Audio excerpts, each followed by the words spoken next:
Is Fortuna in the break room? Just start the meeting. All right. All right.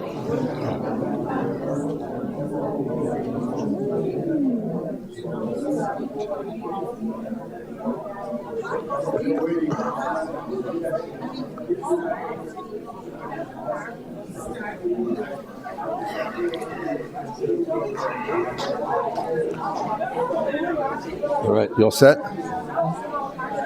You good? Yeah? Okay. All right, we're fine. I know what to do. All right, good evening, everybody. I wanted to welcome everybody to the City of North Miami Beach Commission meeting of April 16th, 2024. Can we get a roll call, please, Madam Clerk? Commissioner Chernoff. Here.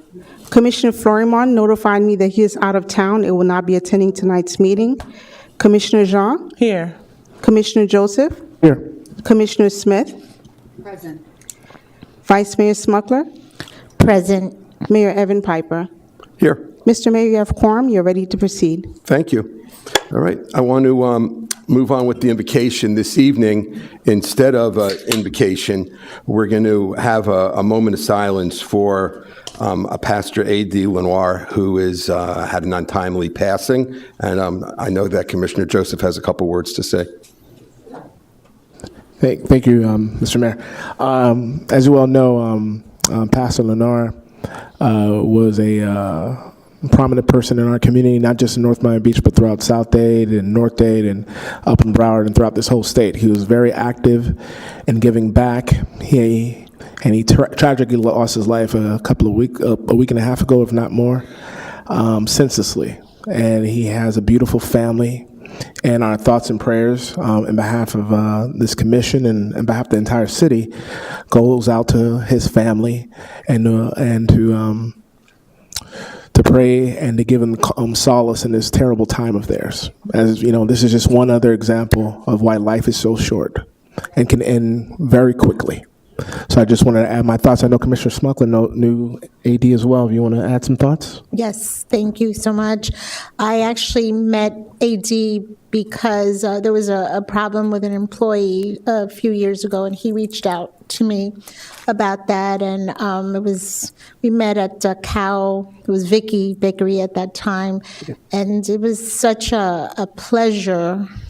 Such a pleasure to have met him and spoken to him, and throughout the years we had kept in contact. And I saw him about, 6 months, 9 months ago at a restaurant. We bumped into each other, and I don't want to get into details because it's a long story, but that conversation that I had with him that day is a conversation that I've probably repeated 20, 30 times already to so many people. He was such a cool, great, wonderful person, and I will miss him tremendously. And he was a friend to North Miami Beach. And thank you so much for AD for doing invocations here and for reaching out to me in the first place. We will miss you, and we are so sorry that your life had to end so short. And it's tragic how it happened, because no good deed, right? Yeah. So our prayers are with his family. Thank you. Okay. Thank you. May he rest in peace. Yes. Yep. Amen. Okay. Well, thank you. Would everybody please stand for the Pledge of Allegiance to our flag? I pledge allegiance to the flag of the United States of America and to the republic for which it stands, one nation, under God, indivisible, with liberty and justice for all.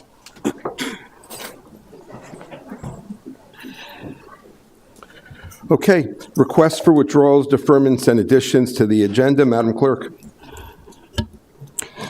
Mayor, the item under the city attorney's report, resolution number R 2024-58, improving the engagement agreement between the city and Greenspoon Martyr LLP for RFQ 23-035-SG professional legal service will be moved up and heard first.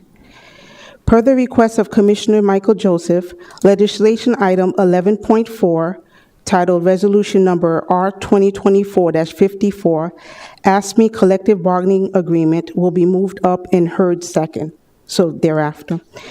Per the City Attorney's Office, legislation item 11.2, ordinance number 2024-05, titled Approving Changing Candidate Qualifying Dates and Runoff Election Date, will be deferred.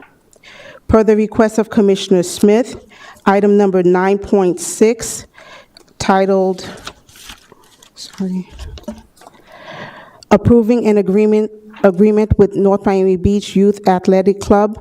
That item will be pulled from the consent agenda and heard before legislation. Those are the only changes I have. Mayor, Yes.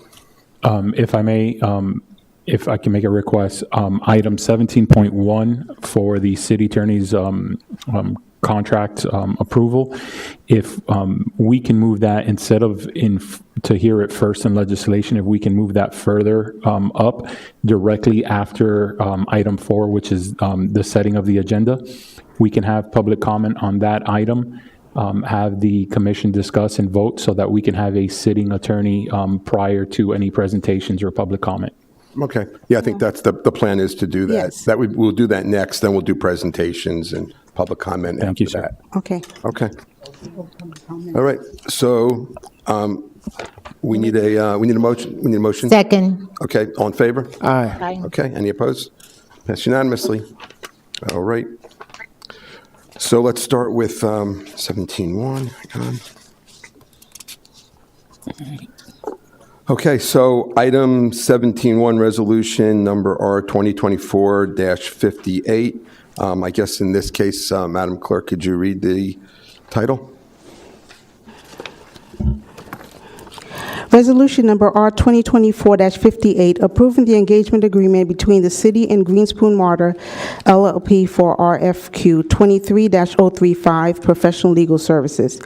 A resolution of the Mayor and City Commission of the City of North Miami Beach, Florida, approving the engagement agreement between the city and Greenspoon Martyr LLP pursuant to request for qualification, RFQ 23-035-SG, professional legal services, city attorney authorizing the city manager or designee to do all things necessary to effectuate this resolution, providing for conflicts, providing for Scrivener errors, providing for severability, and providing for an effective date. Okay. Move to approve, Mr. Mayor. Move to introduce. Second. Okay. Well, Commissioner Joseph seconded it first. Okay. And Madam Clerk, will public comment, please? Sure. Good evening, everyone. Excuse me, just 1 second before that. Mr. Manager, anything you need to say on this before we move to public comment, or you're good? Okay, all right. Public comment, please. The Mayor and Commissioners of the City of North Miami Beach has opened the meeting for public comment at this time. There is a 3-minute time limit. Right, just on this Thank one you. item. I got it. Understood. Okay, there's a 3-minute time limit. Please speak only on the item that is presented before the Mayor and Commission. The Mayor and Commissioners of the City of North Miami Beach recognizes the importance of civility. The City of North Miami Beach requests that all in attendance to exercise civility towards each other.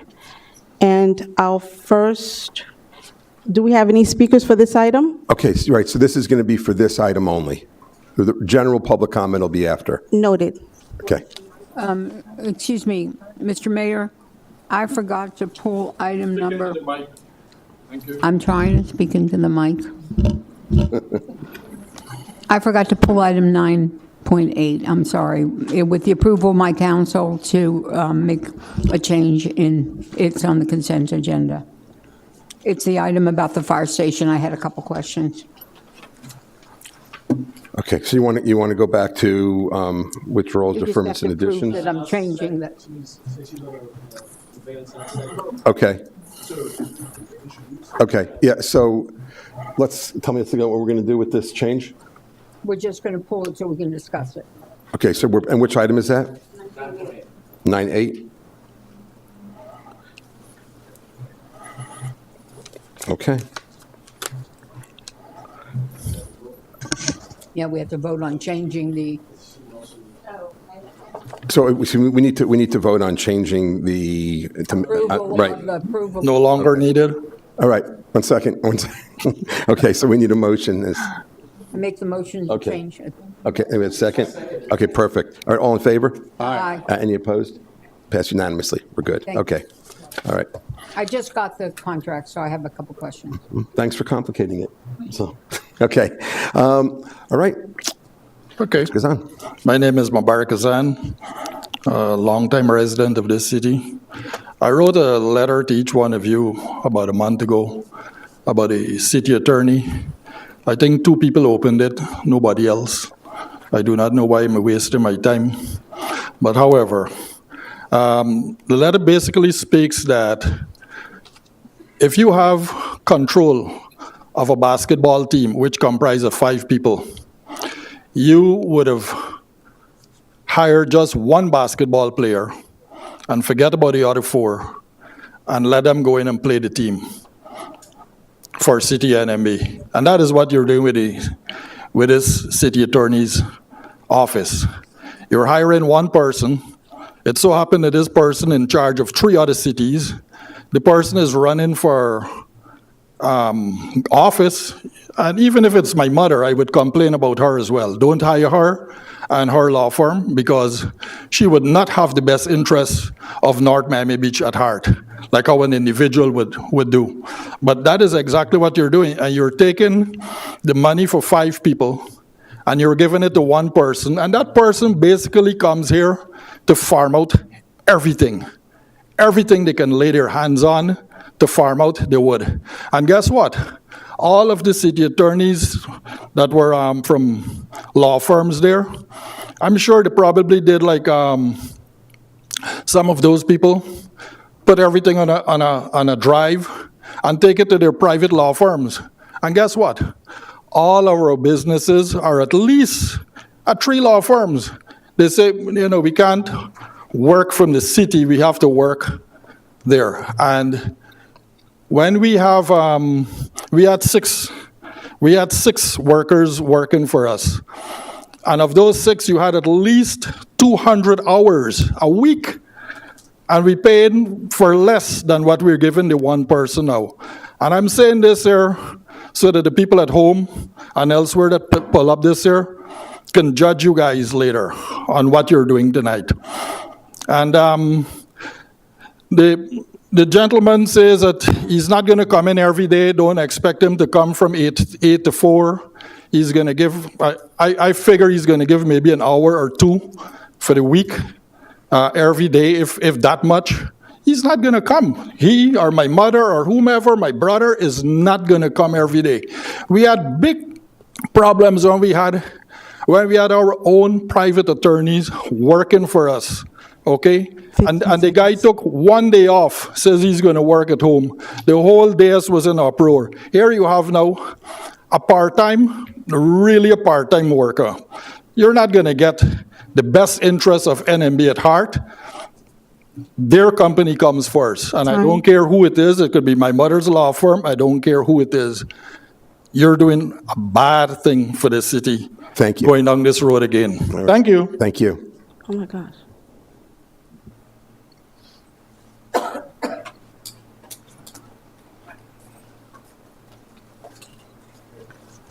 Good evening, Barbara Kramer.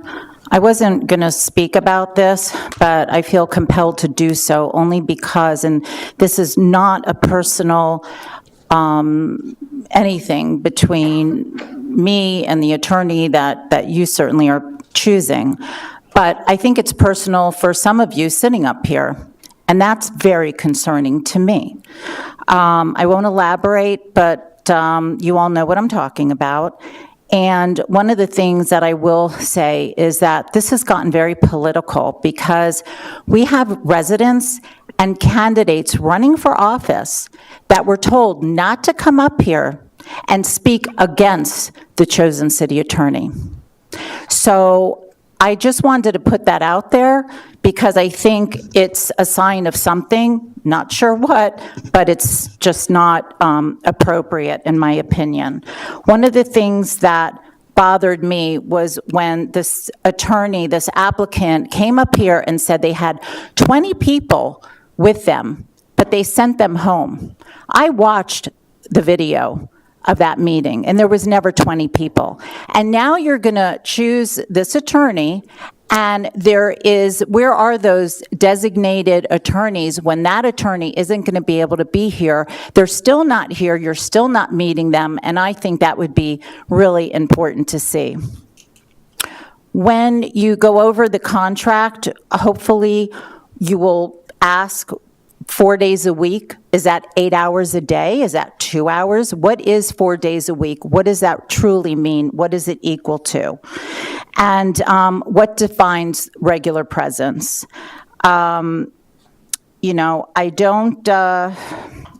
I don't really have that much more to say. This is concerning. Again, I think personal relationships are just not appropriate. It's not what you should be hiring, but, and someone who told a fib when they were up here, I think is problematic. So, thank you.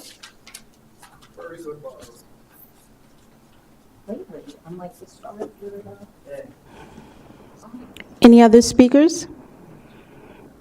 Mr. Mayor?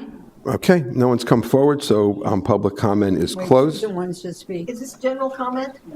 You can quickly sneak in, I guess, yeah. No, I can wait. No? Oh, general comments? No, that comes later. Thank you. I'm sorry, I thought you wanted to comment on this item. Okay. Okay, no problem. Okay, all right. So any commissioners have any comment or questions on this item? Mr. Smith? City Manager, did you find out when and how we went from 5 days to 4 days for one of our charter officers? Commissioner, the discussion in July from the commission was to have someone present in here. The identification of 5 days was requested.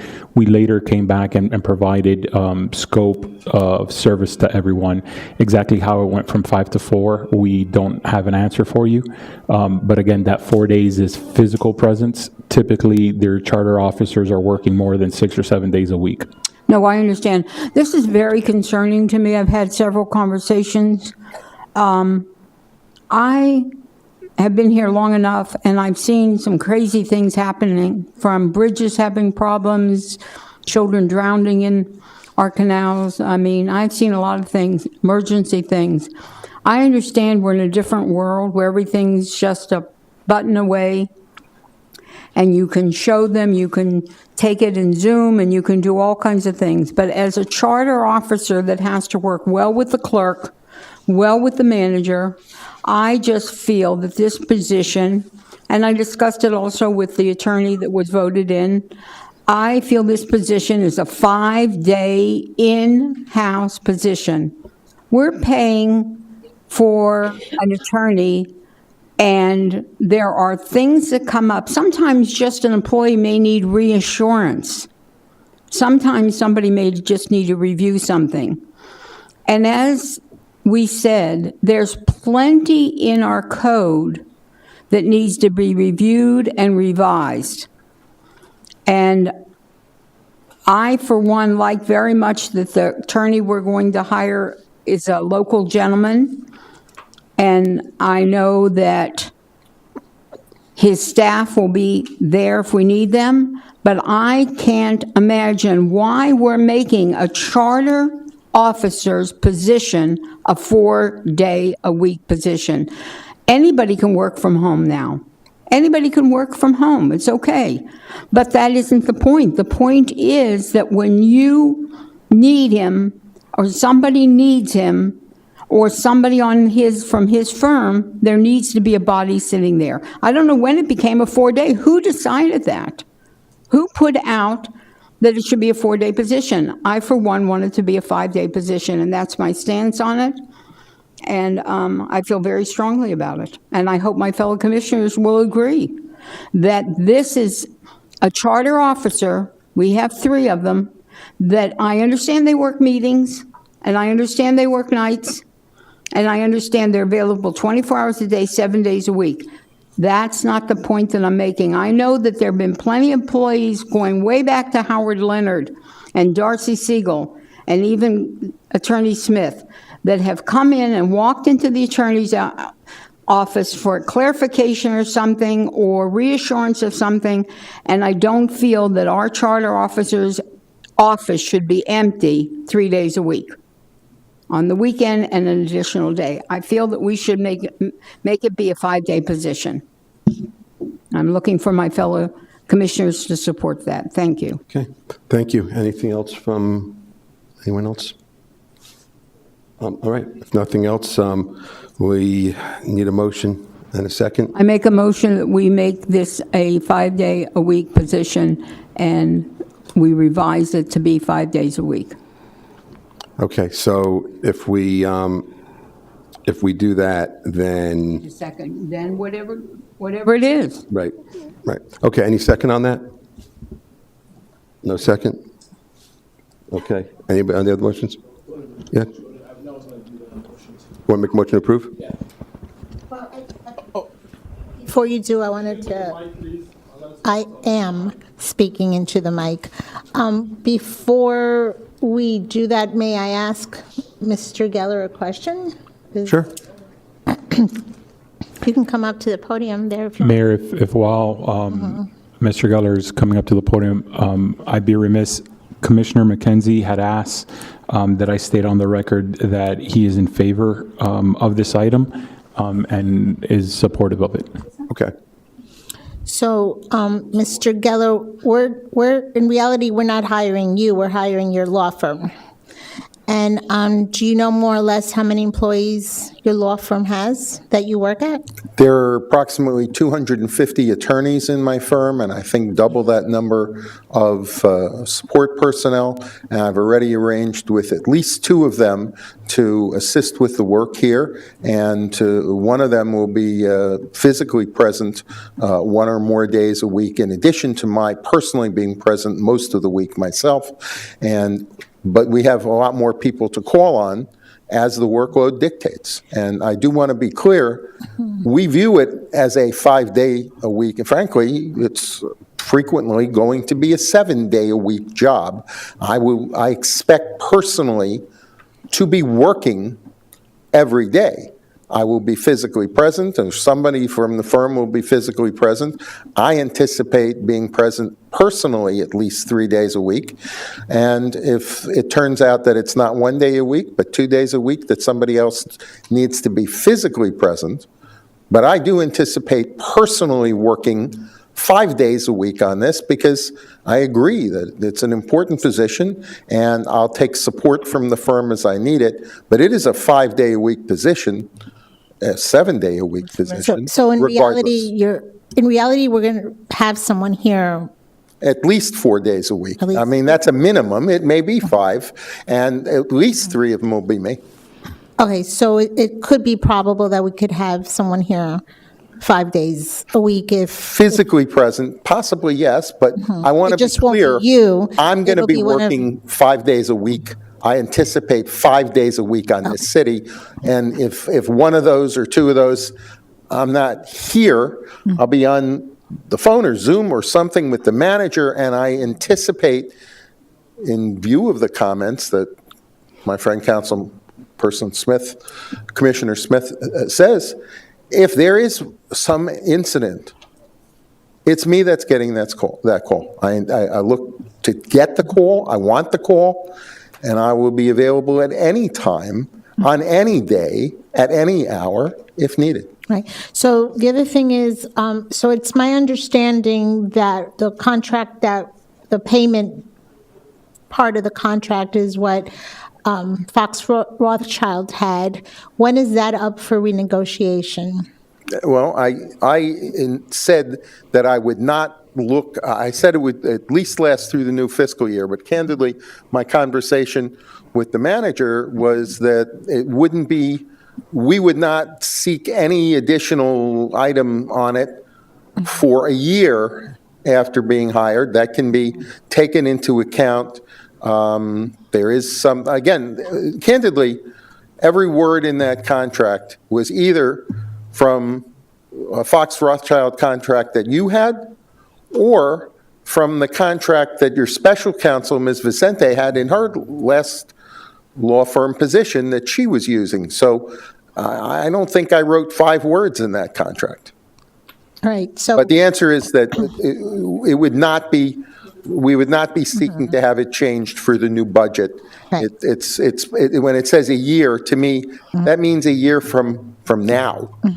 Okay, so, and you will be available to us 7 days a week? 7 days a week, 24 hours a day, if there is an incident. And if you there's need a to come into shooting the office on a day that you were not planning to come into the office, assuming that you don't have to be somewhere from a previous appointment that you just can't get out of, we can expect you to show up. If I need to come here and I need to reschedule other things, including doctor's appointments, frankly, which, occasionally come up that I need to reschedule, and I just reschedule 2 because work dictates.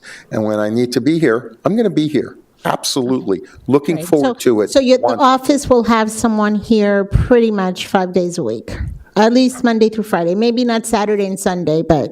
Definitely, I am not planning on telling some lawyer to come and sit here Saturday and Sunday when there's no one else here. I'm available, but I don't see the point of having somebody sitting here on a Saturday and Sunday in an empty building. It wasn't me that decided to say 4. That's what was advertised.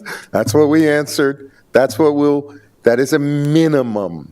And if it turns out the workload dictates somebody has to be here physically 5, we'll do that. Okay, I mean, the problem is that we advertised it as 4 days a week, and I don't know if we can even go back on that. I don't know Wasn't why my that choice. happened, and I hope that in the future, that we don't do that again, ever, and even 20 years from now. I just hope that's never done again. Wasn't my choice, but we will have somebody as the workload dictates. All right, thank you. Thank you. John? Mr. Geller, before you have your seat, the only question that I wanted to kind of support Commissioner Smith in her ask, do you have associates that can be here an extra day? Is that something that's possible? We could, and if it's necessary, we will. I mean, I've already, one is a longtime partner who's practiced law as long as me, and he's available. He's a little bit physically remote because he lives in Palm Beach County, but he's available to help with the workload, a very smart lawyer who's, been a bond counsel for dozens of cities and is the general counsel for the Palm Beach County Housing Finance Authority. And he may be here on occasion. He's just physically far away. And to spend 5 hours driving back and forth for work that, you look at and you see and you do the work, I'd rather him devote those 5 hours to doing the work than to sitting in traffic. But we also have other attorneys in the firm who will be physically present here. And like I said, we applied based on what the advertisement said, but it is minimum, not a maximum, it's a minimum. And I may have one of those lawyers sitting here more if the work dictates that they need to be here. We'll know that when we're fully engaged with the work. Thank you. Thank you. Did you want to speak? No? Okay. Commissioner Smith. Okay, I'm not finished with this, Mr. Manager. I want you to find out from procurement how it became 4 days, as I had told you. There's no response, ma'am. We don't know how it went from 5 to 4. Well, somebody put 4 days, and it's a 5-day position. It was typed in how that decision was made. I can't go back. We can't. There's no written document that says we're going to do 4 instead. So, Mr. Geller, this is important conversation. This is very important conversation, and this is really based to the public that wants to make sure their money for the positions is spent on their needs. So, when you say that 4 days a week, and there is another gentleman that lives very far away, are we all on the same page that at 8:30, 9 o'clock till 5 o'clock, somebody will be here in our law department? I can't promise exactly what hours somebody's going to be physically present, Commissioner. We're here to do the work. It's not a 4-day-a-week job. No, we It's a know. 5-day-a-week It's a job. 7-day-a-week. 7-day-a-week job. We know. I take it extremely seriously, but no, I can't promise exactly what hours hours someone is going to See, be this, here. in advance. I don't know that. I'm very just, and it's not, it has nothing to do with Mr. Geller, because his qualifications, I spoke to the state league, I spoke to the county league. People can't tell me enough how the brilliant mind, and we're talking about municipal mind, is somebody that we hired. But at the same token, I want to make sure before we do this that we're understanding, and so is his firm understanding what we're hiring.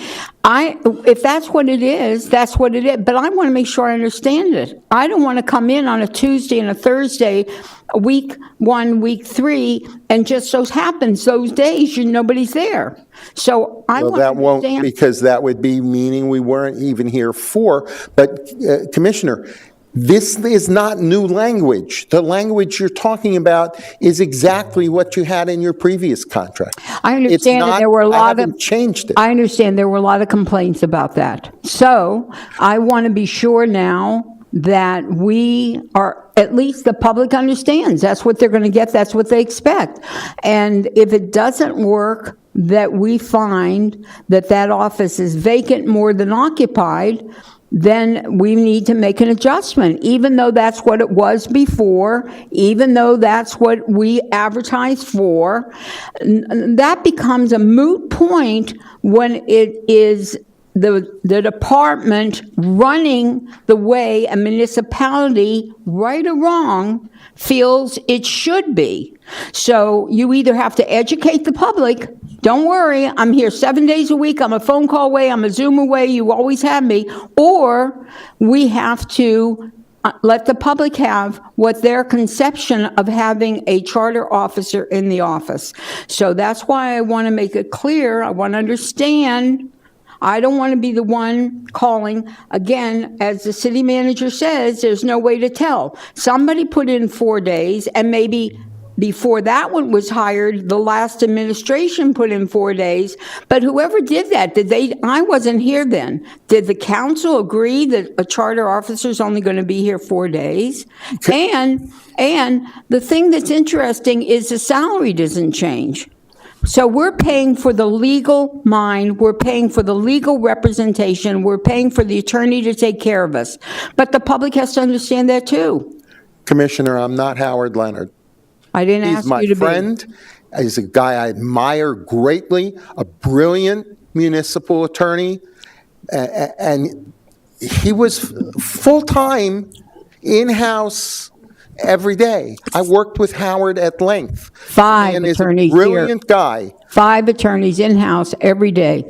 I was here then. That's yes, not the ma'am. point we're trying to do. He had a whole office, and if that's something that you end up thinking is a change that you need to make, that's fine, but that's not the position that you advertised or I applied That's for. why I was going to the manager, not to you, Even if Mr. it's, Geller. whether it's 4 or 5, it's Or not. 3. It's Or not. 3. It's not a full-time in-house city attorney the way Howard or Darcy Siegel were. I understand It's that. just not that. I understand But that. we have the ability in my firm to assign as many attorneys as we need to get this job done fully, and that's what we're committing to, and that's what we're undertaking. I just want to understand it before I vote, that's all. I want to know and understand. I hear you, you're going to be here 3 days a week yourself, and the 4th day might be somebody else. And That's if not a what he 5th day is said. necessary, we'll have that too, and at any time, I will be, I take a shower occasionally. I can't answer the phone when I do that. And I do sometimes, I'm in court and the judges frown on you taking a phone call. But other than that, if it's 3 a.m. and some tragedy occurs and advice is needed, I want that call. I want it. We get it. I get it 100%. I Thank want to make sure it's on record and the public hears this conversation. Okay, and also, the other thing, Mr. Manager, what is the quick summation of the mutual escape clause language in the contract? How does that work? Either party would give notice with a certain amount of time, and then the contract is terminated. Okay. In other words, the worst-case scenario, and it goes both ways, is that if there is a situation where it's just not working out, it's not like we have to ride it out for X amount of years. Absolutely. I want to be Right. clear that if there is some minimum time in the contract because we adopted other contracts, I want on the record, we'll waive it. You want us to stay because you need us to have transition between another attorney. That's your decision. I don't want to be here for 5 minutes if you don't want me here. If you say we're done, I could hit the door in a minute, and I'm not interested in severance. You would not have to pay any because we're not an employee, but also I've seen a number of contracts, which is why your special counsel negotiated very properly, frankly. I don't want to be here for 5 minutes if you don't want me. You don't have to pay me. You just need to say, we're done. And, whatever we've done to that point, I have no interest in working for a client that doesn't want me, but I'll tell you right now, I'd be surprised if that day comes, because my goal is to make sure this commission and the public, the administration and the public, are satisfied, are happy with the efforts we bring. And yes, we can be gone, and I'll just tell you, I don't care what the minimum is in there. I waive it right now of the record. Okay. Mr. Joseph? Make the motion. Okay. All right. Do we have a second? Second. Okay. All in favor, say aye. Aye. Aye. Any opposed? All right, passes unanimously. All right. Welcome. Welcome aboard. You're going to work starting right now? Yes. Take your seat. Let's go. Vamos. Okay.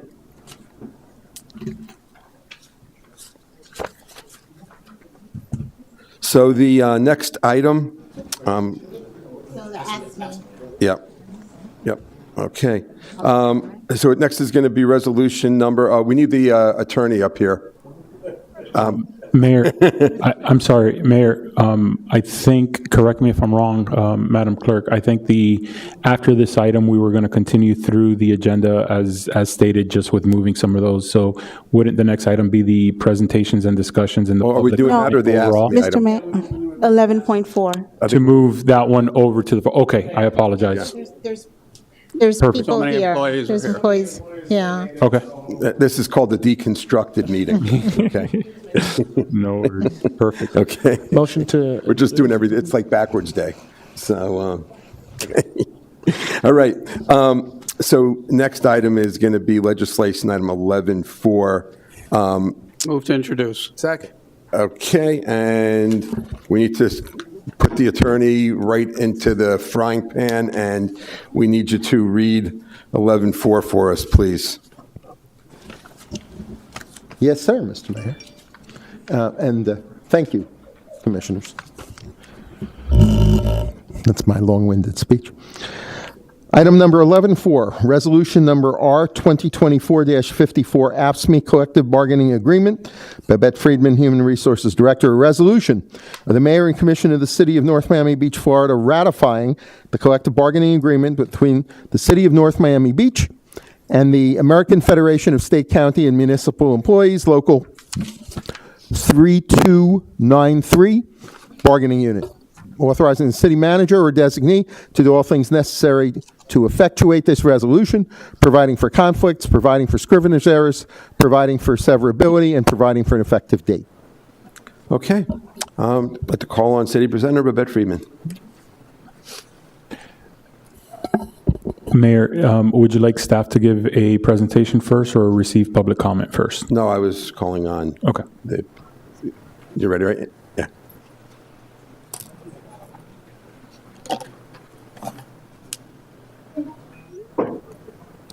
Alrighty, good evening, Mayor and Commission. Babette Friedman, Human Resources Director. The item before you tonight is the AFSCME contract for fiscal year 23 through 26. The most recent contract expires September 30th, 2023, and the proposed contract will be effective October 1st, 2023 through September 30th, 2026.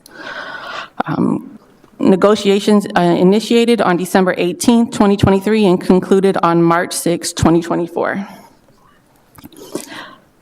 The ASME unit endorsed the agreement on March... Sorry, Babette, give me a second.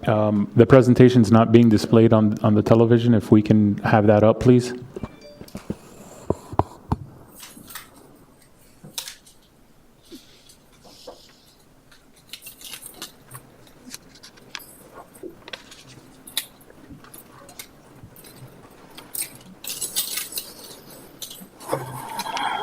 My apologies.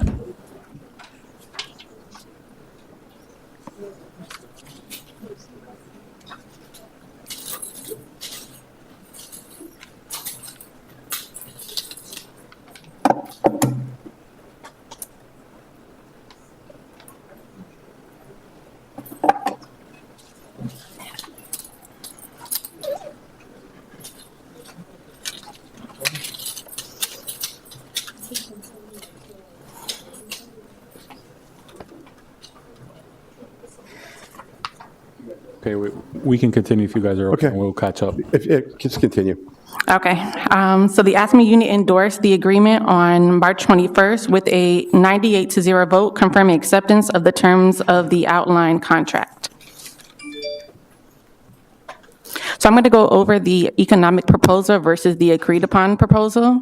The union initial proposal for wages, which is Article 24, for fiscal year 2023, they asked for a 4% retroactive increase and implement a step plan that includes 10 steps with 5% between each step.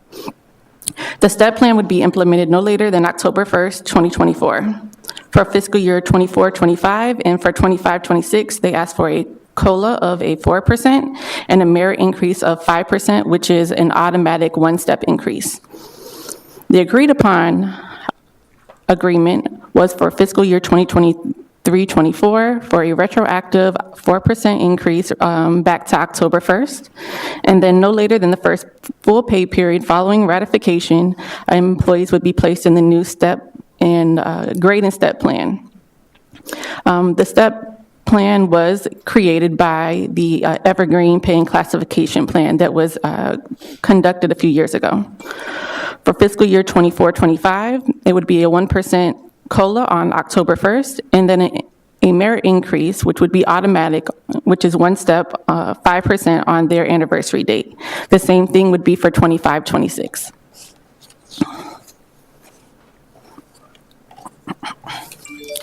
The other economic proposal was Article 14 leave, which is more about seniority leave, which would be proposed from 6 to 10 years, it would be an additional 15 hours. For 10 to 15, an additional 35 hours. For 15 to 20 years of employment, 45 hours. And for anyone over 20 years of employment, they would get an additional 55. On the right side of the screen, you will see that the proposed for 6 to 10 years was an additional 14. From 10 to 15 years of employment, 30. For 15 to 20, it'd be 38 hours. And for 20 or more years of service, 46 hours. The other change to Article 14 was the additional paid parental leave that all other employees already receive.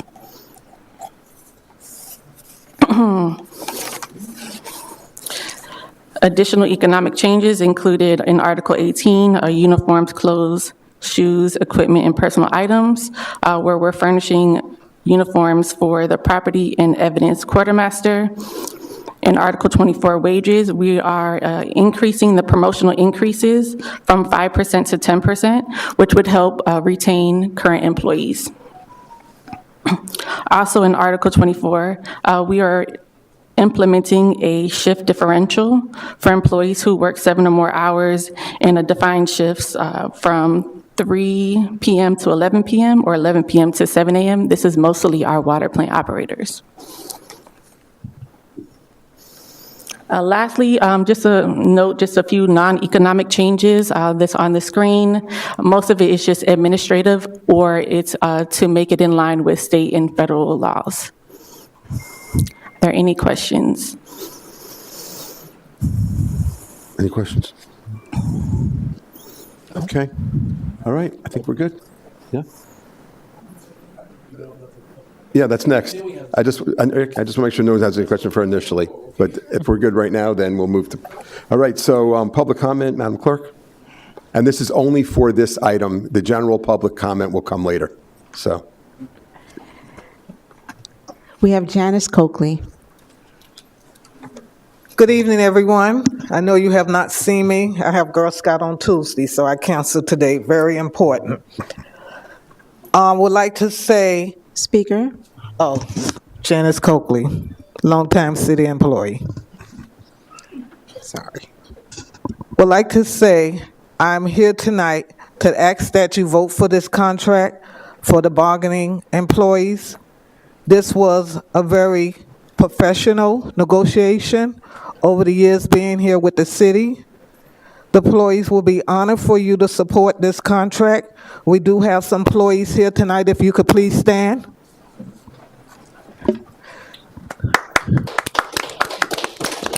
These employees work in the police department, the water department, public works all over in the city.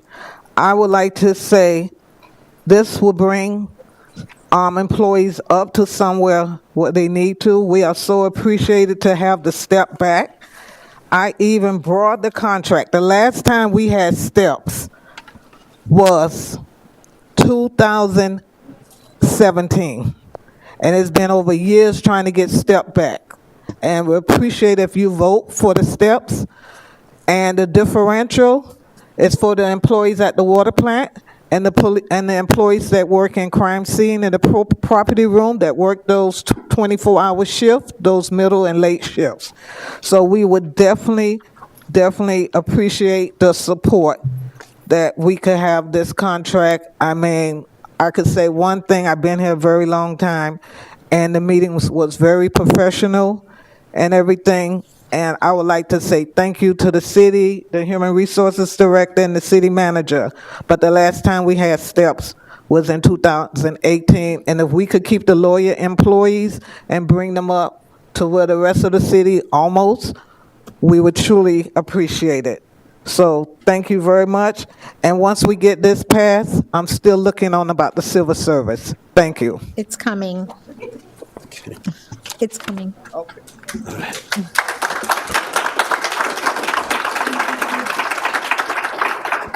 Okay. Any other speakers? Mr. Mayor? Okay. No one's come forward. Public comment is closed. And anything from the commissioners on this item? Commissioner Chernoff. First of all, thank you to all the employees that are here. We appreciate it. To the manager, to the HR director, to everybody, I want to thank you all for working so well together, and I will approve this.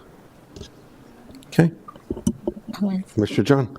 So well deserved, and thank you again to the management team, Mr. Manager, HR, Ms. Coakley. Thank you for being a champion for all the employees, and to all the employees, this is long overdue, so congratulations. Okay, Commissioner. I'm sorry, So Vice Mayor. I want to ditto my fellow commissioners, but Janice, in fact, I'm going to ask the clerk, do we have a full board now for the Civil Service Board? We can proceed, but we do have one more vacancy. Okay, we have a vacancy for the Civil Service Board, so if you're interested in joining, please do so. But we have enough for a quorum, and we will be starting our civil service, bringing it back again. Okay, Commissioner Smith. I too want to thank Ms. Copley. Not only does she take care of the Brownies and the Girl Scouts for over 30-something years, she takes care of the employees in North Miami Beach. And she lets me know when they're hurting. And I will tell you something, if the employees aren't happy, the city's not happy. And that's something that has motivated me to make sure we bring everybody to the scale that they deserve. Everybody to the scale that allows them to enjoy their life and their family and be happy to come to work. So I thank all of you. I thank all of you for being here, and I especially thank you for letting her know what she needs to let us know. Thank you very much. Okay. Mr. Joseph? Congratulations to all the rank and file employees, and they do let us know without going to Ms. Coakley all the time. They're very vocal when they want to be, and I appreciate them, and they know where my heart is. Y'all know who y'all are. I just want to thank y'all so very much. Move to approve, Mr. Mayor. Second. Mayor, I'm sorry, if I may. okay. I'd be remiss if I didn't. First and foremost, Commissioner Florimond did want to, I apologize for the earlier, did want to make sure that I stated on the record his support of the item and how appreciative he is of the employees and all the work that they do. From a personal point of privilege, one of the main priorities that the commission spoke to me about 10 months ago was to find a way to not only recruit good employees, but to retain our staff. The greatest resource that this city has is our staff. And when I started looking into and I started talking to our staff and our representations, it quickly became one of my priorities. I wanted to make sure that our team is taken care of and that they're able to. We do have a fiduciary responsibility to the city, but I felt that there was ample amount of room to make sure that we are able to take care of our team, not only right now, but in the long run. And I want to thank the collective bargaining unit, the union, and the employees. The meetings were very professional. They were good. But I think what really made this a fairly simple process is that we both came from a position of caring what's best for our community. And with that shared foundation, we were able to move through various items very quickly. So I do appreciate all the efforts and the continued conversations that we have. And I thank the Mayor and Commission for the support on this item. Thank you. All right, we have a motion, we have a second. All in favor, say aye. Aye. All right. None opposed, and passes unanimously. I just have one correction. Almost got beat up back there. The last time we had steps was 1998. Oh, wow. So, thank you. 21 years. Okay, I got to get there. All right, guys, thank you for everything. And 19.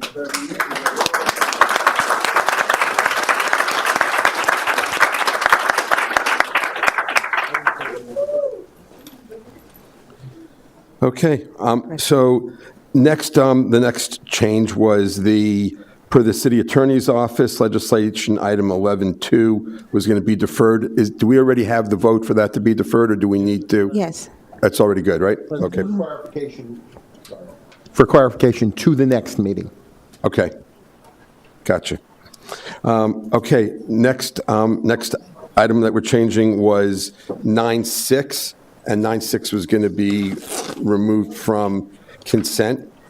And when were we, Madam Clerk, did we decide when we're going to be here, when we're going to be doing 9.6 and also 9.8? Right before legislation.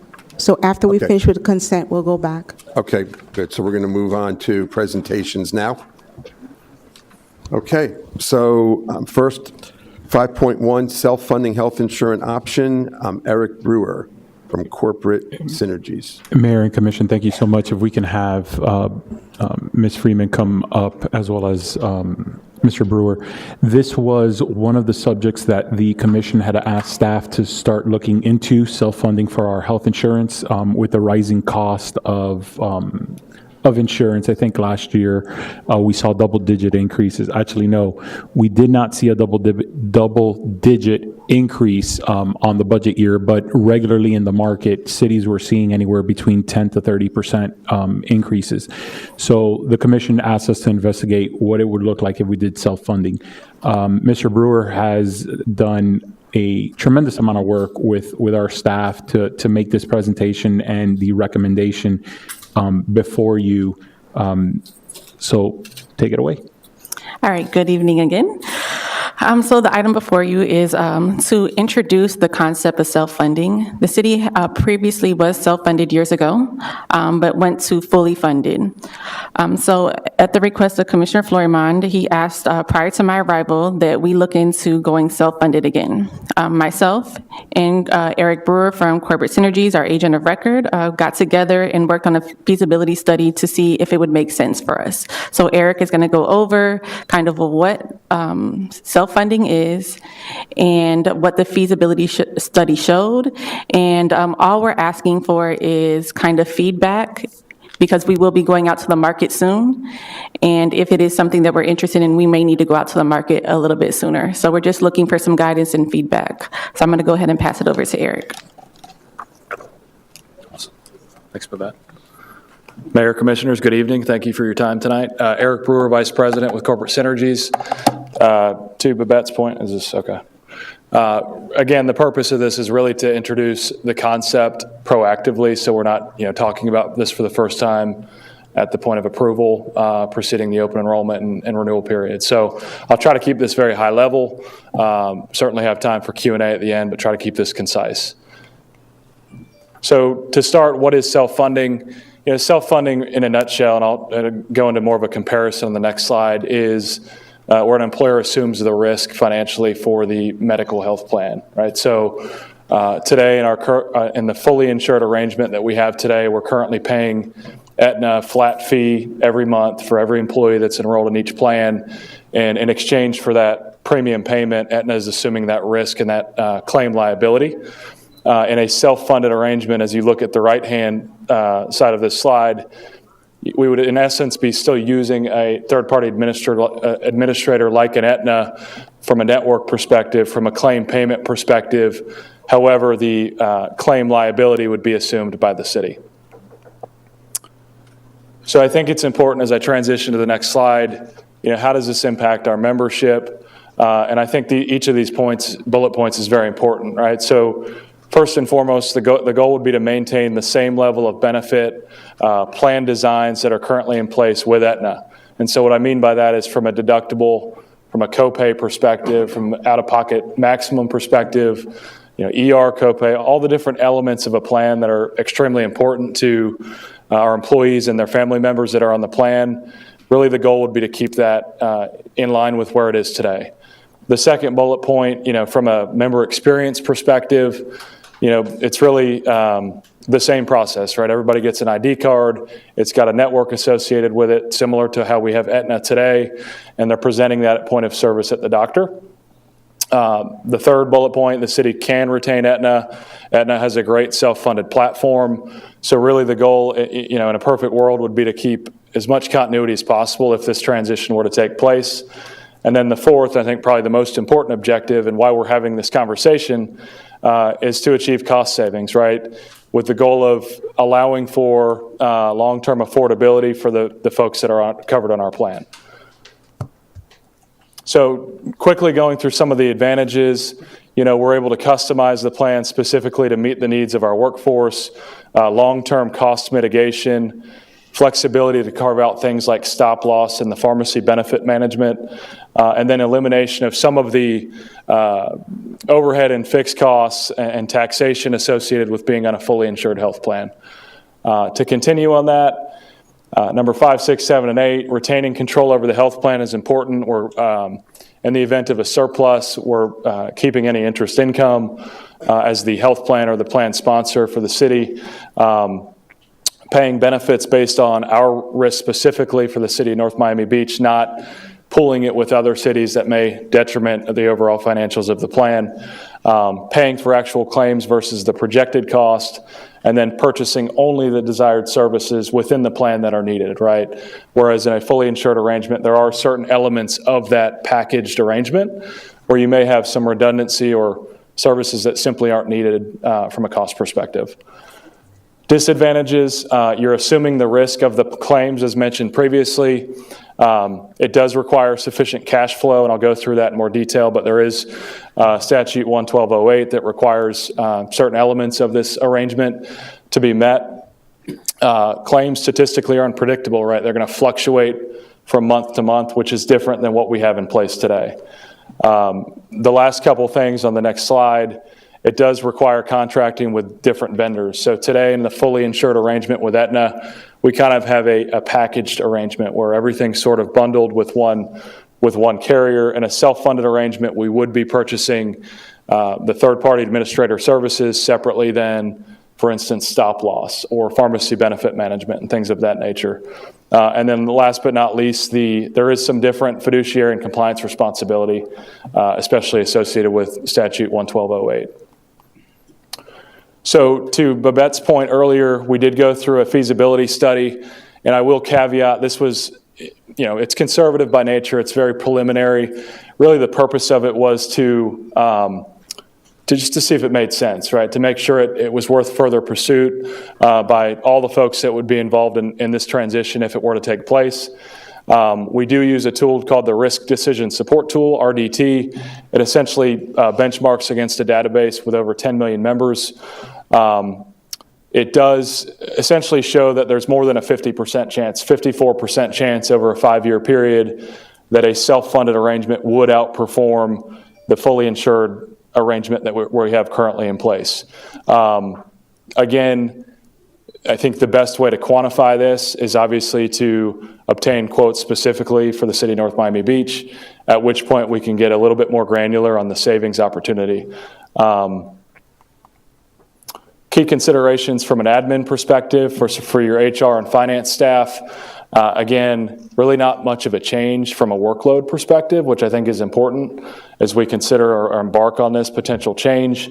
The administration will still largely be handled by the third-party administrator that we contract with, so an Aetna type of vendor would be doing all the claim payment, claim determination based on the structure or the plan design that we have in place. And again, just to hit on the third bullet point, again, because I think it's important, the goal would be to maintain the same plan design that we have in place today, copays, deductibles, et cetera. Financially, again, some of this is redundant, but I think a couple bullet points that I think are important to point out here. The second one being there is a cap, right? So when we talk about stepping into an arrangement where the city would be assuming claim liability, it's important to note that we would be purchasing stop-loss insurance. So if claims were to exceed a certain threshold, we would still have financial protection from an insurance carrier that protects the budget, protects the liability to a certain threshold. And then per Florida Statute 11208, there is a reserve that would have to be, reserve requirement that would have to be met to make sure that we have sufficient funds set aside for claims that are incurred but not paid. So having said all that, that concludes the presentation. I want to pause for any questions that you may have. And Mayor and Commission, the request today is for us to continue to look into this so that we can go out to the market, not only to see what our regular insurance may cost or what the competitive pricing may be for what we currently have, but also to get pricing for the self-insurance portion so that we can come back to the commission with actual numbers and a more definite recommendation of which direction to go in. Okay. All right. Any other? Yes, Mr. Trump. All right. I appreciate the time and energy that's been going into looking into this, but my concern is that for Joe employee, what changes? If we become self-insured, do they still carry an Aetna card or do they carry a North Miami Beach card? And if they carry a North Miami Beach card, then we might have trouble getting it accepted in a lot of places. Right. Thank you. Great question. So the card itself will stay the same, right? So they're still going to have an ID card that says Aetna on it potentially, or United Healthcare or Cigna, any of these major carrier networks that we've all heard of. So from an employee perspective, it's really the same, which is obviously our number one goal as we embark upon this. And then I think secondarily and importantly, the reason we would do this is the goal of keeping the costs as flat and as low as possible for staff moving forward. Thank you. Thank you. Mr. Smith.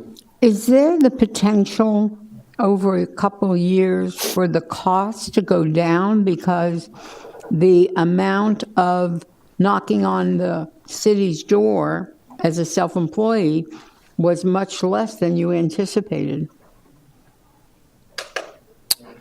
I'm not sure I understand the question. So basically, it's if If you're self-insured, we're going to pay out the claims. But if there's less claims, is it possible over the years the cost of insurance would go down? exactly, yeah, okay, I understand now. So yes, I mean that's the ultimate goal, and that's why we would potentially do this, right? So you're much more in control of the cost, and if claims are less than what we expect, so we're running at a surplus, then there is the potential that costs could go down. Because as insurance goes up, it's one of the key elements for the budget and taking care of the employees, and yet also putting that line item in the budget. So if there is an alternative, we should definitely be considering it. And I know the State League has insurance programs. I don't know if it also includes health. Maybe our new attorney would know that. But if there's a health program with State League, we should also investigate that.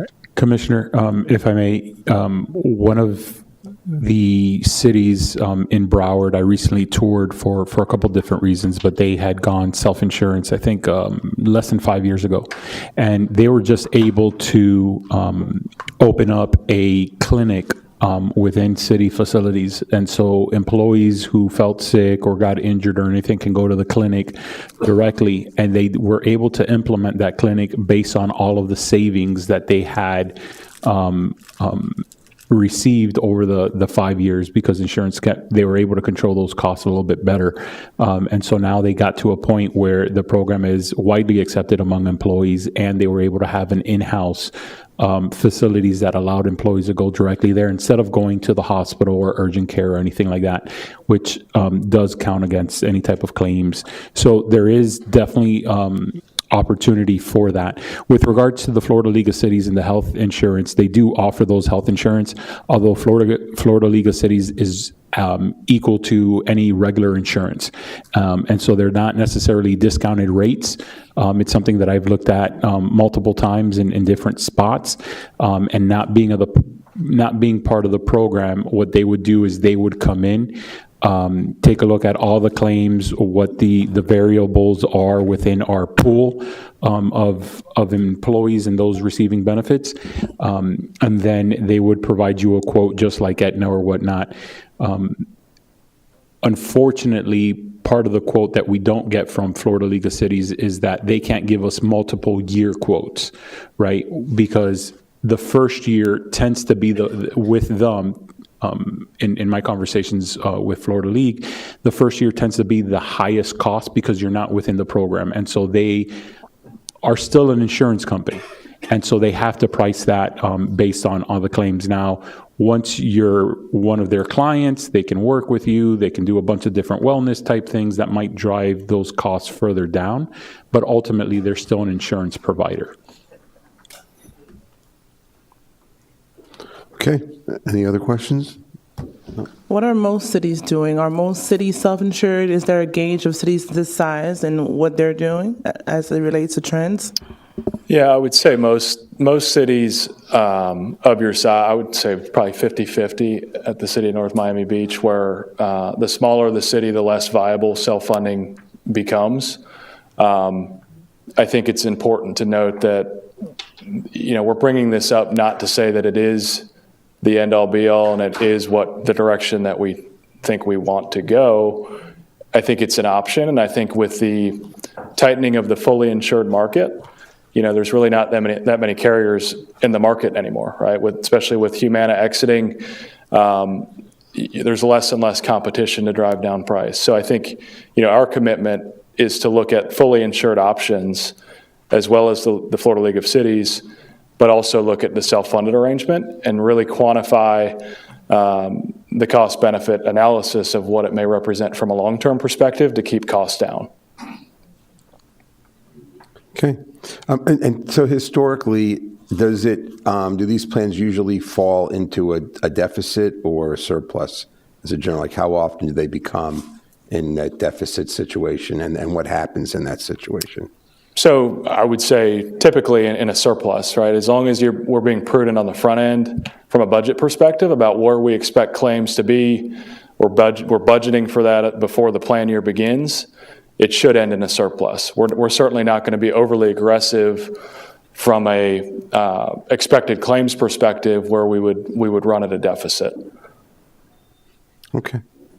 All right. Anything else? Or? All right, well, thank you very much. Thank you all. All right. Appreciate your you on time. that. Okay. Next presentation is 5.2 Smart City NMB. And I guess that would be Deputy City Manager David Scott. Thank you, Ricardo. Mayor, Vice Mayor, Commissioners, David Scott, Deputy City Manager, City of North Miami Beach. Thank you for this opportunity to speak to you regarding an update for our Smart City NMB, which we have taken upon ourselves to sort of brand as a brand specifically for this effort within the City of North Miami Beach. So today I'll be hopefully brief as much as I can and direct to the point. So we have some specific items that we want to certainly address. We want to start with the commission directive, which occurred through resolution in September of last year, directed and requested and brought forward by Commissioner John as one of the items that she wanted to push forward and supported by the commission. This serves as an update to the commission on the work that's been done within the department and within the city manager's office to move this project forward. So as I mentioned, the commission directive was really to focus on smart city initiatives.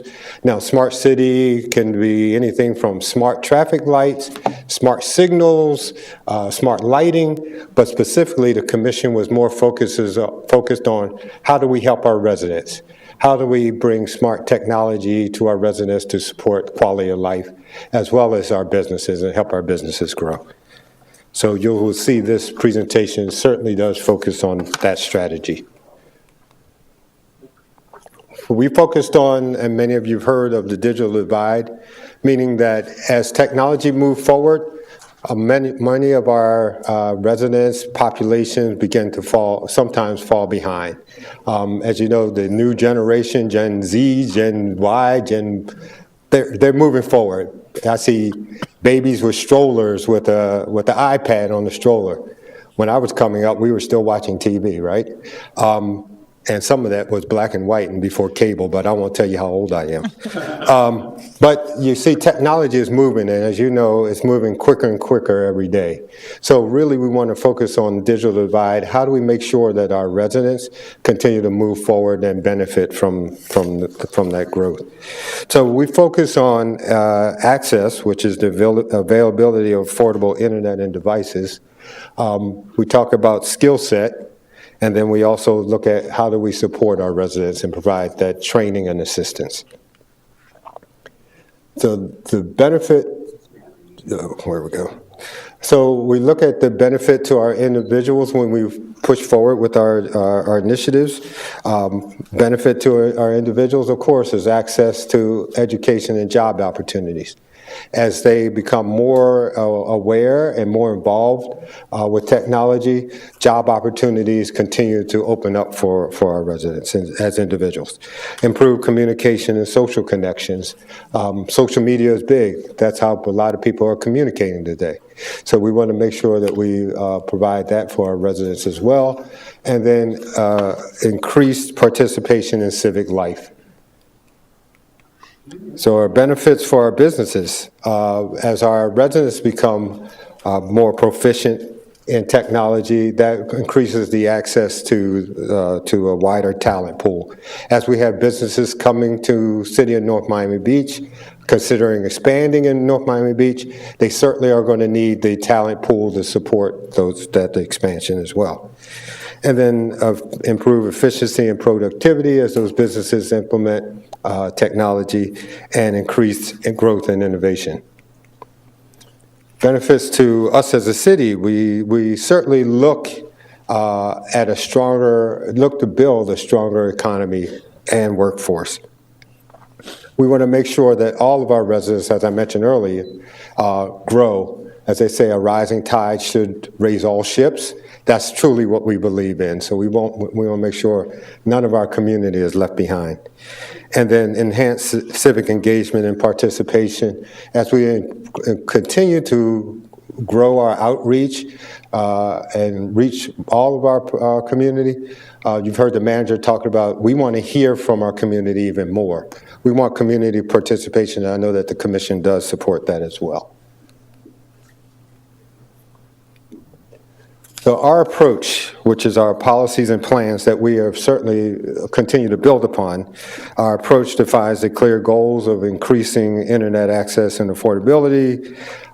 We talk about public access to programs and literacy training, and we focus on prioritizing public awareness campaigns.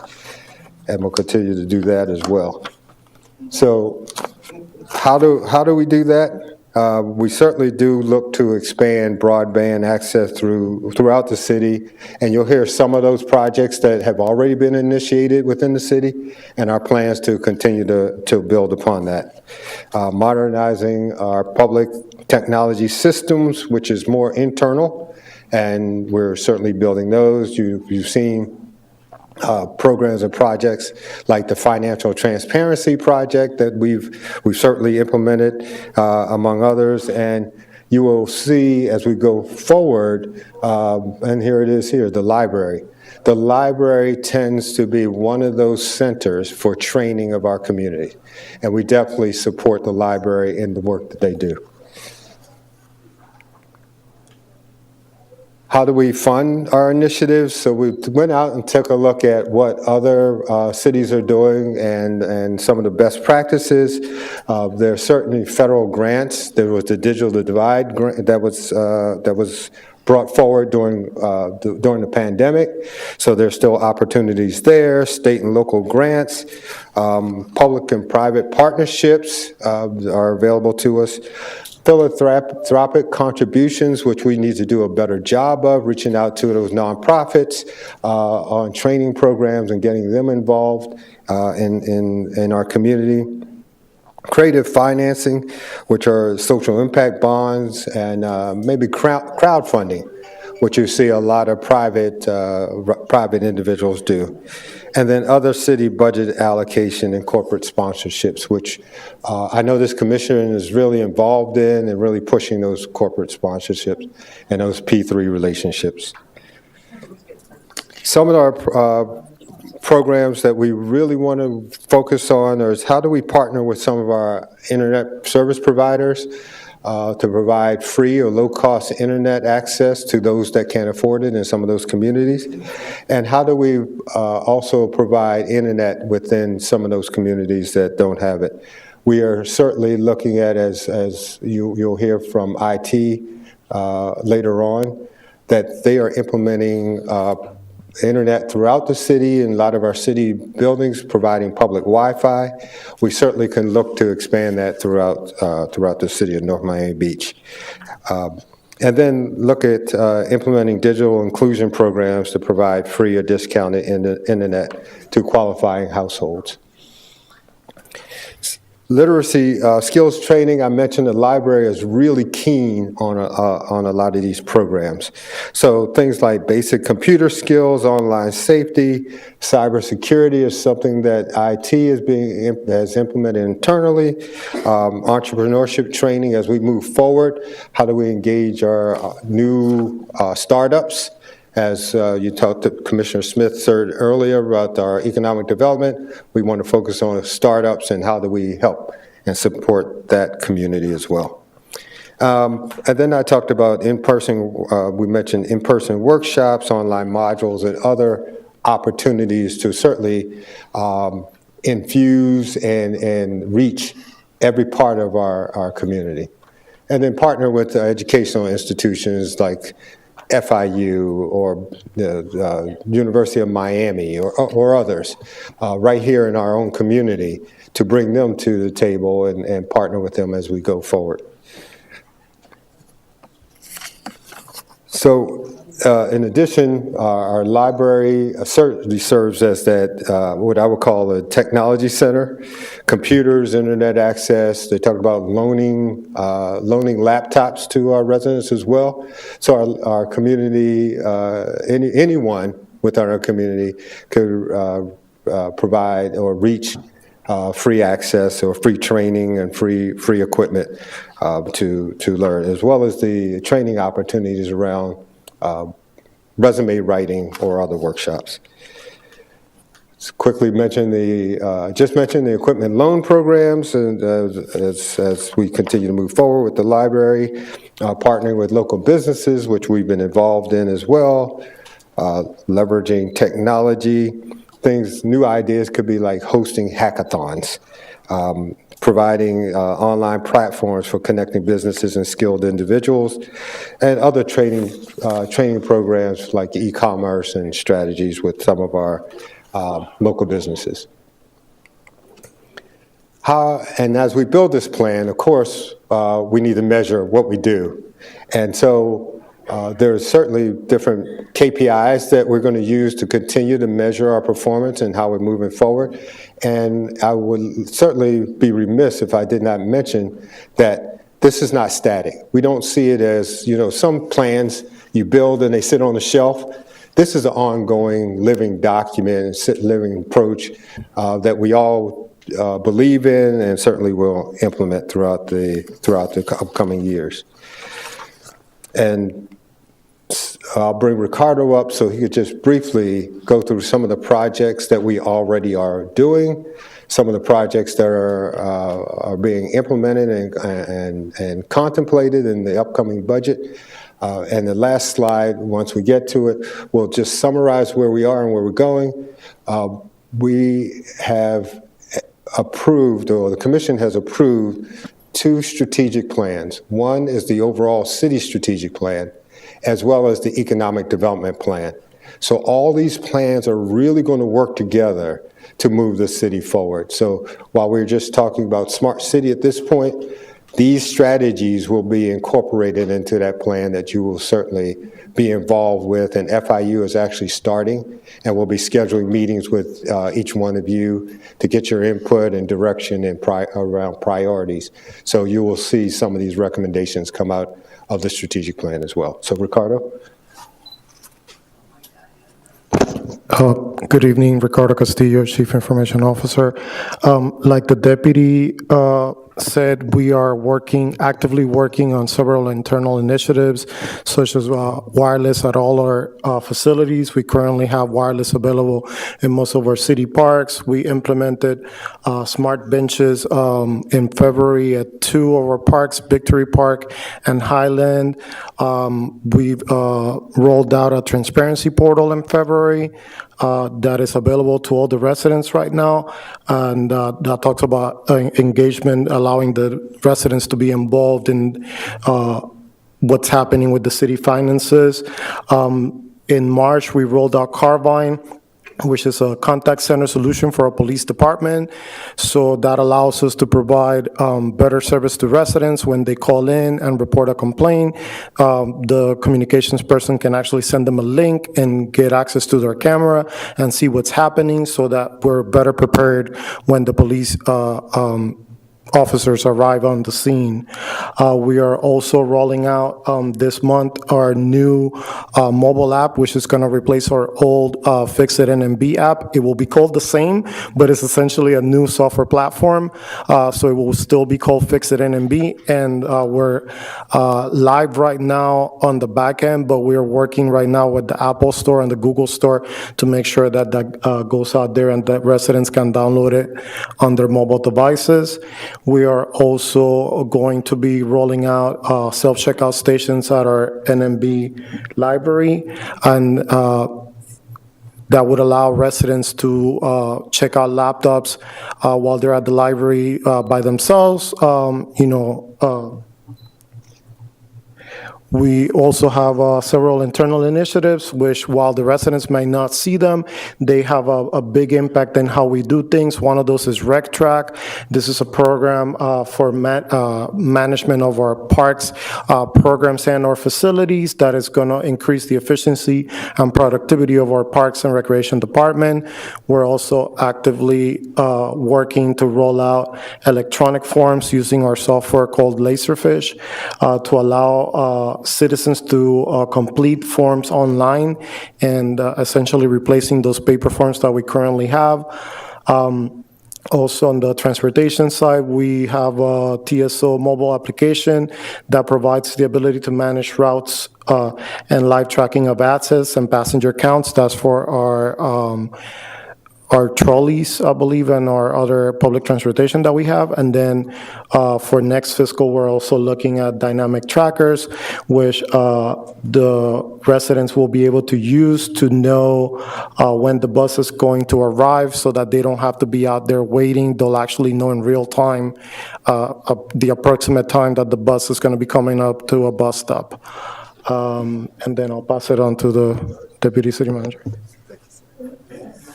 So we're really done. So just to mention, I talked about how we're tracking this. We actually pulled together a task force of all of our city departments. So each one has provided a representative to continue to oversee the implementation of this plan. So as I mentioned, and I won't go into this slide because we mentioned it earlier, all these align around the strategic plan and the economic development plan that will continue to move forward with some of these initiatives. So, as I mentioned earlier, this was just an update that the Commission had asked us to come back to you and just provide you with the progress to date on where we're moving. So, with that, thank you. If you have any questions, I'm available. Okay. Any questions? No. Thank you. Thank you very much. Okay. Now, public comment. Madam Clerk. Good evening, everyone. The Mayor and Commissioner of the City of North Miami Beach has opened the meeting for public comment at this time. There is a 3-minute time limit. Speaker, when you're called to the podium, please state your name or the name of the organization. The Mayor and Commissioner of the City of North Miami Beach recognizes the importance of civility. The City of North Miami Beach requests that all in attendance to exercise civility towards each other. And our first speaker is Gilda Gevis.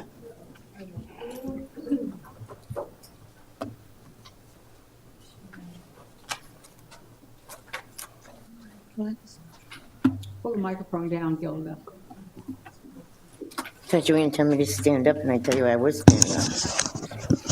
Good evening, Mr. Mayor, Commissioners, Mr. City Manager. 2 years ago, we were notified that the city was Excuse me, Speaker? outsourcing. I'm sorry?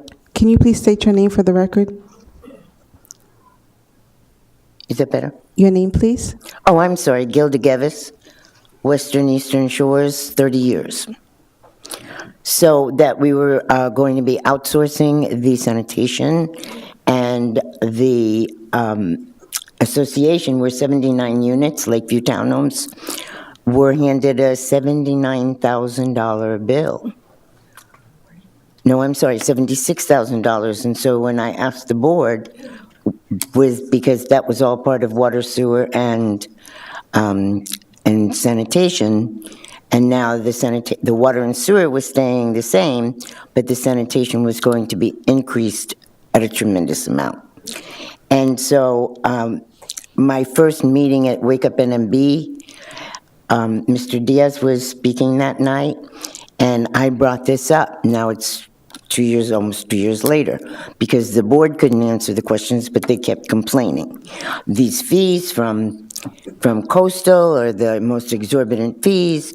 Anyway, as we spoke, I don't think you would remember, and explained that the multifamily residences were taking the biggest hit in fees. And there was nothing to dissuade my perception that it was Coastal. except that in some deep diving, it's not coastal fees, it's city fees, North Miami Beach city fees. I have a lot of figures, but I don't think I have time to go through them individually. For what is being collected since June 1st, 2022 to March 31st, 2024 is $33,757,000, okay? And also, coastal contractor obligations total $470,000, which I don't think I will have time to enumerate either. Now that's over $4.2 million. Coastal's contractual obligations, do you know who really pays for them? The residents. In our fees for our sanitation pickups. You know who pays all the solid waste fees and the franchise fees? We do. When is enough going to be enough? You told me that night that there was the reason that it went private instead of city was because it was 15 seconds. The city was $4 million in debt.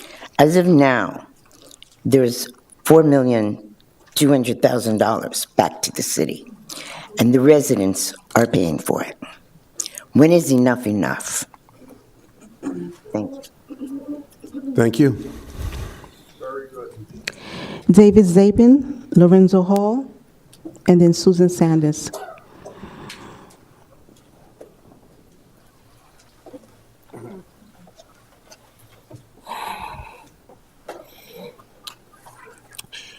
David Zapin, I'm the founder of the charity 30K for Back Pay. I used to be a member of the United Teachers of Dade, so I'm glad our union workers have a settlement. And I'm similarly impressed by the ambition to further digitize North Miami Beach. Part of the question is, who's our real competition for talent and investment? Aventura, North Miami? In addition to the so-called donut hole, 163rd Street, we're also competing against FIU North, which is more and more resembling a micro-city. But in addition to all the high-tech, can someone please put some kind of decal yardstick on at least some of the street poles so that people know if the water is only 1 foot high versus 2 or 3, maybe green, yellow, red to mark because rain is already hitting us. Similarly, patients are leaving Jackson North and drifting into North Miami Beach, not always with any resources. Are we going to have to create a fake bus stop like in Stuttgart to try to intercept and get them help? Again, this isn't the city problem alone. Ideally, we'd coordinate with the county and maybe, I don't know, the Golden Glades is getting part, but this is an ongoing problem. And if you want to retain and attract money, talent, take your pick, someone has to take care of them quietly before we make the news in the worst way. And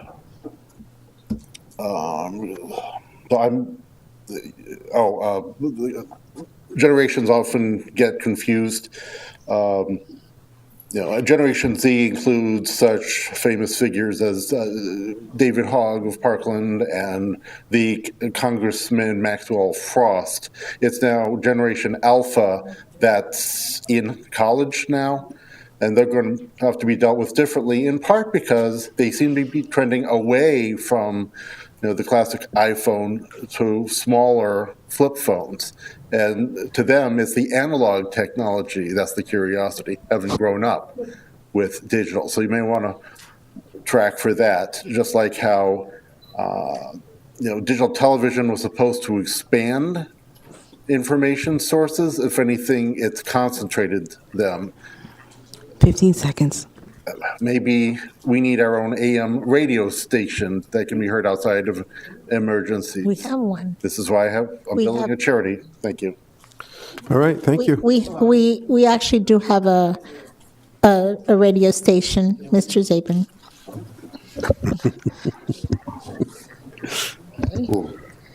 Hello, my name is Lorenzo Hall. I'm a resident of the city of North Miami Beach. I would like to take the time out to say hello to the mayor and commissioners, as well as the city manager, as well as the charter officers. I would like to take time to extend an invitation to the mayor, commissioners, all the city. Matter of fact, the city of North Miami Beach as a whole, to Washington Park Annual Heritage Day that is going to be taking place this Saturday. From 9:30 to 11 o'clock will be the breakfast. We also, I'm sorry, let me back up. We also having a movie night, which is going to be Friday, April the 19th. So it's open to the residents of the city of North Miami Beach. And if you have time, we would like to have you there. Once again, my name is Lorenzo Hall, the president of the Voters Council. Thank you.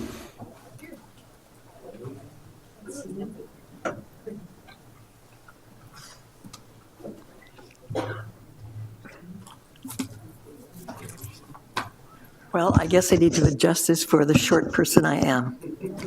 Can everyone hear me? Thank you. I'm Susan Sandness. I'm working as a volunteer out of the library at 1601 Northeast 164th Street. I'm the former director and head of reference at the library over the years, and I'm presently the president of Library Friends. Although we are organizing and boosting ourselves up, we're fully 5013C now, and we are preparing to expand our membership greatly. We're reaching out. I would like to say something that plays on something I said last time I spoke to you. I mentioned how it's so easy to go in the library and never have a clue how many people are actually in it. You can walk through it, see a few dozen people and think, well, a few people come in. I have the statistics for, I believe it's March. I asked Adania for these. In March of this year, the library had 36,612 separate visits to its facility. Can you imagine that number? And you never see enough people in there at once as you walk through, not seeing the meeting rooms, the classrooms, the offices that are available, and the different places people are, and then they all go and another group comes and sits down in there for an activity. They circulated 34,781 books and other materials. That is a huge number for the size of our community. I'm so proud of these numbers. The staff responded to 4,678 inquiries. Some as simple as, where are the bathrooms? Where is this group that's supposedly meeting here? I can't find it. To the ones that got referred to reference or the children's librarian or others to help people actually locate materials. The staff, on Library Week, the Bookmobile visited 3 schools. We want to thank you for the funding that makes this all possible. But I want to say one more thing before my time is almost up here. I am so glad to have the opportunity to say something about Smart City. This is an opportunity about to be missed. I was happy to listen, excited about it. I've kind of kept up on some of these things that are happening in my former field. This plays the library in a role about this big when it should be about this big. The library can do more than just add, and Adania's going to kill me for being spontaneous about this, but the library can do more than just have people able to check out on laptops and get out of there fast. We don't have what we had at one time. We don't have the staff with the high-tech abilities. One of them got poached, and you all know who that is, who was an invaluable employee, was multi-talented, but we couldn't pay him enough. And we'll also keep enough people on the floor just doing the basic gut work and grunt work that has to be done. So I want to say that this is not actually going to carry out anything that begins to reach the levels you're talking about. Time. It's nice to have the library on the list, but it's not using the libraries in a smart way. Thank you. And I hope it gets more points, and Smart Cities is a big success. Thank you. Thank you. Thank you for all you do. Thank you. Sir Diego Brazil, and then Terrence Kamenzuli. San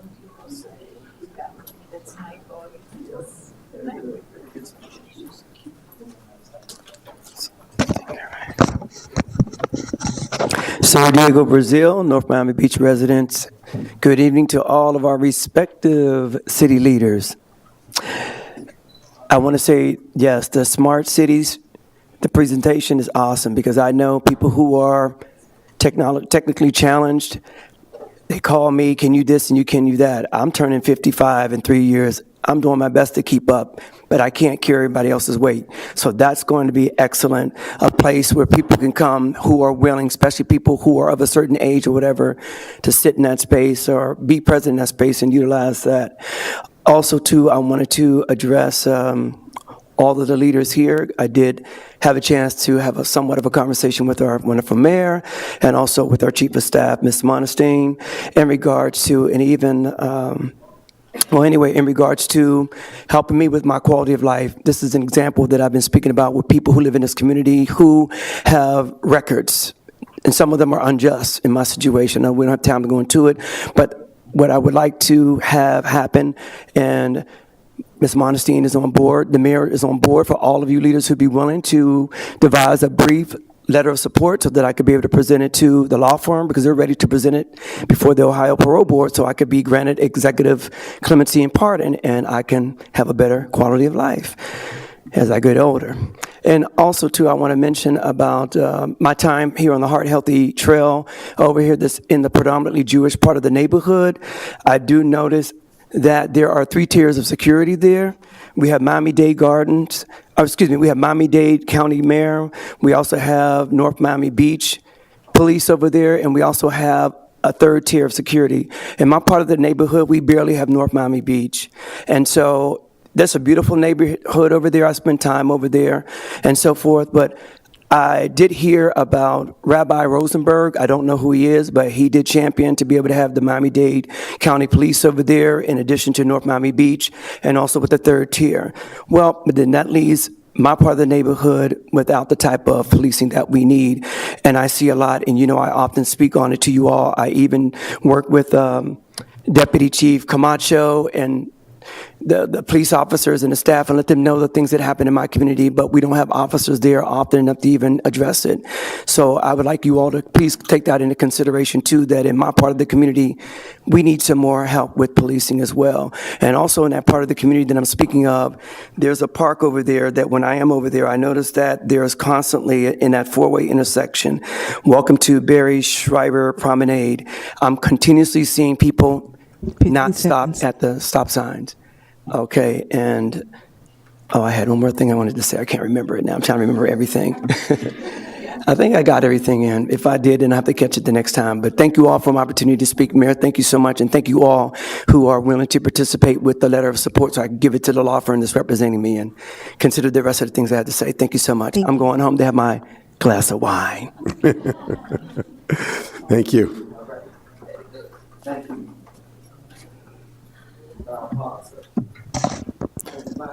Good evening, Mayor, Commissioner, City Manager, City Attorney, and City Clerk. My name is Terrence Camanzulli. I'm a 30-year resident here in North Miami Beach, the last 28 years in Sunray West. A couple things that I've been chomping at the bit, but I can't come over here because of my new transfer back into the city, working for Tires Plus there on Biscayne Boulevard. First of all, I'd like to speak about the traffic on Biscayne Boulevard, especially on the weekends. There are a lot of people that are doing test drives for Prestige Imports that are speeding at high speeds up and down Biscayne Boulevard. I don't know if the police are over there allowing it to happen, but I believe we need to have somebody over there, especially on the weekends, because these high-end cars are going southbound on Biscayne, turning around at either the Target or at 139th Street, going back north. High speeds, I'm talking 60, 70, 80 miles per hour, doing unsafe lane changes. It's not very safe for the neighborhood, especially the people that do walk along Biscayne Boulevard if there were to be an accident. Luckily, we haven't seen any at this point, but I please hope to have somebody out there to take a look at it. Secondly, back on November 13th, the county changed their bus stops, changed the bus routes. We used to have Route 3 running through the city, starting from Biscayne Boulevard on Northeast 172nd Street through the conversion to Northeast 171st Street to 15th Avenue, both eastbound and westbound. They no longer run there. That was the only route running during that area. They put up temporary signs stating that these bus stops are now closed. The bus stop signs are now still up. People are still trying to walk to these bus stops, even though there is no bus coming. I've made a couple mentions to 311, spoke with them a couple times. They said they need time. That was November 13th. This is April 16th. Was that 6 months? 5 months, 6 months? It should be down already. These stops should be down. At the same point, there are bus benches that are there. There are sanitation trash cans that are there that the city maintains. These should be removed. It saves us employee time for doing it. It will also save the people that are using these as their personal garbage cans instead of using their own cans in the alleys. So I'd like to see if somebody from the city, I have spoken to somebody in the city via email. They said basically the stops have trolleys going there. The only trolley I have seen is an eastbound trolley.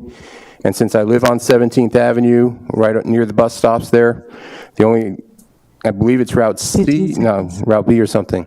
Anyways, if we can get somebody out there to look at it, and finally, since recycling is now every week, why can't we get it in the alley with the garbage cans? The same trucks go down each way. Thank you. Thank you. Mr. Manager, do you think that we could have the police department approach Prestige and ask them not to test drive the cars on Biscayne Boulevard? Yes, ma'am. Staff was actually going to get with the gentleman and take down some notes so that we can reach back out to him once we... All right, thank you. Lynn Sue, North Miami Beach Reef Club. Hello, Commissioner Mayors, and welcome to our city attorney. I want to congratulate the employees. I didn't formally get to, shake hands with them over there, but congratulations for that. The deputy city manager also proposed Smart City. I think it's fantastic. I also want us, I had the electricity go out of my building because they are doing construction. So I noticed that, we don't have protection against when the power goes out or the grid gets attacked or when our internet goes down. So up on top of creating, I'd like to see our city do something to protect our grid as well. The next thing is I also want to thank the city manager for sourcing and finding ways for us to save money in terms of our city employees and everybody's health care. The other thing that I am curious to find out is I believe that our police chief had been suspended for a while, and I'd like to know the status of that, because from my understanding is we are continuing to pay our city chief, our police chief, although there is nothing that is being produced out of it, and she has been suspended. So just looking out for what's going on in the city. Thank you so much. Thank you. Very good. I got the approval. Okay. Coming to the sanitation fee.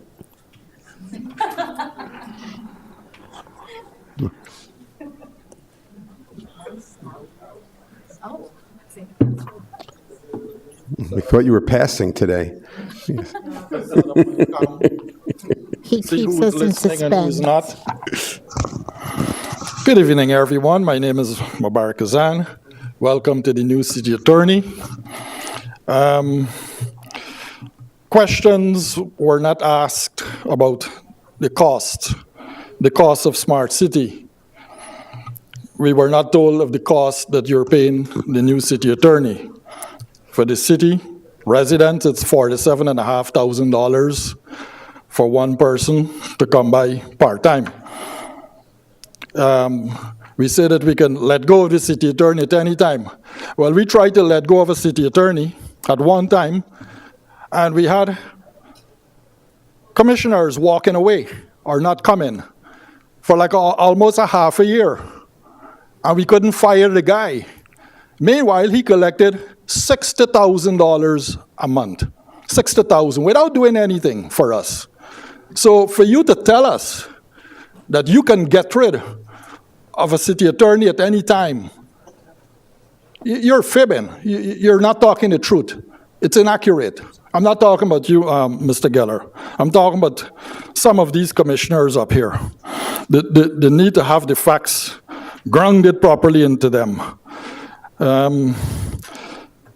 The city attorney charged $2,000, over $2,000, when a sitting commissioner asked him for 2 pages of information. He said, pay over $2,000. That sort of behavior needs to be rebuked.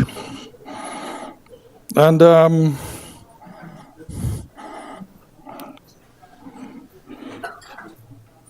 vendor got away with millions of dollars that they did not collect.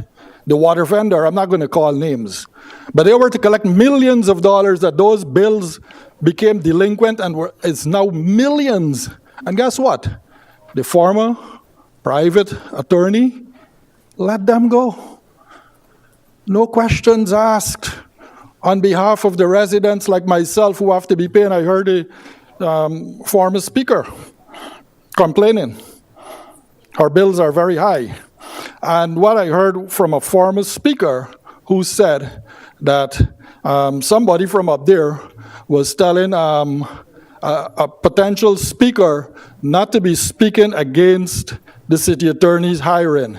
Well, I want to bring it to your attention that one commissioner right now, he can lose his pants because business owners whom he was bullying took him to court for bullying from the dais. Bullying from the dais. And that is not right. I do not know who I just heard it from publicly. And a city attorney from the city of Miami was fired. Maybe you can ask her if she wants a job here and start rebuilding the city attorney's office. Time. Thank you very much. Thank you. Hi, good evening. My name is Maria Hawk. I live in the city of North Miami Beach. Welcome to our new city attorney. I have a curiosity, okay? Even though somebody that I trust told me that city attorneys here can work from 70 to 80 hours a week, but I'm really concerned about your health after so many jobs as a city attorney of a Port Bay Harbor, interim attorney, city of Doral, running for a school board, and you probably can win. So I'm concerned that you don't end up sick. Thank you. Thank you. Very good, Maria. Any other speakers? Mr. Mayor? Okay, thank you. Before you get started, I'd like to ask the manager a question. Okay. Thank you. The garbage can and the garbage, if I heard it correctly, the garbage can, the recycle in some of the homes, some of it's picked up in the front and some is picked up in the back? Is that what he just said? He left now. He said, or one of the speakers said that why can't it was Thomas Kamazuli and Mr. Kamazuli. He said that the trucks that are picking up the recycling, especially in Sunray West, they're the same trucks that go down the alley. But from what I was told is because some alleys are more narrow than most, that the streets have been the most common place to pick up the recycling as opposed to the trash. And I think the recycling trucks are a lot bigger for some odd reason, but that's what I was told, why we couldn't put the recycling in the back. He was talking about specifically the recycling part of it, that we have to bring out outside specifically on our pickup day. So some of them do put it out front because it's... No, I think all the recycling goes out front. If you don't have an alley, then the recycling goes out front. Oh, yes, I'm sorry. I'm not going to, but I'm just speaking from Sunray West perspective. Good evening, Eileen Damaso with Coastal Waste and Recycling.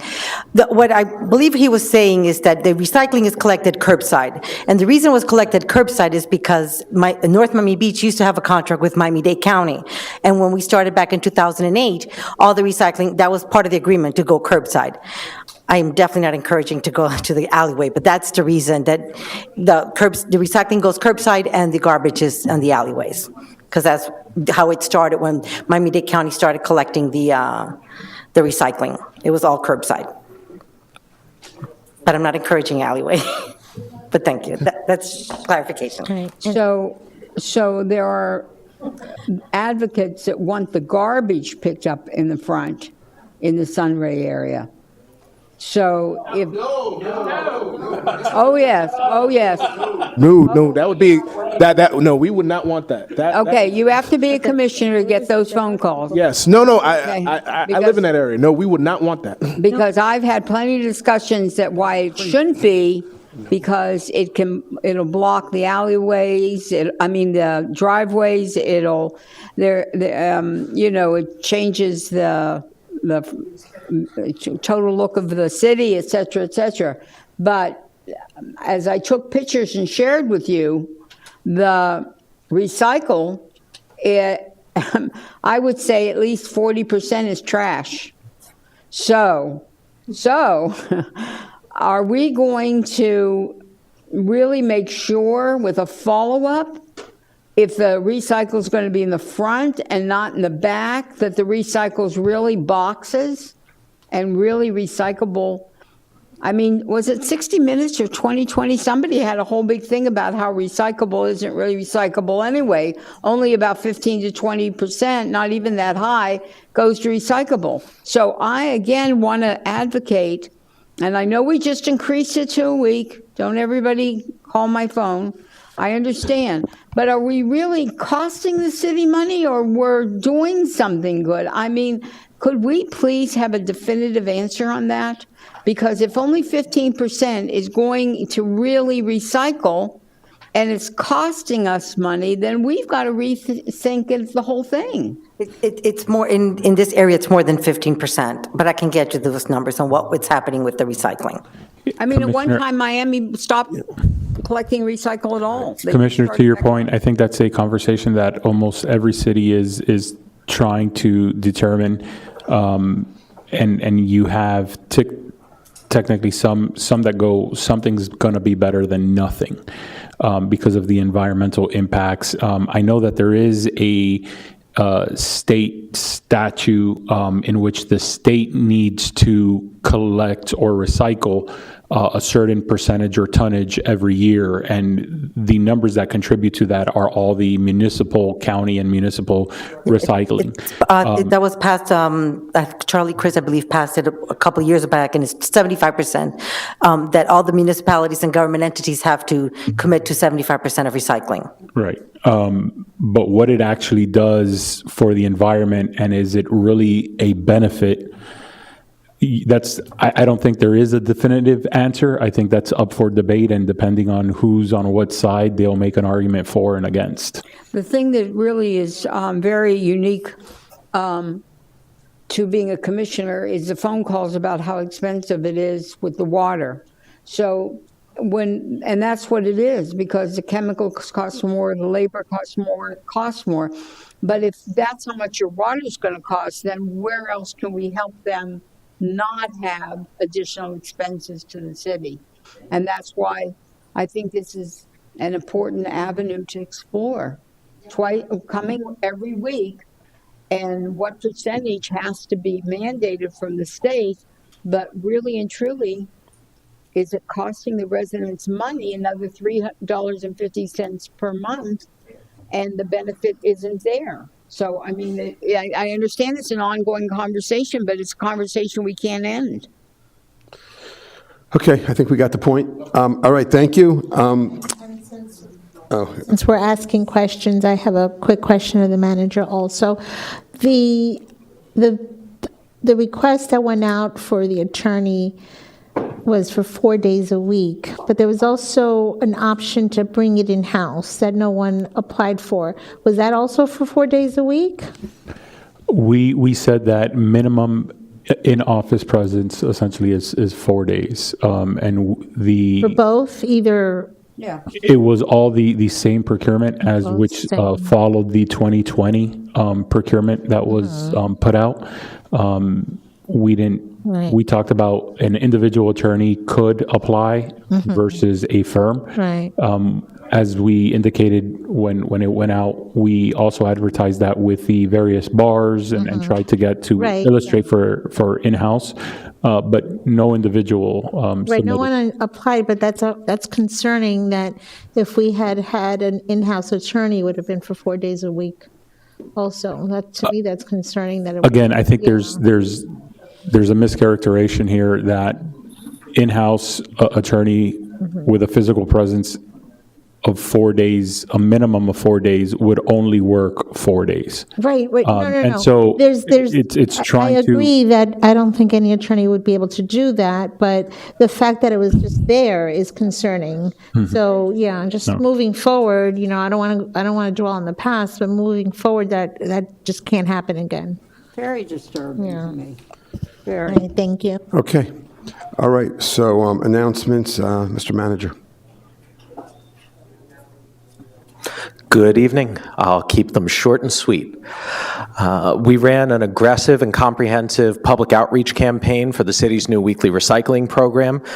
You may all be nominated for Emmys for your performances in the recycling video. I particularly liked Commissioner Joseph's. The city manager did his own recycling video out in the field the first week. He may be nominated for whatever the opposite of an Emmy is. I kid, he's a good sport, and he gives us lots of fun outtakes to work with. After the next commission meeting, We want to see the bloopers. yeah, 1:30. We're working on a series of videos to promote Small Business Month in May and the city's Business Expo coming up on May 8th. This Thursday from 9 a.m. until noon, there will be a farm share food distribution at the Aquatic Center just behind City Hall here.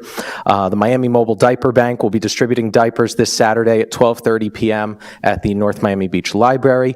Mr. Hall already told you all about Heritage Day in Washington Park. The city will celebrate Green Week from April 22nd to 27th with a series of events at the North Miami Beach Library, including giving away 300 trees for people to plant. The city will host a youth symposium April 27th from 8 a.m. to 1 p.m. On May 2nd, the city will host National Day of Prayer event at 11 a.m. here at the Yes Center. On May 4th, attend Haiti Rhythm of Our Heartbeat, the Spirit of Conbeat at the NMB Library. And on May 15th at 7 p.m., the city will host Youth Financial Literacy Workshop at the Littman Theater in collaboration with City National Bank. Thank you very much. All right, thank you. Could I please have a copy of that when you get a chance? Thank you. Okay. All right, City Commission reports. Madam Clerk? Commissioner Chernoff? You forgot Arbor Day. Arbor Day is the 27th of April. Okay, we will be giving away trees at the North Miami Beach Library, one per household. Okay, during that week, we have on the 22nd, April 27th, second, Kiss the Ground is about orchids. Second one, no, I'm sorry, the second one is orchids. Million Orchid Project on April the 2nd, 23rd. Had a Compost on the 24th. Story Time and Bookmark Contest on the 25th. But everything culminates on Saturday, the 27th, where we're also going to have a shredding truck for those of you who just filed your taxes yesterday. However many years you save them for, you can throw out the last year that you're going to throw away. Bring them to us to shred, and we'll be happy to do it for you. Okay. He also mentioned Farm Share, Thursday, right here at Victory Park. Victory Pool, I still call it Victory Pool, okay, the Yes Center, whatever you want to call it. But that's this Thursday, 9 a.m. You know you have to get in line early. This one gets a lot of people that come, and once it's a food distribution. And for all of our Jewish families out there, Chag Sameach, have a wonderful Passover. Thank you. Oh, and congratulations to our new attorney, Mr. Joe Geller. Commissioner Jean? Good evening, everyone. I want to start by reminding you that April is actually Stress Awareness Month. So check your stress level, make sure you're staying relaxed and staying cool during the hot spring and summer months. We want to thank our Parks and Recreation and also Police Department and our manager's office for a successful college tour. We were able to visit 4 colleges, and we had about 45 teens that attended. Also, kudos to the Police Department and Commissioner Chernoff, a tour de force. We have a running bet that I'm going to learn how to ride a bike by the end of this year. So, and swim as well. And I also had the chance to attend the Special Olympic Games, and it was great to see thousands of athletes participate in that. I want to remind you that April 21st, the Humane Society will be having a brunch for animals, for you animal lovers. And as it relates to the Better Bus Network, for those of you who are concerned about the changes in the bus routes, there will be a community meeting happening at Oak Grove Park to update you on what the county is doing as it relates to the Better Bus Network. And again, may you celebrate a safe and successful Passover. Commissioner Joseph? Thank you. Just want to say good evening to everyone. I hope you guys are staying safe. And to the Jewish community, good Pesach coming up. Also, last week there was an event at man, it escapes me. I'm sorry, I'm having a senior moment. Wow, that's crazy. I'm sorry. But I want to wish everyone a happy and safe week, and I look forward to a speedy and good meeting. Stay safe. Thank you. Commissioner Smith? Thank you. First, I would like to address the manager again, that in the budget process, the library has become such an important part of our community and everything they do. When you talk about IT, they're not even touching 30% of what they're capable of, but they can't do it without staff. So I know the budget's going to be hard for you. There's deficits in a lot of areas, but that's an area where, please, I've been shouting it, now I'm going to scream it. Money for the library, please. I also, tomorrow is senior in the morning at 10 o'clock in the Yes Center next door. We have a very strong commission for seniors. Anybody that has that extra hour and a half, we would love to have you join us and help with some ideas. I know I'm going to bring some ideas forth about IT tomorrow for seniors and see what we can come up with.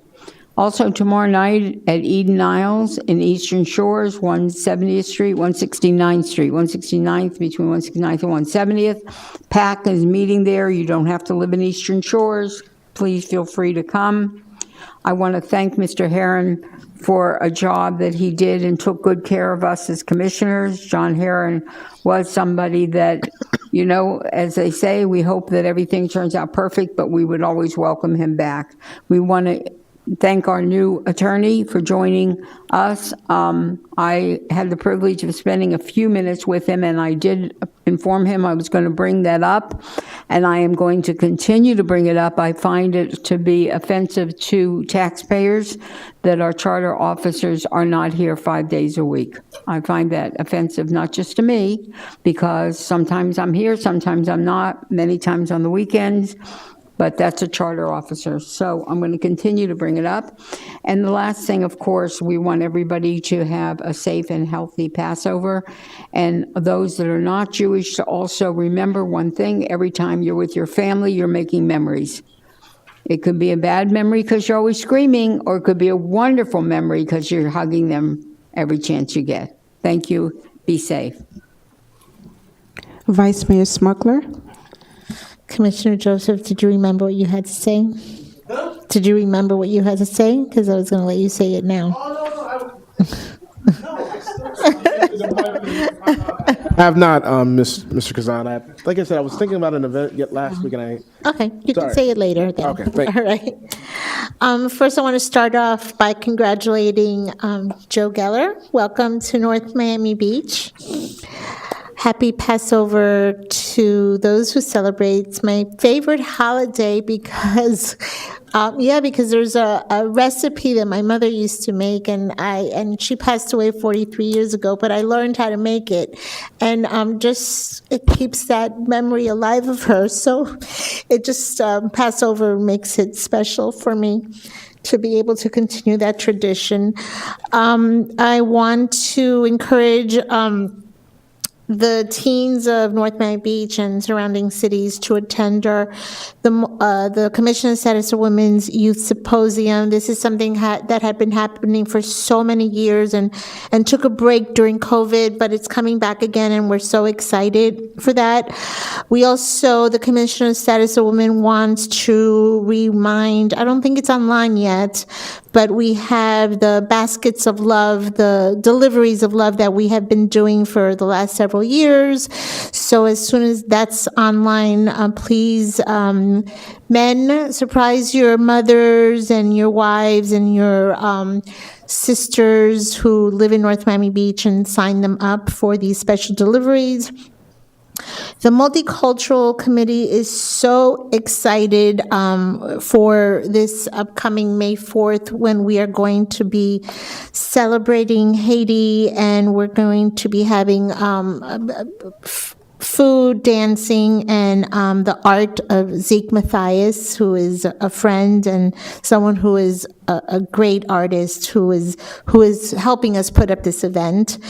I also want to a very special employee that I met about 18 years ago here in North Miami Beach, John Falome. I want to wish you a really speedy recovery and hope that this is what you needed to be doing to clear the path for you and bring you back here in our city the way you were 2-3 years ago.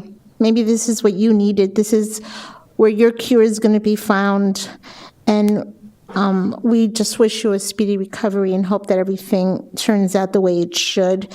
And as always, I want to thank the police department for taking care of our neighbors, our cities, our residents, our businesses, and our visitors.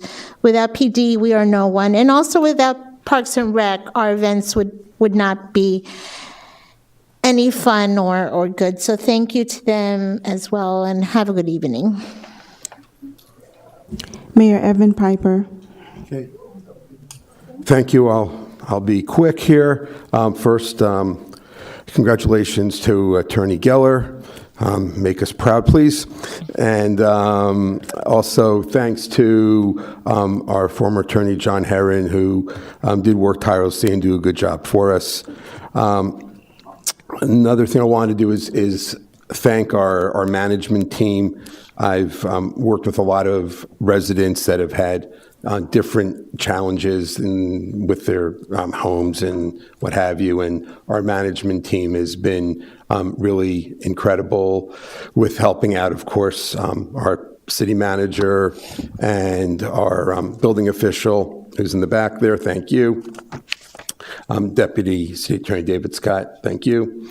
So it's all, and along those lines, I just wanted everyone to know that the mayor's office is open if you have any issues to reach out to myself or our Bernice Morris, who's our senior constituent aide in the mayor and commissioner's office, and I think I speak for probably everybody else here as well. But please, reach out to us or reach out to Bernice, and she'll get the message to us if there's anything that you need. Last but not least, happy Passover. Thank you. Only 4 days a week. Huh? We're only open 4 days. Okay. We are, huh? You're done, that's it? No more pictures? Okay. All right, I think we're ready to move on to consent agenda. Move to approve the consent agenda. Second. Okay. Do you have a reading of the titles? Or? Yes, that is your job. One at a time? One of them, one of the many. Okay. Item, I guess, do we have the minutes or part of it first, Madam Clerk? Yeah, Okay. just. Item Wait, did you 9.1. remove the two items that Commissioner Smith pulled? Okay. Yes. Thank you. Item 9.1, Special Commission meeting minutes of March 18, 2024. Item 9.2, City Commission Conference minutes of March 19, 2024. Item 3, Regular City Commission meeting minutes of March 19, 2024. Item 9.4, Resolution number R2024-47, approving piggyback contract with GML Coatings, LLC, for tank recoating services. Andrea Suarez Abastida, NMB Water Director. A resolution of the Mayor and City Commission in the City of North Miami Beach, Florida, approving a piggyback contract between the city and GML Coatings, LLC, for the purpose of sanitary sewer, stormwater, line, and manhole rehabilitation services, for a total budgeted amount of $90,000, authorizing the city manager or designee to do all things necessary to effectuate this resolution, providing for conflicts, providing for scrivener's errors, providing for severability, and providing for an effective date. Item 9.5, Resolution number R2024-48, approving an agreement with North Miami Beach Little League, Inc., Andrew Plotkin, Parks and Recreation Director. A resolution of the Mayor and City Commission in the City of North Miami Beach, Florida, approving and authorizing an agreement with North Miami Beach Little League, Inc., and authorizing the city manager or designee to do all things necessary to effectuate this resolution, providing for conflicts, providing for scrivener's errors, providing for severability, and providing for an effective date. 9.4 was pulled. I'm sorry, 9.6 was pulled. 9.7, Resolution number R2024-50, approving change order to the piggyback contract with B&H Photo, DBA B&H. Ricardo Castillo, Chief Information Officer.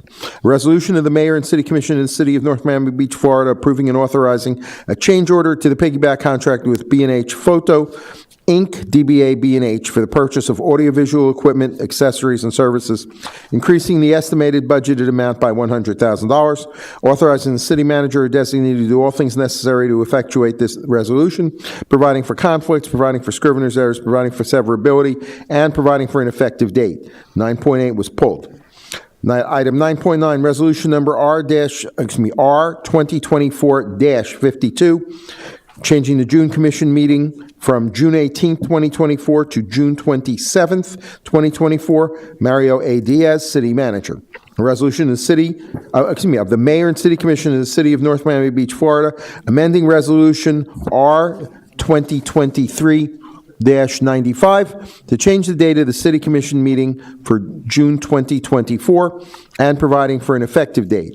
Item 9.10, Resolution number R2024-52, approving a 5-year extension of the interlocal agreement with Miami-Dade County Office of Film and Entertainment for permitting.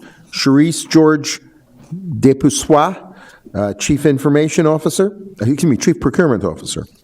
A resolution of the Mayor and City Commission of the City of North Miami Beach, Florida, approving a 5-year extension of the interlocal agreement between the city and Miami-Dade County for the Miami-Dade Office of Film and Entertainment to issue permits to film and still photography production companies, allowing the use of city facilities and services, authorizing the city manager or designee to do all things necessary to effectuate this resolution, providing for conflicts, providing for scrivener's errors, providing for severability, and providing for an effective date. That is your consent agenda. Okay, thank you. We need a motion and second to approve the consent agenda. Motion. Second. Okay, and all in favor, say aye. Aye. Any opposed? Okay, passes unanimously. Before you go on, Mr. Mayor? Yep. If I may, I just want to recognize Senator Ron Silver and thank him for coming to North Miami Beach, as he always does. He's been here since the beginning of the meeting, and you know what? He looks after his city. He's been here since the beginning of time. Right. Too. We hope we provided adequate entertainment for you this evening. Okay. All right, so before we move into legislation, I know we 9.6. pull that right. So the next item we're going to do now is 9.6, right? Yes, sir. Okay. You ready for, is that read first? Yes. Yes. Okay. Clerk is telling me yes, so. Yes, to read the title. Resolution, 9.6 Resolution R2024-49. Resolution Move to introduce. 9.6. Yeah, we need to introduce. Made it? To introduce. Yeah. Okay. 9.6, resolution number R 2024-49, approving an agreement with North Miami Beach Youth Athletic Club, Inc., Sun Devils. Andrew Plotkin, Parks and Recreation Director. A resolution of the Mayor and City Commission of the City of North Miami Beach, Florida, approving and authorizing an agreement with North Miami Beach Youth Athletic Club, Inc., and authorizing the city manager or designee to do all things necessary to effectuate this resolution, providing for conflicts, providing for scrivener's errors, providing for severability, and providing for an effective date. Okay, thank you. Mr. Plotkin, you're going to speak on this?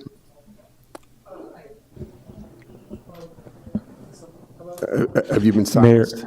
I can fill in the gap. Mayor, there we go. one of the things that administration had been looking at are various agreements throughout the city. We found out that there were no prior agreements with any of the little leagues within NMB. And so with that, we moved forward with drafting a template. It's gone back and forth with the various leagues. It's taken quite a bit of time, but we have gotten here. You did approve one already. This one is for the Sun Devils. There is a error, I believe, that I'd like to just kind of clarify. The end date for the term agreement says September 29, 2024, yet use of facilities have it going into December of 2024. I believe that term of agreement would be September of 2024, and the intent is to bring these back on a yearly basis to the commission. Okay, so now because I pulled it, I'm going to interrupt. And Mr. Manager, if you could give that information to me when you see it, that there's an error that we're voting on before we have to vote, I'd appreciate it. Because that's the reason I pulled it. It says very clearly what I'm supposed to vote on. The term of the agreement shall start on October 21st, October 23rd, and end September 29th, 2024, unless sooner. But they're going to use the facilities from July 1st, 2024 through December 31st, 2024. And this is what I was supposed to vote on, and that's why I pulled it. So if you recognize, and several of them, and we voted on them, and I did it with, of course, a full heart and reading it. Several of them, they were up a year ago. I don't understand why we're not voting on them a month before they're up. So why are we voting backwards? But this one, I voted for them. I did ask, I didn't get an answer yet, why we went back and they were going to go to procurement and find out why it wasn't brought to us a month before it expired, because there wasn't one, there were 3 or 4. So I'm looking to the public and I'm identifying this to the public because now this is repeated to me and I am in a frustration position when I'm reading it at home. Absolutely, Commissioner. If you would indulge me, and if I would be glad to get you that information if you would have brought that up. Okay, well, I spoke to your staff, so I understand, and I also want to say to you. And I can do. We have the only. In the rears is with regards to the fire station, which is coming up. That is something that the county made us aware, as well as the film, as both of those are doing with the county. This administration wasn't aware of those leases until they were brought up, and even the county was late on even notifying that they wanted to extend theirs. The other, with regards to these athletic schools, the city, or athletic leads, the city never had an agreement. I understood. And so we're putting this agreement together. We tried to get it before the end of the year even, but it's gone back and forth with the leagues with various language. And there was a Scribner's error here in this one, in which we're trying to rectify now. Okay, well, Scribner's area doesn't change the context, so that's the second time you've used that. When it changes the context, it's not a Scribner's error. This isn't adversarial. This is not adversarial. This is just the frustration when you are reviewing this for the public to vote on it, because when it's on the consent agenda and nothing's been made aware that there's been a change, that's what you're voting on. So that's why I'm bringing, because we've gone back and forth with this a lot of times, and that's why we have a huge staff, 390 employees full-time, to review this. And when it was on the consent agenda, I felt compelled to bring it out, that what we're voting on has to be what we get in our package, or there could be a correction. I understand that. But if there's a correction, then please let us know before we come here to vote. And I thank you very much for understanding the frustration I have. Because obviously, if they're going to use the facility 6 months after the lease, after the agreement's up, it's not what it should be. Thank Okay. you very much. All right, so we need to have public comment. I make a motion to vote. Oh, you still have anything else to say, or you're good? Okay. I make a motion to accept. All right, well, hang on. I think we need to do public comment first. Oh. Anyone would like to speak on this item? Okay. The revised, Let the record reflect, nobody came forward. Second, your it has to be revised. Let the manager make it clear to, or the attorney make it clear what it should be that we're voting on. Second as amended. Okay. I'll defer to the manager for that since it's the administration's item. Simply agreeing to the agreement as presented with a change of the end date to December 31st of 2024. Make a motion, we accept? Second. Okay, all in favor, say aye. Aye. Any opposed? Passes unanimously. Okay, I guess 9-8 would Mayor? be... Yes, 9-8. 9-8, item 9-8, resolution number R 2024-51, approving the final 5-year lease agreement extension between the city and Miami-Dade County for the use of Fire Station number 31, Charisse George Depusois, Chief Procurement Officer. A resolution of the Mayor and City Commission of the City of North Miami Beach, Florida, approving and executing the final 5-year lease agreement. So I think the word extension may be missing from the title. But approving and executing the final 5-year lease agreement, I believe the word extension should be there, between Miami-Dade County and the city for the use of Fire Station number 31 located at 17050 Northeast 19th Avenue, North Miami Beach. Authorizing the city manager or designee to do all things necessary to effectuate this resolution, providing for conflicts, providing for scrivener's errors, providing for severability, and providing for an effective date. all right, so I pulled this one. What do you want to do? Go ahead. Let's just get to the bottom line. I pulled this one because it's an extension. I understand from the county, Mr. Manager, that they had to work with you and they were delinquent in working with you on this because they don't have a copy of it apparently in their file. I just got a copy, which I requested so that I could see. They're renting the facility from us. We're paying them, though, for their services. So in the 5-year second contract, was there a change in fees, or it stayed the same for 10 years? Commissioner, I'm not aware of any changes within those. I know in the 2009 extension, I believe there was some type of agreement with the city because they contributed towards a construction of the station, and then the agreement from 2009 lists that their rent is zero. They pay about $40,000 worth of utilities, and then they made I believe it listed it as $1 million contribution towards the construction. First year was $500,000. Outside of that, I'm not aware of any additional funds. I briefly looked at it, on Fire Station, and we give back, gosh, I didn't mark the page. It was over 10,000, 17,000. I'm sorry, I didn't memorize it because I was looking. We give for to use their services. But anyway, I just wanted to know because as the cost of everything goes up, and it's a 10-year contract, going forward, I'll try to review this, and we can't change it anyway, but going forward, facilities that utilize property that the city owns, we have to make sure built into the contract, and I might address the attorney for this, built into the contract that we have an adjustment annually It doesn't even have to be big. Of course, when you lease something, there's always a 5% or more adjustment based on the fact that the taxes will go up, the cost of insurance will go up. So this is a 10-year contract with a renewal of 5. 1 year's already gone, almost a year and a half. But I just want to make sure that it's on everybody's mind.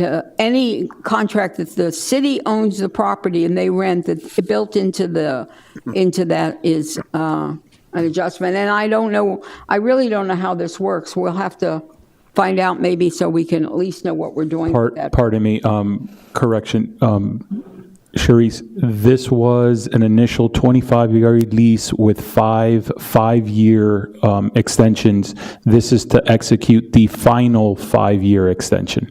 And then what? And then what's the? We would have to renegotiate with the county, whether to stay in their current location or if they're going to fund the building of a new station, or we would have to renegotiate that. But we own that property. Correct. So that's whether they rent it or somebody rents it. It's going to be utilized because we have the other building on 172nd or it's 173rd Street. So that's what I wanted to get across, and that's why I pulled it. Okay. Yes, the city attorney wants to speak. Yes, through the mayor. I'm happy to get with the administration, Commissioner, and if that's what they're able to do, then we can certainly write it up. But if it's an extension of an agreement that was previously reached, we may not have the ability to renegotiate. But again, No, I think you misunderstood. I wasn't asking that. I wanted to know, I just want to know what it was so that I could know. And I wanted to say that going forward, any city-owned property that has those 25 years. So they've been paying maybe the same terms have been going on for 25 years, which look at the price of eggs 25 years ago. I'm saying. To your point, Commissioner Smith, I think we should make that request, see if it is possible, because I think you make a very good point. And I don't know if you want to make a motion to do that, just to make the request to see if it is at all possible, because they're coming up to their 5-year final term extension. If we could say, hey, this would make us more palatable for the upcoming lease and fires, because they like to plan that way. No, you misunderstood. The 5 years came and went No. a year and a half ago. No, So if we vote on listen, it tonight, why would they? I think the point really is that we should just be mindful that with whatever Yeah, of course. whatever similarly situations that we have, to make sure that we're not asleep at the wheel and make sure that we're getting market value That's why for I what brought we it have. up, because we're going to vote on it tonight, Commissioner. Right. And once we vote on it, they're going to have the. No, I agree. I was just thinking from a, I'm not saying a symbolic request, but just to see if they would be more inclined, to possibly doing an early negotiation for extending the lease. I don't know. Or maybe they want Well, to let's ask the procurement director. You have any opinion on that, or the manager? What, as far as can we have discussion with them, or is it too late this cycle? I think we can definitely initiate conversations for the next set of leases that are coming forward. And I agree, anytime that we are going to be leasing any type of public facilities, we should have the agency or whoever's going to be renting it providing some kind of rent to the city. How much and what that looks like, we would give the best recommendation, and then you all kind of decide from a policy perspective what would be good for the city. Right. Okay. Right. I want to also mention, I just now got in front of me, the renewal has to be with a 30-day written prior notice. The renewal has to be within a 30-day written prior notice. I just want us to start to follow what it says. That was a year and a half ago. But that was on the county, right? They brought it, they notified us. On either party. Oh. So we needed to notify them. They're agreeing also, hold harmless, I had that circle, nothing. They also have limited liabilities based on 768.28 for Florida statutes, which I don't know what their limited liabilities are. but I wonder if that, I think you bring up a good point. It's a matter of reading more of the fine Yeah. print and Right. making sure that we're, complying. So I appreciate thank you for bringing that out. And yes, Mr. Attorney. That statute, Commissioner, is a generalized, it's part of the sovereign immunity protections that we Okay. have. So 768.28 is there to help limit both sides' liability and make sure that we're not inadvertently in our contract negotiations, that neither the county nor the city is waiving the sovereign immunity protections we have. Thank you. So that's the purpose of it. Thank you. I just didn't know what it was when I read it. Move to approve resolution number R hang on, hang on, hang on, hang on, hang on. 2024-51. Got to do public comment first. We have one coming up.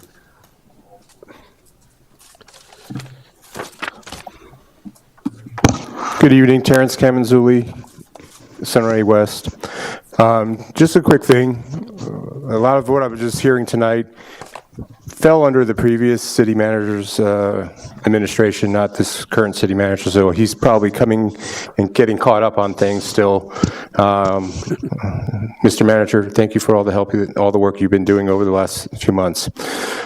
I would look forward in the future trying to review everything so that all this will not be in arrears, because of course this supposedly happened before. I heard about the other object that she just brought up.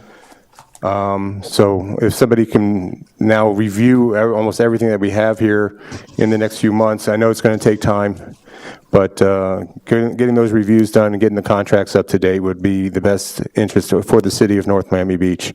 Thank you very much. Thank you.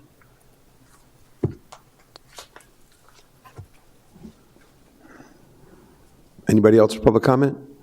Nope. All right. Let the Move record to reflect. approve resolution number R 2024-51.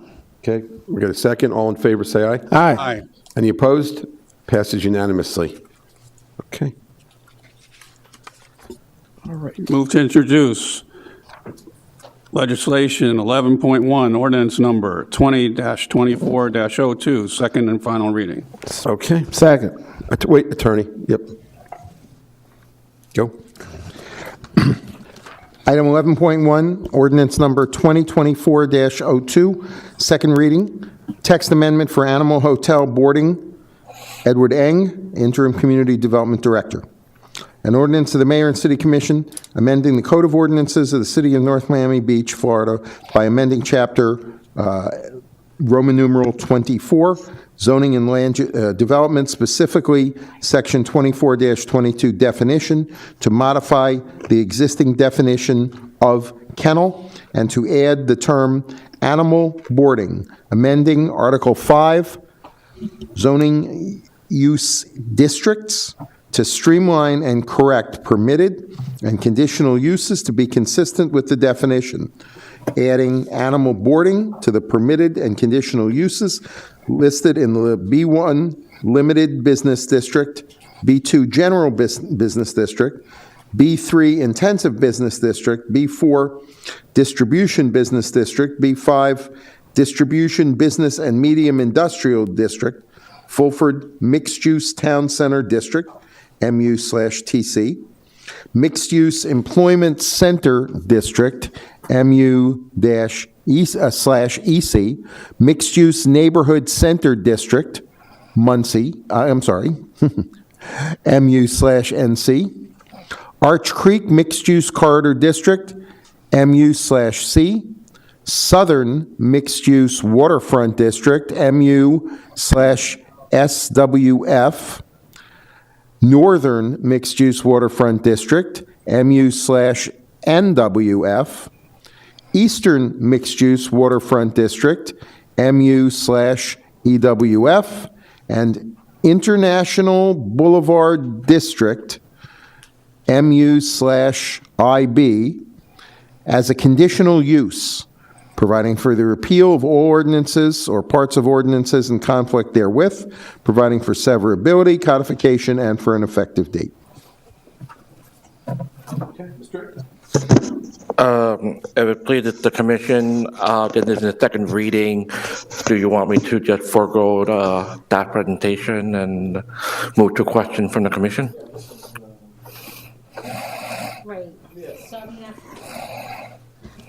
So first of all, I wanted to thank Commissioner Joseph for tabling it last month.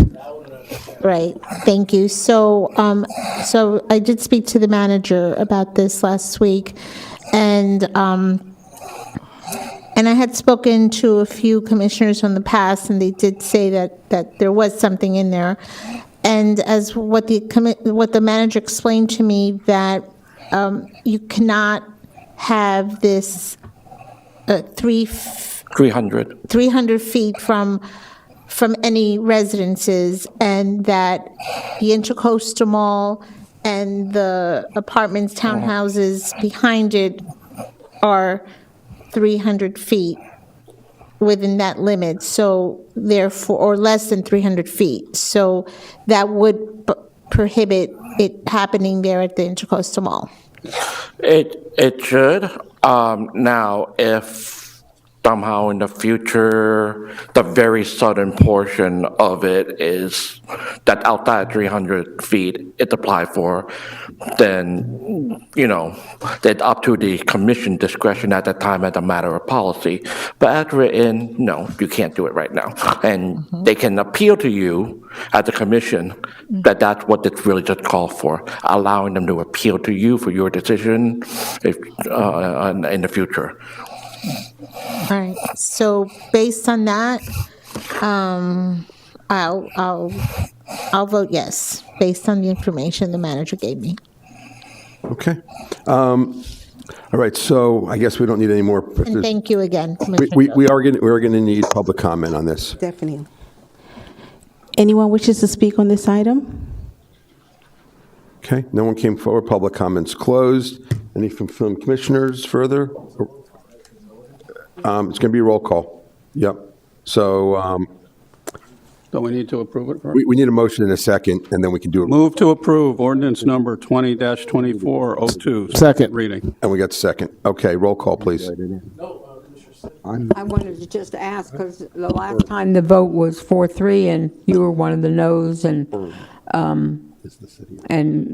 Commissioner Chernoff was a no, and I researched it today. I looked for the minutes of the planning and zoning, and I went back over with the clerk over the meeting, but nobody really gave the reason why they're voting no. Just didn't have enough information, as far as I was concerned, of who it affected or didn't affect. I see. And I voted no because I thought that it was changing what was done many years ago. So with the Intracoastal Mall. And once it's changed, I just wanted to verify, and he just said it, though, that if there's an exception, they can always come before us to ask for that, because I think it's a good idea. Okay. All right, roll call. Commissioner Chernoff? Yes. Commissioner Jean? Yes. Commissioner Joseph? Yes. Commissioner Smith? Yes. Vice Mayor Smuggler? Yes. Mayor Piper? Yes. The item passes 6-0. Okay. 11-3, we need a motion. Move to introduce ordinance number 20-2406, 11.3. Okay. Mr. Attorney. And I'll note for the record, 11.2 was deferred to next meeting at my request.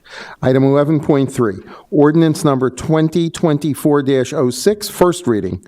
Street tree landscaping update. Edward Eng, Interim Community Development Director. An ordinance of the Mayor and City Commission of the City of North Miami Beach, Florida, amending the Code of Ordinances of the City of North Miami Beach, Chapter 24, in Roman numerals, entitled Zoning and Land Development by amending Article 11, entitled Landscaping, Section 24-119, Minimum Landscaping Requirements for All Zoning Districts, amending Section 24-121, entitled Tree Removal Permit, to provide for clearer and more concise specifications and guidelines for applicants by creating a new Section 24-125, entitled Right-of-Way Trees Regulations, providing for codification, conflict, scrivener's error, severability, and providing for an effective date.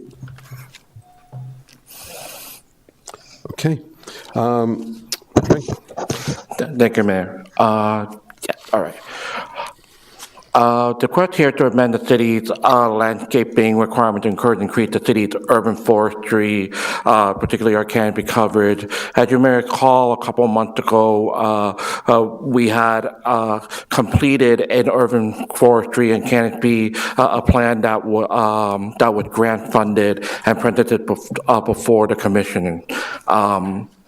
We got a bit of feedback about putting these regulations in place so that we could actually move forward with actually what the plan said. But in order to do so, we actually had to take what was in that plan and translate it into legislation that you see before you today. These rules and regulations cover the installation and maintenance of the city's streetscape, particularly the trees in the right-of-way, as well as what we can require of our development as they come in for site plan approval.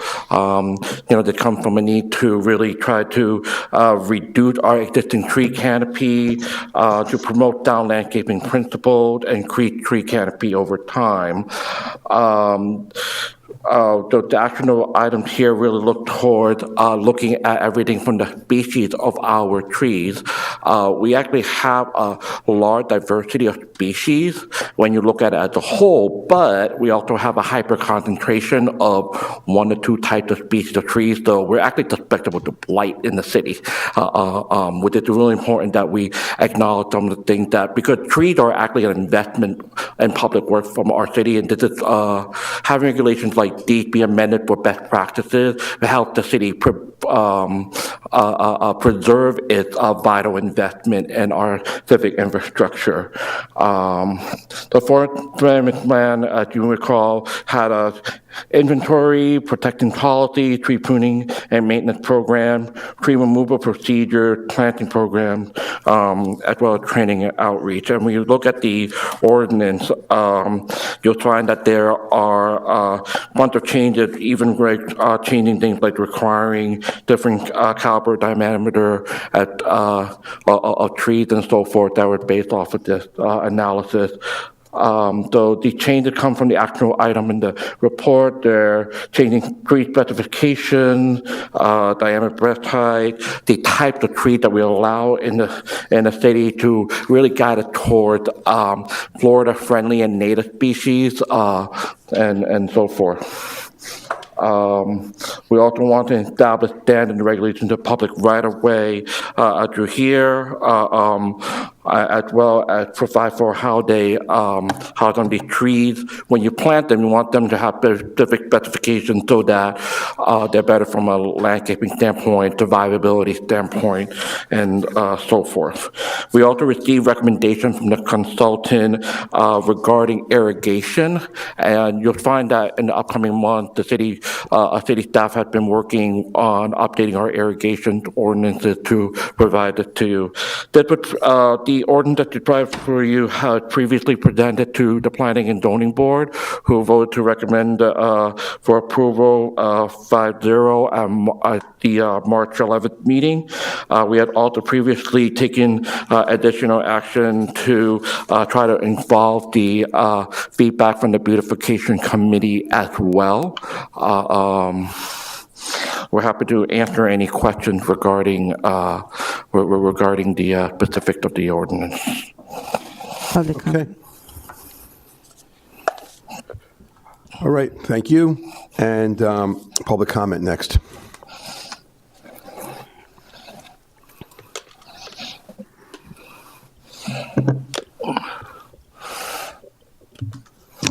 Good evening, Terrence Camanzuli, Sunray West resident, 30 years.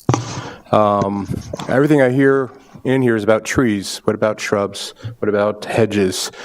There seems to be a lot of this new type of hedge that people are putting up on their properties. Some of them are blocking right-of-way safety, especially when you come to a stop sign. They're right on the edges of the sidewalks. Blocks view of oncoming traffic, both left and right, especially along 19th Avenue. And also, I don't know how the police are looking at it, but a couple things. When I was the chairman of the beautification committee in years past, I was very adamant about trees and being put up in the parks. Steckenberger Park was one of the parks that we redeveloped. Turned out very pretty. But these shrubs that are supposed to be no higher than 4 feet in the front, 6 feet in the back, are now higher than houses all throughout the city, and unfortunately, code cannot do anything about it. They say that there was an ordinance passed, but it was never actually passed that prevents the code people from actually enforcing the 4-foot, 6-foot height limits on these hedges, especially with the very little minimum setback from the sidewalks, and some actually do encroach the sidewalk for people walking, which is an ADA violation. I just want to bring that forward. Thank you very much. Thank you. Mr. Mayor? Yes, we just make sure we're done with public comment. Any other speakers? Mr. Mayor? Okay, no one's come forward. Public comment is closed. Commissioner Chernoff. Thank you, Ed. This is a very needed ordinance that's coming forward. We did get a plan that the beautification committee did see and saw the presentation by it, and it means a lot to the city to do a lot of things as far as trimming trees and doing everything to comply with this. But the gentleman's, point is about the hedges is something I brought up when I first came back, was that all the years that I was here before, there was a 4-foot height in the front, and the reason there was a 4-foot height, you can ask the police, was so that a police car driving down the street can see your front door if there's anything going on. These hedges now, and my neighborhood the same, they're 12 feet, 14 feet high, and they do encroach on the sidewalk. We have to cite them to get off the sidewalk and so on and so forth. We have to be more diligent. But the issue is that a police car drives by, they can't see the front door anymore. And, that's a hindrance to them, the resident, not the city. That's a hindrance to them. So I think we need to revisit the hedge height and maybe come back and start, having hedge height discussions again. But this ordinance is definitely needed. Thank you. Okay. Mr. Smith? Thank you. I apologize, Mr. Manager. I read this very late, but there are a few questions I have in reference to this. One of the questions is on page, it doesn't have pages, number 9 under 24-119. In reference to proximity to overhead or the underground electric facility, shouldn't it add the driveways and the visibility to that sentence? Maybe the city attorney would want to bring in, but I would think that that would also be something of interest. The other thing I wanted to add is where it says that, one of the regulations that we're putting in the code is that it has to be a minimum of 12 feet in height for these trees that we're going to be planting. My question is, shouldn't it have a range, like 8 to 15 feet rather than a definitive at least 12 feet? Because maybe there's a 10-foot tree that we can get at a discount or whatever, or it's the only one that would suffice that you want planted there. I mean, it could be based also on price. It could be based on fast growth. So I think that where we have definitive numbers, there should be a range. And it's very interesting because the minimum used to be 25% of all required trees shall be of palm species. And now we're changing it to the maximum should be 20. I mean, that's quite a change. That is quite a change. So if you feel that's necessary, I am not, you have to really understand this. My brother, may rest in peace, this was his career, but he's not here, so I'm just going to have to trust the professionals. But I do think that under 9, we should add plus driveways and visibility, and I think that we should change it to read a range. And normally, I do apologize, I would have done this prior to, but I just wanted to be on time. Okay. What are you thinking? Mayor, if I may, to provide some quick notes.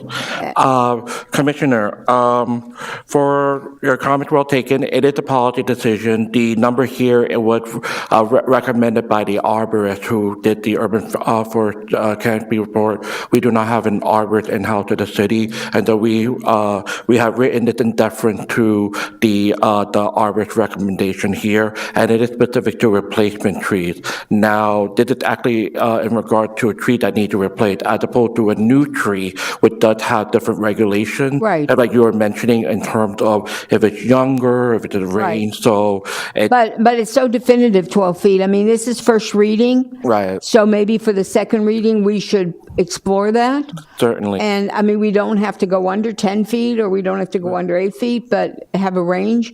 And then in reference to the palm trees, because palm trees are a funny thing, because you don't want to get coconut palms. They grow up so big, and then it's very difficult for staff to take care of them during hurricane season to get everything down. Right. And so palm trees, to have a 25%, I mean, anyway, There are that was some just my suggestions for second reading.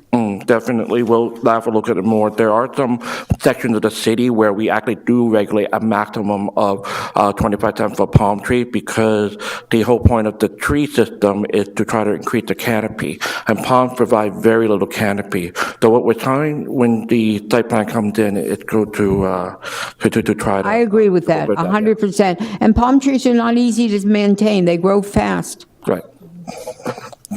I had a quick question. So who's going to be in charge of regulating this? Since we don't have an arborist per se, is the responsibility going to fall on code, on public works? Have you guys identified? He said we don't have an arborist currently.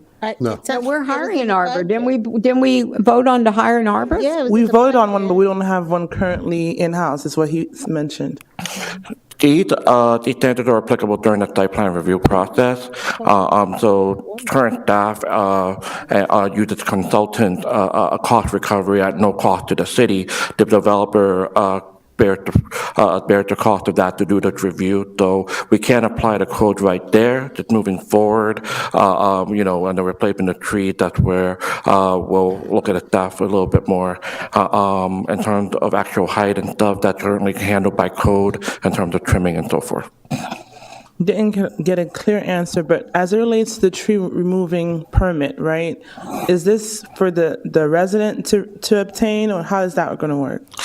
In terms of removal of tree permit, they usually are they're supposed to be initiated by the property owner if the tree is on their property. If it's on right-of-way and there's a concern, we've had a system set up where if the resident comes to us and we verify that it's on the city's public right-of-way, then during the intake process, we referred it to Public Works, and Public Works Department then reviews, verifies, and addresses the issue. And who gets the cost? Pardon? The cost burden. The cost burden is such that if it's on the city's right-of-way, it is the city's tree, and therefore the city bears the cost of removal. But if it's on the resident's own property, then it's the resident's tree, and then the resident is responsible for the removal of their own property. So if it's the resident's tree, they still have to get a permit in order to remove it? Yes. Now, we do have provisions to waive certain fee requirements. Say if the tree has not non-native or so forth. So that there are provisions to waive certain aspects of that fee. All right, thank you. Yep. Anything else? Okay. Motion to approve? Second. Okay. And roll call.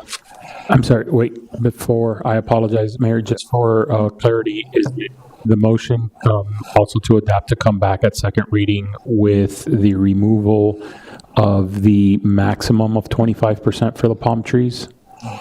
No. That was proffered by Commissioner Smith, but I didn't know if that was the direction from the commission. No, my second reading, I would like to add those two, the driveway and whatever the second one was, and I would also, my second reading, to I forgot what it was. To change the word from minimum of 25%. No, for palm trees to I just maximum. thought that, I was just stating that it was minimum and now it's maximum. That was such a wide range. No, I had no change with that. Okay. The two changes, let me get it. You were questioning the 10 feet versus 12 feet of a tree. That, I wanted a range. we That's also adding correct. the I wanted the shrubs? range on, I don't want it to be definitive 12, in case there's, fast-growing trees or we get a real discount on 10-foot trees and we need 10 of them or 20 of them. You want I just wanted to, flexibility. That's all you want, is I flexibility. want a range.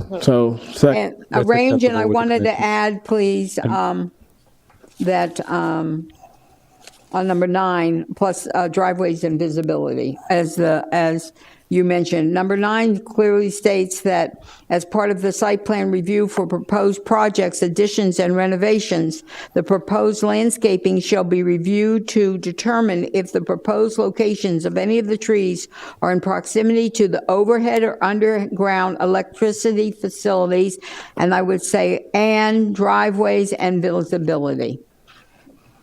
Commissioner, Are we also including the shrubs as well? Is that part of the conversation? no, this is What, just tree. which one? The shrubs that the Oh, resident well, mentioned? no, that, That's we're just. because should that be I a think that's a separate thing? separate or- conversation. That was going to be the question. Should that be a separate conversation, or can that be amended to add that provision within this particular ordinance? I would have it as a separate item because that's, I would too. Do we have it do we already have that in our code? Do we already have about the shrubberies can't be, we're just not enforcing it? Because I know my neighbor got a citation for his shrubbery being too tall, and he went around the neighborhood and took the pictures, and he was shortest of the 20 pictures he took. We, So, we do have current regulations on shrubbery height. We do go out and send code officers to cite on their regular patrol, and we have cited quite a few properties this year. all right. So second on the tree, So it's going to be, so on the second reading, we're going to have those changes adopted in. in regards to the second- tree. Right. So I'll just verbalize it to make sure that staff understands it correctly, so that when we bring it back for second reading, it can be what the commission is requesting. It is to change the item in which it talks about for the plan reviews, which is item 9A, to include driveways and sidewalks as well. and apart- visibility. And visibility apart from just the overhead or underhead electrical, or any other utilities, as well as provide ranges as opposed to a 12 feet minimum. We'll investigate to see what would be a flexible, whether it's 8 to 12 or 10 to Right. 12, and we'll bring that back to Or the 10 to commission. 14. And number 24-119, number 2. Motion. Correct. So You accept it? Y- Yes, as accepted. thank you. Thank you, sir. Thank you. Yes. Yes, and I just let me point out that, second reading amendments are certainly permitted, and you can do them, but at a certain point, if it becomes very far afield from what you did, and particularly if you're loosening things in a way that would be likely to be unoffensive to any property owner, it's not that much of a problem for a second reading amendment.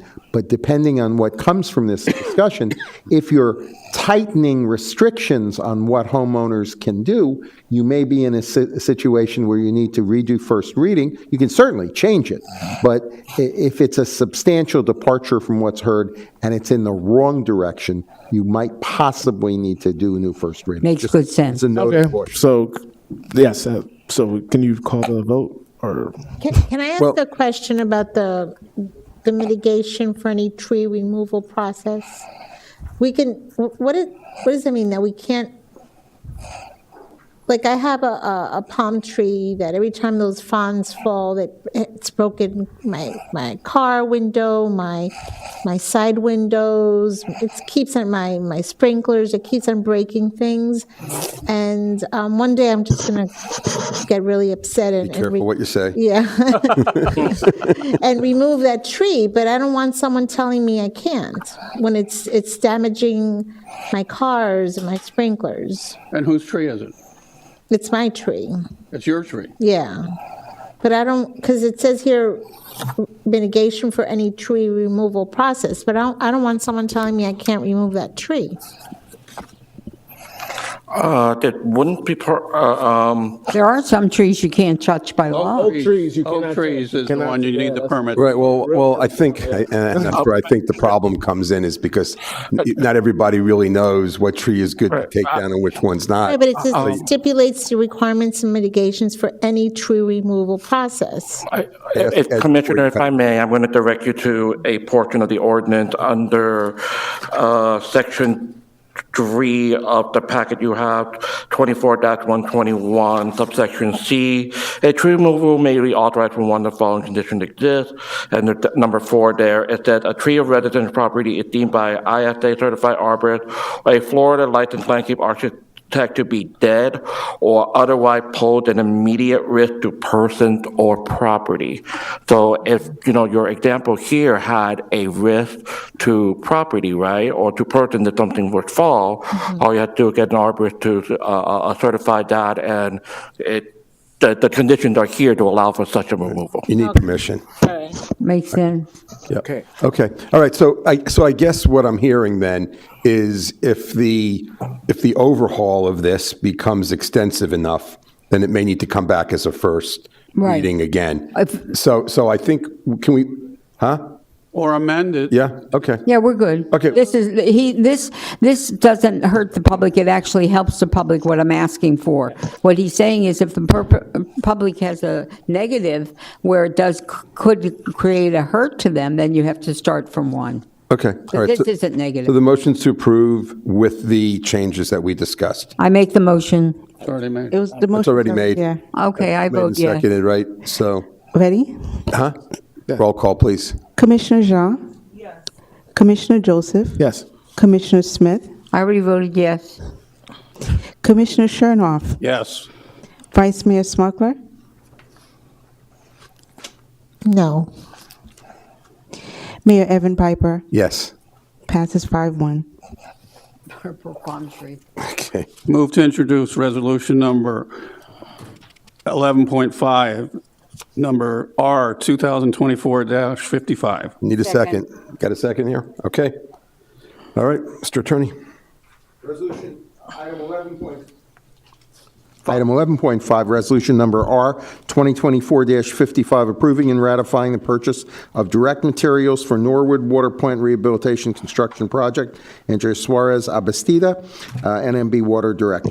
A resolution of the Mayor and City Commission of the City of North Miami Beach, Florida, approving and ratifying the purchase of direct materials for the Norwood Water Plant Rehabilitation Construction Project through the city exemption from bidding clause, authorizing the city manager or designee to do all things necessary to effectuate this resolution, providing for conflicts, providing for scrivener's errors, providing for severability, and providing for an effective date. Okay. Thank you, Director. Thank you. Good evening, Mayor, Commissioners.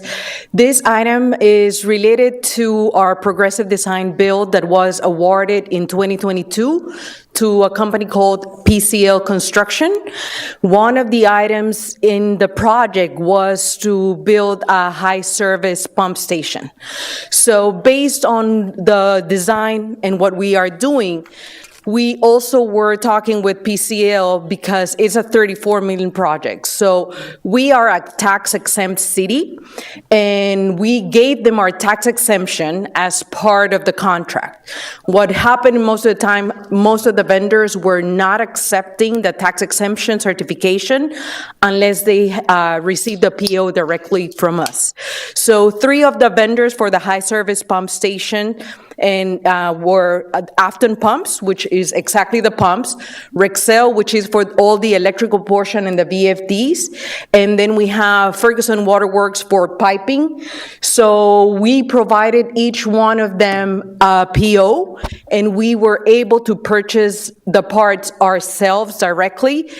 And with that, we had savings of almost $700,000 because we don't pay for taxes and we don't pay for their overhead and profit.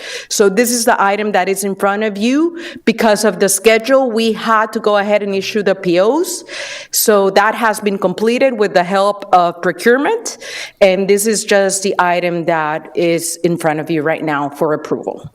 Okay, I have a thank you. quick question. Wait, public comment. Okay. Please come forward if you wish to speak on this item. Okay, no one's come forward. Public comments closed. Commissioner Smith? I just have a quick question. When I read this, how did you get the company that had it already in their hand? How'd you take it away from them? Well, it's just really purchasing the materials. We already had that conversation, and they're a really good contractor. They told us that they have actually done that with other cities already. So they were willing to work with us. We actually tried to do this before, but they had already placed the order.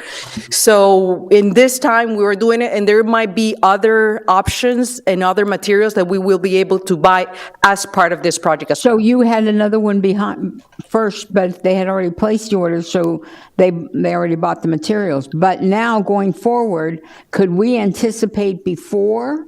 That's what so we're that we trying. don't have to backtrack and.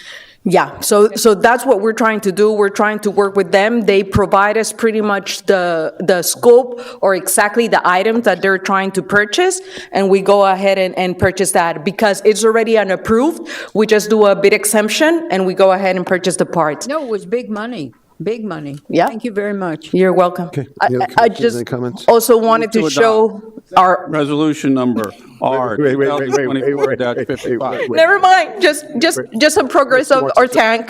Show us your But- good, show us your good come work real visit. quick. We saw the tank last time. You did, but Oh, is that what happened? the PUC. Oh, that's why. Yeah, that's the video. I know I saw it before.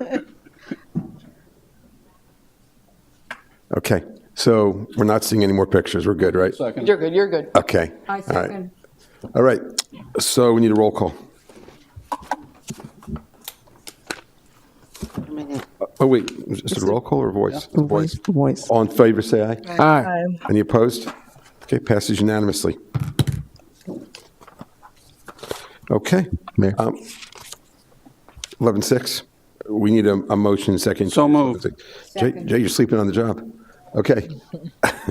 Sorry, Item 11.6. had to turn the page. Item 11.6, resolution number R 2024-56, approving continuing services agreement task order from Brown and Caldwell for engineering design services for Pine Tree Park South, Andrea Suarez Abastida, North Miami Beach Water Director. Oh, and the resolution.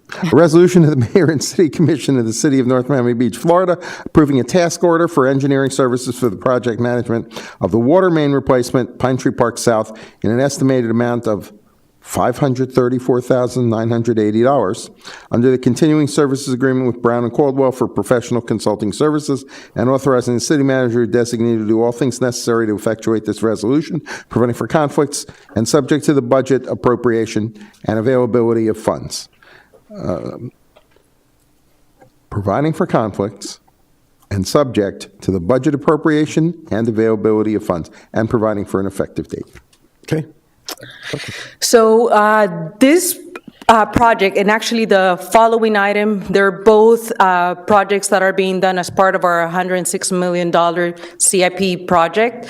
And these are called and are under the system-wide and has some funding from DEO and WIFIA. So these are the projects that we're doing. We're replacing, in this project specifically, about 20,000 linear feet of pipe in the area of Pine Tree South, located in Miami Gardens. And we're replacing a pipe that has been there since the 40s, 50s. And we're also upgrading some of the piping to make it better for fire flow. So we're also installing fire hydrants as part of this project. Some of the force mains are also behind the homes, and we're trying to bring it to the front of the right-of-way. Okay. Great. All right, we need public comment, Madam Clerk. Would you like to come and speak on this item? Okay. No one came forward. Public comments closed. Any comment from commissioners? I just want to ask, is this the same consulting company that we're using in Eastern Shores? No. No. No. This is different. So this is the first time they just got into our CCNA list. So we're going to use Brown and Caldwell for these two projects. The company that we're using for Eastern Shores, we had Hazen and Sawyer and Chen Moore. Those were the two companies. The one for Phase 2 is Hazen and Sawyer. So this is strictly the consulting. In other words, a management company that's doing everything, and it's $500,000. And we still have to do the pipes and the workmen and everything else. So this went out for a bid, or we piggybacked on somebody? I forget. This is what we call our continuing services. So we have a list of different consultants that we go and we work with. But do we compare the price? We did. So we did some negotiation also. We had another company that came way higher than this one. So we actually have a progression of negotiations when we go and pick a firm to do it. Thank you for explaining that. It is a little culture shock to see that that's the person that's managing it, and it's over $500,000. And Mr. Manager, if we could we the next meeting, could you bring us back a WIFIA report, how it's going, where it's going, what it's going, what we have, how we're doing with that? Because we had a certain number of time period to spend that money and then start to pay it back. And I'd like a report on that if council will. Yeah, I haven't heard that with. It doesn't start, we don't have to pay it back until the last project is done, right? Right, Yeah. right. So the substantial completion for WIFIA is 2026. We still haven't started to withdraw any money because we're still using bond money of it. But we can definitely show where we are. So we are expecting right now, probably by 2026 is when we're going to start withdrawing some money out of the WIFIA loan. And that money can never be taken away from us, though? No, okay. No. And on a monthly basis, the water department provides the monthly updates that they provide to the PUC, which has a CIP program update, NMB water financial report update, customer service update, and community outreach updates as well. And that's provided in your backup on a monthly basis. I have a question to the mayor. What's the difference between this project and Corona del Mar? So this project is specifically a water project. Corona del Mar is a septic to sewer conversion project. Okay, thank you. You're welcome. Move to approve 11.6, Second. resolution number R 2024-56. Second. Okay, all in favor? Aye. Any opposed? Passes unanimously. Move to introduce 11.7, resolution number R 2024-57. Okay, Mr. Attorney. 11.7, resolution number R 2024-57, approving continuing services agreement task order for engineering services from Brown and Caldwell for engineering design services for Norland Southeast. Andrea Suarez Abastida, North Miami Beach Water Director. A resolution of the Mayor and City Commission of the City of North Miami Beach, Florida, approving a task order for engineering services for the project management of the water main replacement Norland Southeast in an estimated amount of $411,056.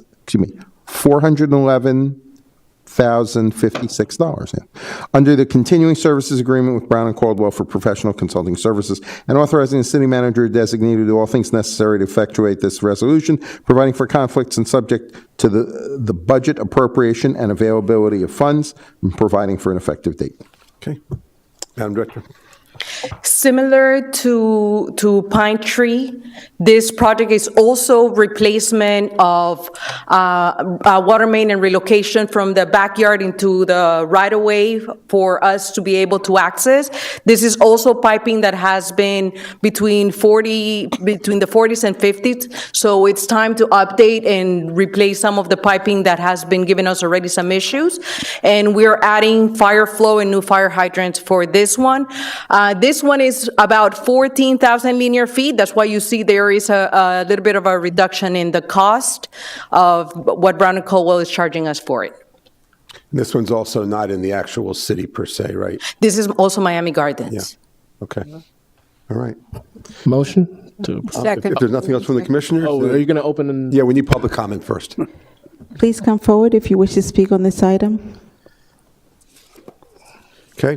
Public comments closed. And if nothing from the commissioners, we need a motion and a second. Motion. Second. Okay, all in favor? Aye. Any opposed? Okay, passes unanimously. Okay. Thank you. Nothing on BTRs. Yeah, thank you. Nothing on BTRs. And, okay, appointments, Madam Clerk. Item 13.1, appointing Commissioner Mackenzie Florimon as Vice Mayor effective May 1st, 2024. Motion to approve. Second. No second is required. Just a voice vote. Okay, all in favor? Aye. Any opposed? Okay, passes unanimously. Item 13.2, appointing Milagros Millie Almodovar, to the Commission on Aging Senior Citizen Advisory Board. I make the motion. And we need a second. Second. Okay, all in favor? Aye. Any opposed? Okay, passes We unanimously. need people. Okay, appointments are done. Nothing on miscellaneous, and then we'll move on to discussion. Okay, remote participation. Commissioner Smith. Okay, thank you. I brought this up a year ago or so during the budget time when Commissioner Chernoff was out of town. I did not like the flow of that at all. Opportunities for him to speak and for him to participate when he wanted to. I did not like that. So I recognize the state of Florida says if you have a quorum that you can have a commissioner or even a mayor vote and participate in a meeting, but there are certain requirements. They have to give notice, they have to have approval. I have a couple of things here. If someone gets sick the day of the meeting, they just don't attend, because giving notice, 24 hours or 48, I forgot what it said, a majority vote of the body will have to decide. Well, the day of the meeting, how can we do that? And it says that you have to give 2 days' notice. This policy will be subject to periodic reviews by the City Commission to check its effectiveness, which I love that sentence in there. I didn't think it was effective. So far, I haven't seen a problem now, but I would like for us to constantly be on top of this. I really would. I felt that if you review that meeting, if everybody goes back when Commissioner Chernoff was out of town, you'll see what I'm talking about. But it was over a year ago, and I just want to make sure that we stick to the 2 days' notice. Because if 3 people decide not to come because they think you have a quorum, we don't have a quorum and there is no meeting at the last minute. So I just wanted to make sure we stick to the 2 days' notice. Okay, Attorney? Commissioner, my suggestion would be that you and I and possibly the manager can review that together and take a look at what it says, and then see if any of your colleagues have other thoughts on it. But we're certainly happy to review the item at your request and review it with you to look at your concerns. I don't want to repeat, Mr. Attorney, I don't want to repeat of not having meetings because we don't have a quorum. I do not want a repeat of that ever again. So the fact that if you have a quorum, you could possibly participate long distance, and that's a state mandated thing now. The thing is, you have to give 2 days' notice, and I want to make sure we adhere to that. And you have to have a reason. You have to have a reason. You're out of town or you're ill. You can't just not come to a meeting. Well, we can certainly review it with you, but obviously we want to review it with your colleagues. The goal of permitting it to begin with is to have the broadest possible representation so that elected officials, as long as the legal requirements for quorum are met, the idea is to make it possible for as many elected officials to participate, as is possible, because every one of you represents the interests of the public. But Well, I again, we're understand. happy to review it with you, and then, maybe prepare some kind of a memo and circulate it among your colleagues, and people can all weigh in, but we'll start with you since you raised it. Okay, that would be great. Thank you. Mr. Manager, we can arrange to work on that together. I presume you have an interest in who gets to vote as well. Okay. Next discussion item 15.2, special events policy and procedures. Commissioner Smith. Oh, that's a big one. Let's make it a quick big one. I have Fortuna Smuckler next, I'm sorry. Okay. So, policies and procedures. One of the things that's very discerning is the budget. And when we put money in the budget, that's what it is, that's what it's going to be. So we have to start to reel in and limit and have really guidance, whether it be a resolution or an ordinance, to what will be acceptable for us to do as an individual commissioner for events, what is acceptable for the use of facilities for outside people that want to, outside, events that want to use our facilities, and how it's regulated. So we have an events draft, which I don't know that if everybody got it, but I would like everybody to participate in this. I recognize that, and I asked today, I didn't get a chance to talk to the manager, but I do believe that Ms. Monestein did, in reference to even adding more to this or having another thought as far as special events go, because we have contingency money, and we can use contingency money for this, that, or that. But if we're going to use contingency money for an event, there has to be a guideline, because I understand that an event took place this past week or 2 weeks using contingency money. And what is a little bit antenna up, pay attention, because if you have in contingency $10,000 and it costs you $500 per little event, you could have 20 events.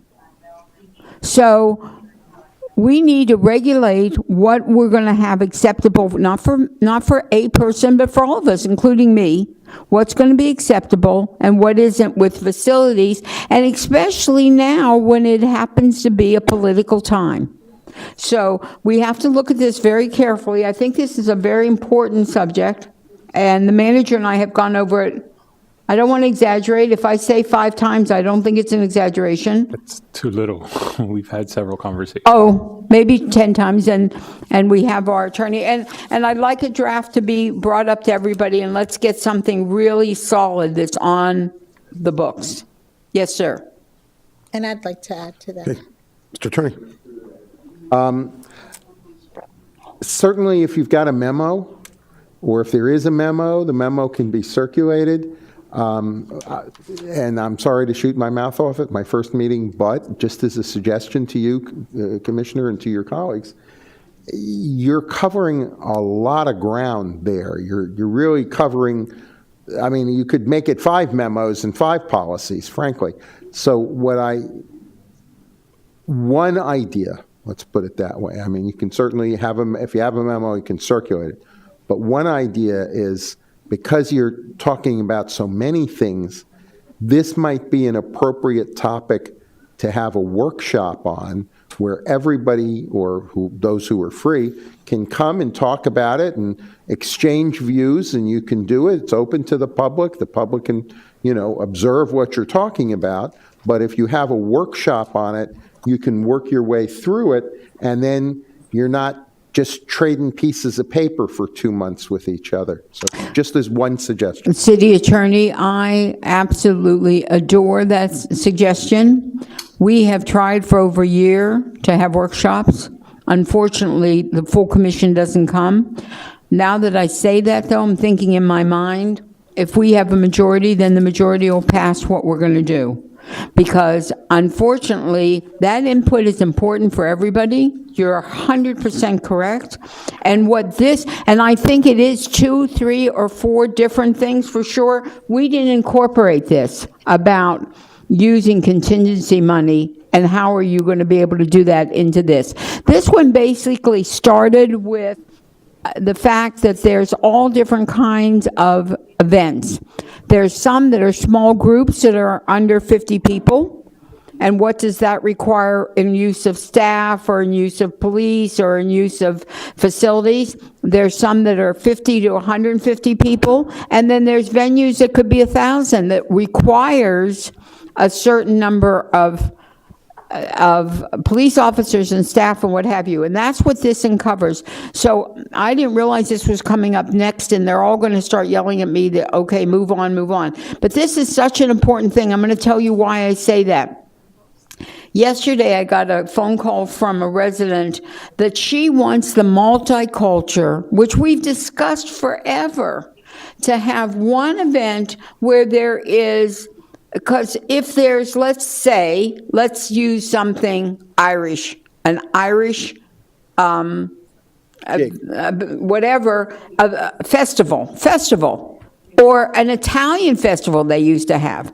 So then the person that's Spanish say, wait a minute, what about my festival? And then the person that's Haitian says, what about my festival? So we have talked for a long time about having the Haitians have a booth, the Italians have a booth, the Irish have a booth, and it really is such a drain on our staff, and it is such a financial when we're trying to rectify the beautification of the city, the services of the city, the trees of the city. It takes such a big chunk of the revenue. So I think we, as a commission, have to have a policy that limits the number of events and makes the 1 or 2 events extraordinary. And that, I mean, some things will be grandfathered in. The Heritage Day will maybe be grandfathered in. But we have to really pay attention to what we're doing. Mayor, I want to add. Mayor, can I say one more? I'm sorry, Commissioner. I apologize. No, go. But just, I've heard that workshops may not have been as successful as some would hope. And let me just, since I made that suggestion, say that the 2 things that would assure more successful workshops with greater participation are to work together collaboratively with Madam City Clerk to, number 1, pick a date and time when commissioners can actually attend. For instance, if you call a workshop during the day, people who are working may be unable to attend because they're at work. And then the second thing is, in my experience at least, it's really important to have strict time limits on a workshop. If you're going to ask commissioners to give up another evening more than they're already doing, it's one thing if you say, we're going to devote 90 minutes to this and then we're done. It's another if you're asking people to come into an open-ended discussion that could last 3 or 4 hours. That's going to really limit participation. If you can assure members that, everybody will get equal time, everybody will have the opportunity to be heard, to listen as well as speak, but you find a convenient time and tell people that you're guaranteeing they won't be wasting their time, then maybe you can have more efficient and successful workshops. Thank you very much. All right, so I wanted to add to a few of the things that Commissioner Smith is talking about, and I really think that this is a very important topic. I received a phone call from a resident about, 2-3 weeks ago, asking why the city did not advertise an event, and that she would have liked to have gone there, and why didn't I tell her about it? And I'm like, what are you talking about? So there was an event that was being held, and apparently it was with the contingency money of another commissioner. And I think if contingency money is being used, I think it should be open to everyone. And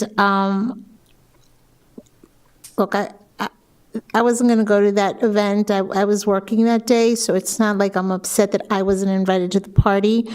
But I'm upset that I was not given the courtesy of being notified that such a thing was even happening. And I think if it's being used as a contingency money, it's open to, it's city money. It's not private money.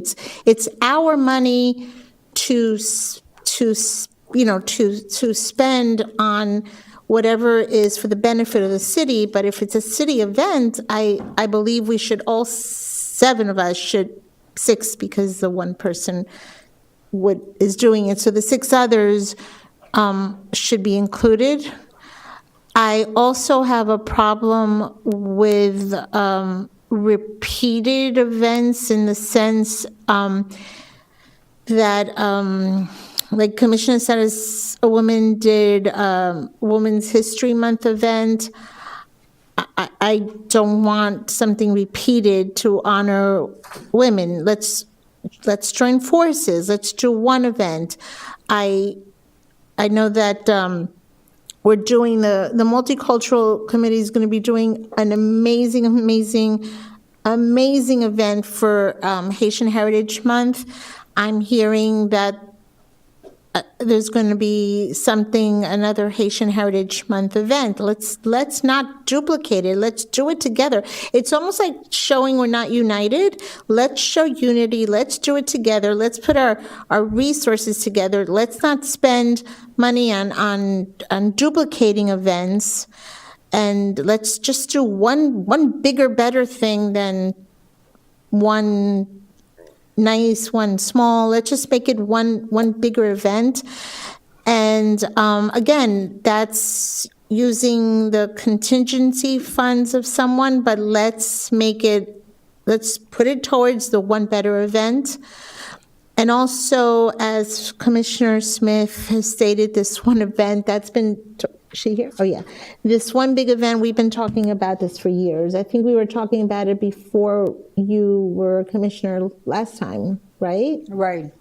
So we have been talking about it, and I think it might have been with Mark Antonio, or maybe it was with you, Mario, but I think it was with Mark Antonio. What he had maybe said that we do one big event, and then at the library, we recognize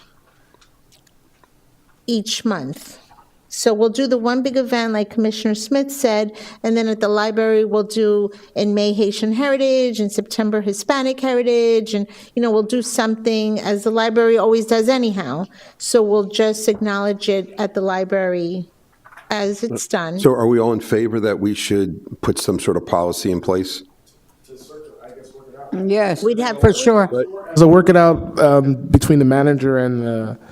Yeah, because we really shouldn't be spending. There is an event that I know that Commissioner Smith pointed out that I don't know if we're going to be doing this year, the July 4th event. Are we doing that? No. Oh, there was money in the budget? We voted. I know we voted. I know that was something we actually voted for. It's in the budget. Yeah. We're doing the July 4th event? Yeah, that was with fireworks and everything. everything? That was your event. You No, it's a wanted it on picnic there. or a Picnic and cookout outside of the- on 19th for July 4th during the day. You might have to, since you have less fireworks at the meetings. It was supposed to be before the fireworks. It was supposed to be before the fireworks. I thought that city attorney, I thought that was a very astute thing you said, that I want to ask my fellow commissioners. Commissioner Chernoff and myself, and I don't know, maybe others have been asking, I think begging for a second commission meeting. Would it be possible for us to put a date and a time in the calendar per month for workshops. And then we all know on that Wednesday, on that Friday, on that Tuesday, at 5 o'clock, 5:30, we're going to have a workshop. And if we don't need a workshop, we don't have it that month. But instead of the clerk trying to get 7 people that are available, that we go to the calendar, look for a date. I also want to, before I give up the microphone, we've been working on this. We said how many times we spoke, and Ms. Monestein and I have repeatedly also have a strong input with her reviewing it, making notes. The manager reviewed my notes and changed things, and I reviewed his notes. This has been going on almost 4 months, 5 months, probably since you got here. So this isn't new. This isn't since somebody used a contingency. This is something, the contingency money might be a whole, like the hedges. It might be a whole different resolution or policy that we're setting. But this policy here addresses the insurance that people have to have, the requirements they have to be able to even come into the city and use the facilities, make sure there's parking, make sure that they have the 501c, et cetera, et cetera. So I wanted to add something to the conversation. Okay, sure, absolutely. I also wanted to consider also religious holidays, because I know within our community, those are special events for our community. So for example, if whatever faith you're from, every holiday, whatever day it falls on is important. So you wouldn't group all the holidays, religious holidays together, because each of them has their significance. So even with special groups throughout the city having religious events, that should also be part of the policy. And also speaking of police, that is also required for some of these special events. That should also, or religious holidays, we need to also put that in the policy as well, so we can be inclusive of everything. So you mean to make events for special holidays, or not to make events on special holidays? No, what I'm saying is that should be included in the policy as it relates to our, how the city functions. Even for different religious groups who may, Ramadan, whatever their holiday is, we should also have that in our special events policy. Because technically, us as a city, we might not per se celebrate the holiday officially, but there may be a group within the community that celebrates, and that also requires city funds to support those groups. So I'm saying that should also be part of a special event policy. Either way, look, we need a policy. That's the bottom line. We need to get something. We need to have a policy, and I know we have to move on, but I know that we have there's a big Indian festival that happens over the summer over at the... It was this weekend. It was this weekend? Yeah. Right. Just Bangladesh. But it happens a lot, and there's a lot of groups that, and... What was it? Yeah, but that's a private event. But they, sometimes, and I've seen in the past that other commissioners will be a part of, or they'll help sponsor those events or whatever, to alleviate some of the cost, because it brings a lot of people. What was it? What kind of event? It's what is it? Bangladesh. Yeah, the Bangladesh. Sorry. I always think of the Bangladesh because there's just so many groups. Unfortunately, to accommodate all the groups bleeds our budget. It does. It bleeds the budget. It bleeds the staff. Well, I think all this is a little bit too granular for this meeting. I think that more, at the workshop level or staff level or what have you, we need to start putting something together, and then we can sort of tweak it from there. Yeah, That makes sense. And we need to know if we can Okay. find out if we can actually pay for religious events. Well, Mr. Manager, can I ask you, or the city attorney, at this meeting, can we discuss using contingency money for these small venues? Because I think that we're getting into very mucky waters here when it comes to people campaigning. It reminds me years and years ago when they had picnics at every neighborhood. But at that time, the picnics at every neighborhood included the entire commission staff. And it wasn't singular. And I think that we have to really pay attention to this now. We can't wait for a workshop and a policy. I want to add to Commissioner Smith's point. I know a while ago there was a workshop that individual commissioners could not have their picture on any flyers or any names. So there's no names, there's no flyers, right? So now when we talk about contingency and being able to say, okay, well, I would like to do an event, or I would like to do some kind of outreach or what have you. We also have to talk about our staff and how is information disseminated to the entire commission. So the larger conversation, if you want to make it in the parameters of politics and campaigning, that could be a vein, but the other vein is what is the structure that we have as commissioners where we have one staffer, we don't have a communication division, our calendars are not necessarily always updated. So that's a larger conversation when you talk about event management that we're not having. So, for example, we had one person that was working with the commission. That person has been transferred over to another division. If I gave him assignments, I can't reach him now to know where the assignments are, what's the communication between what's been disseminated, what's not. So if we're going to really talk about root issues, communication is one of them as well. Yep. That's important. Absolutely. It's number one, is communication. So that, Mr. Manager, that's part of the conversation, and that's going to be part of the workshop.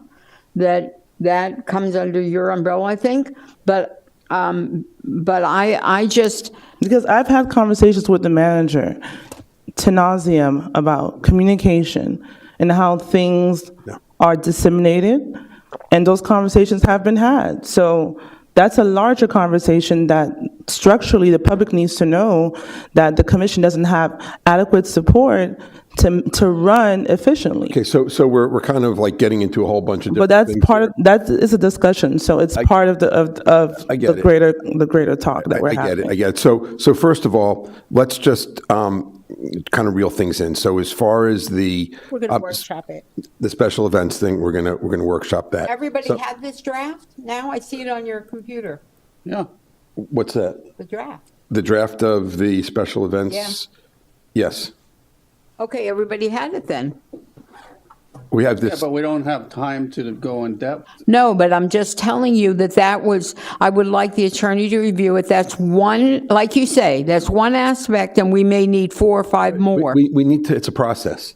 So we need to, we've got step one, now we need to keep it moving. Now, there was mention about contingency. Do we need to talk about a contingency policy?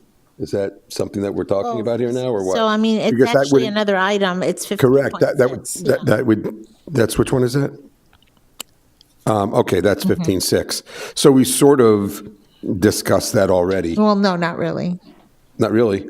Well, I think at the end of the day, we know we need to, I assume we need to see if we're in agreement on putting some sort of policy together. Yes. Does the commission have? Thank you, sir. Does the commission have any policy in place about a time limit for individual discussion items? Time limit for what? We used to have like a timer for like, it takes 5 minutes and then It was 10 minutes. 10 minutes. It was 10 minutes max. Just curious. Okay. Yeah. Okay. Anyway, do we we don't have any Good idea, contingency Mr. type of Attorney. policy in place now? We had it. We do have it. We do actually It just- have yeah. Guys, Why don't we guys, institute it? all right, guys, hang on.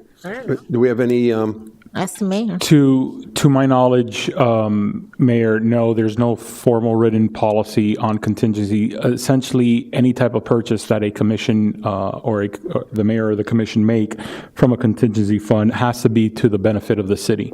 And so that is the measure that it's taken. It's not meant to be used for private funds or anything like that, which is why using contingency for your travel or something like that, development classes or with like Miami-Dade League of Cities or Florida League of Cities or the National, or any of those type of leadership developments, those are all valid expenditures that you all can use. For the most part, the way that I have looked at contingency for events is if the event is open to the public and is for the public, then it's a benefit to the city. And so there's nothing that prevents in our rules, whether it's code or resolutions or anything that I've seen that would limit those type of funds to be used in that manner. okay, so. But it can't, let me understand this.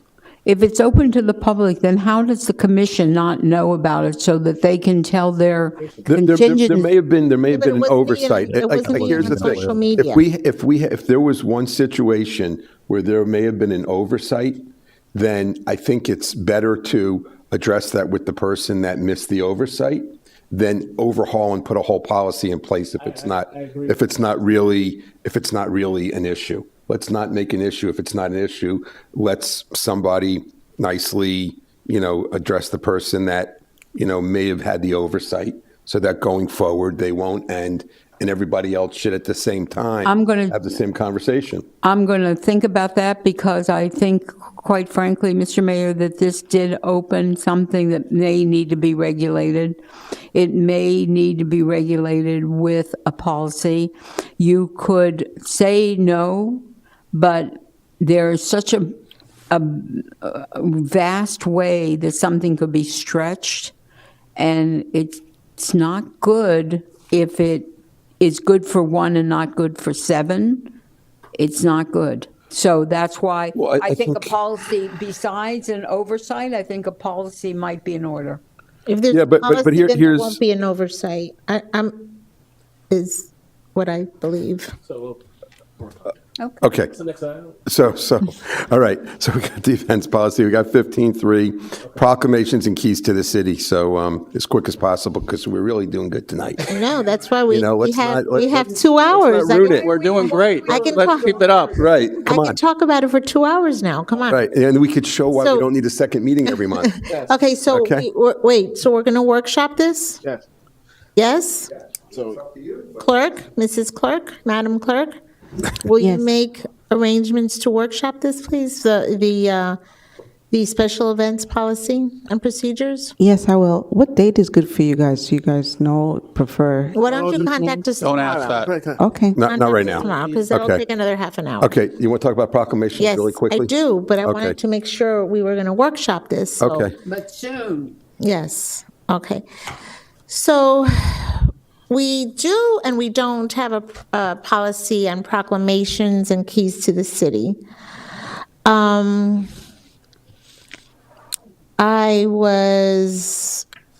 There is a resolution from 2021 that talks a little bit about the proclamations, but I'm not sure we are following it exactly, and even I think we need to do some changes to it. My concern is that, well, I think we're giving too many proclamations, and I don't want to take away from what a proclamation is. It's an honor, and if we start honoring everyone and their mother, then You don't want to diminish it. we don't want to diminish it. Right. The other thing is that there's proclamations being given out there, which I believe in the policy says we need to actually give approval. We need to actually know about it.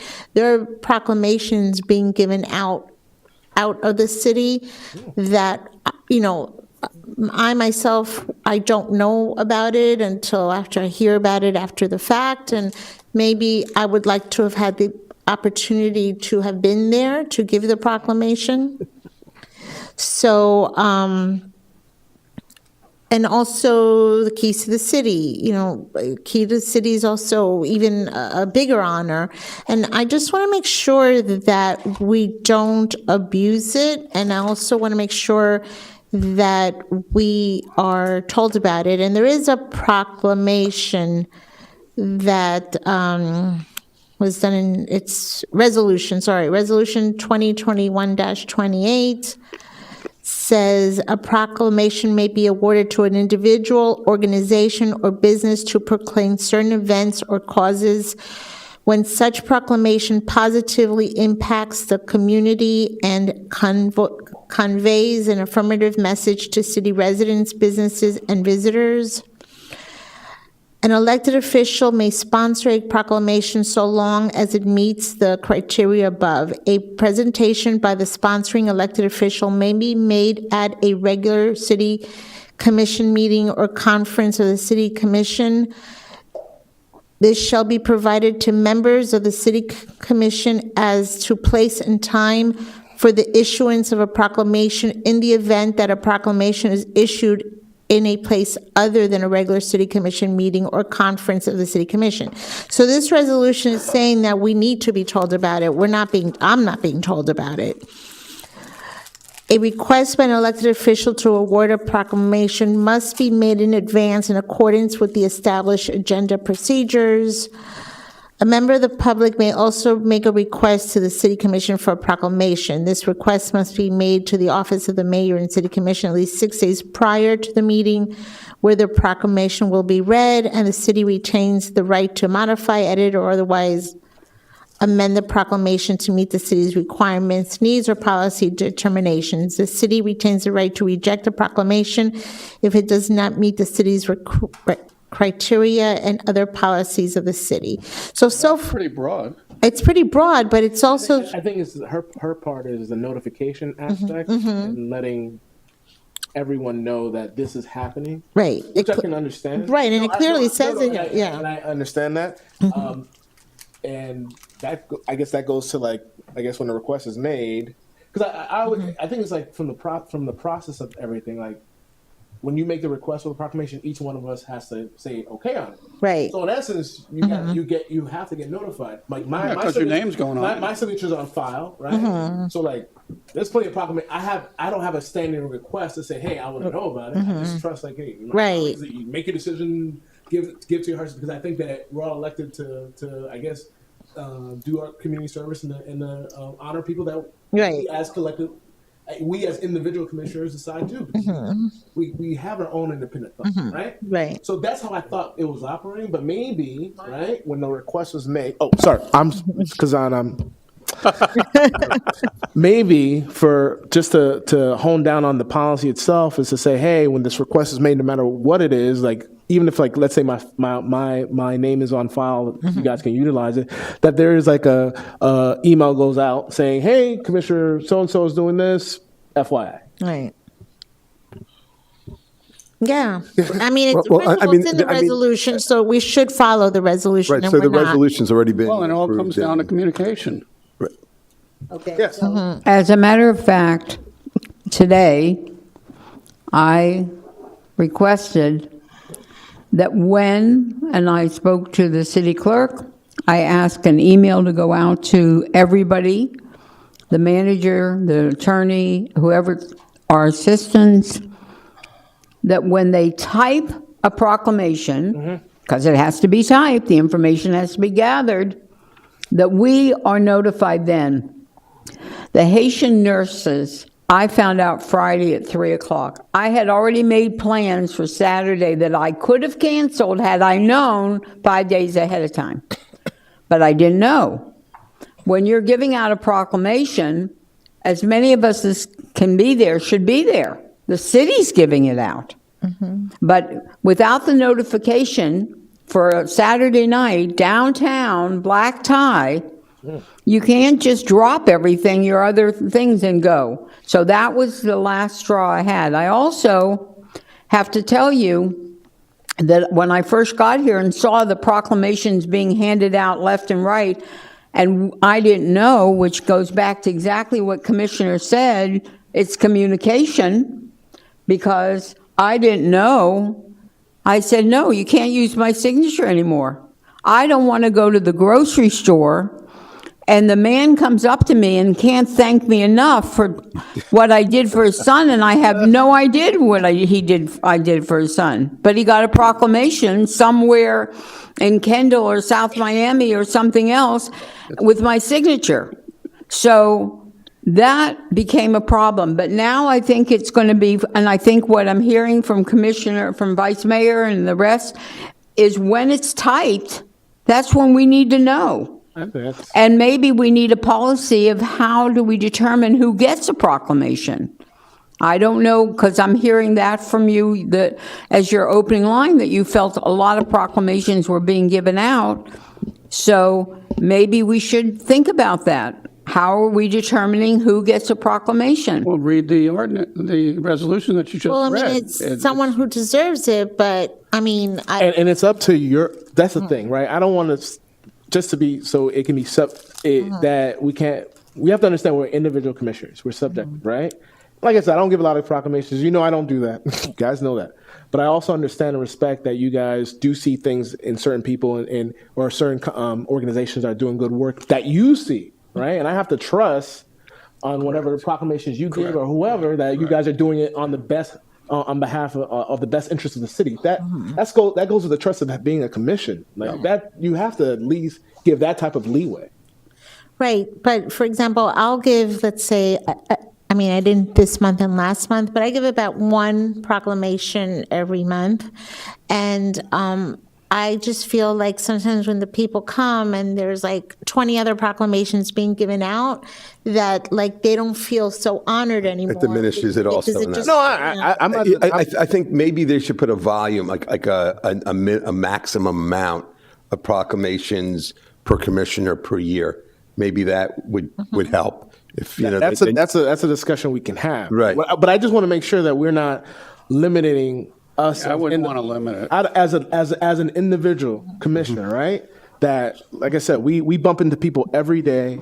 We see different organizations every day that do good work, and we shouldn't be hindered by like, well, she hasn't, like this commissioner hasn't seen it. That shouldn't be held back in honoring this particular group. That's what I agree with that, and I think also, for example, you have condolences of loss when someone dies. So when someone dies, but when I saw the discussion item, I had asked the manager to also look into what the county does, and I've seen where individual commissioners provide proclamations that they sign from their office, and it's not. Sometimes the mayor signs it on her own. Sometimes the chairman signs it. Sometimes the entire commission signs it. So there's nuances to it. So if you want to say, okay, there's 12 months out the year, every commissioner gets 2.5 proclamations per commission meeting. I don't think anybody wants to do that. I just think. Well, this is what I'm hearing. The sentiment is to have a quota of how many we can actually do in the 50,000 residents that we have and X number of organizations to say, okay, well, each person gets 5 a year.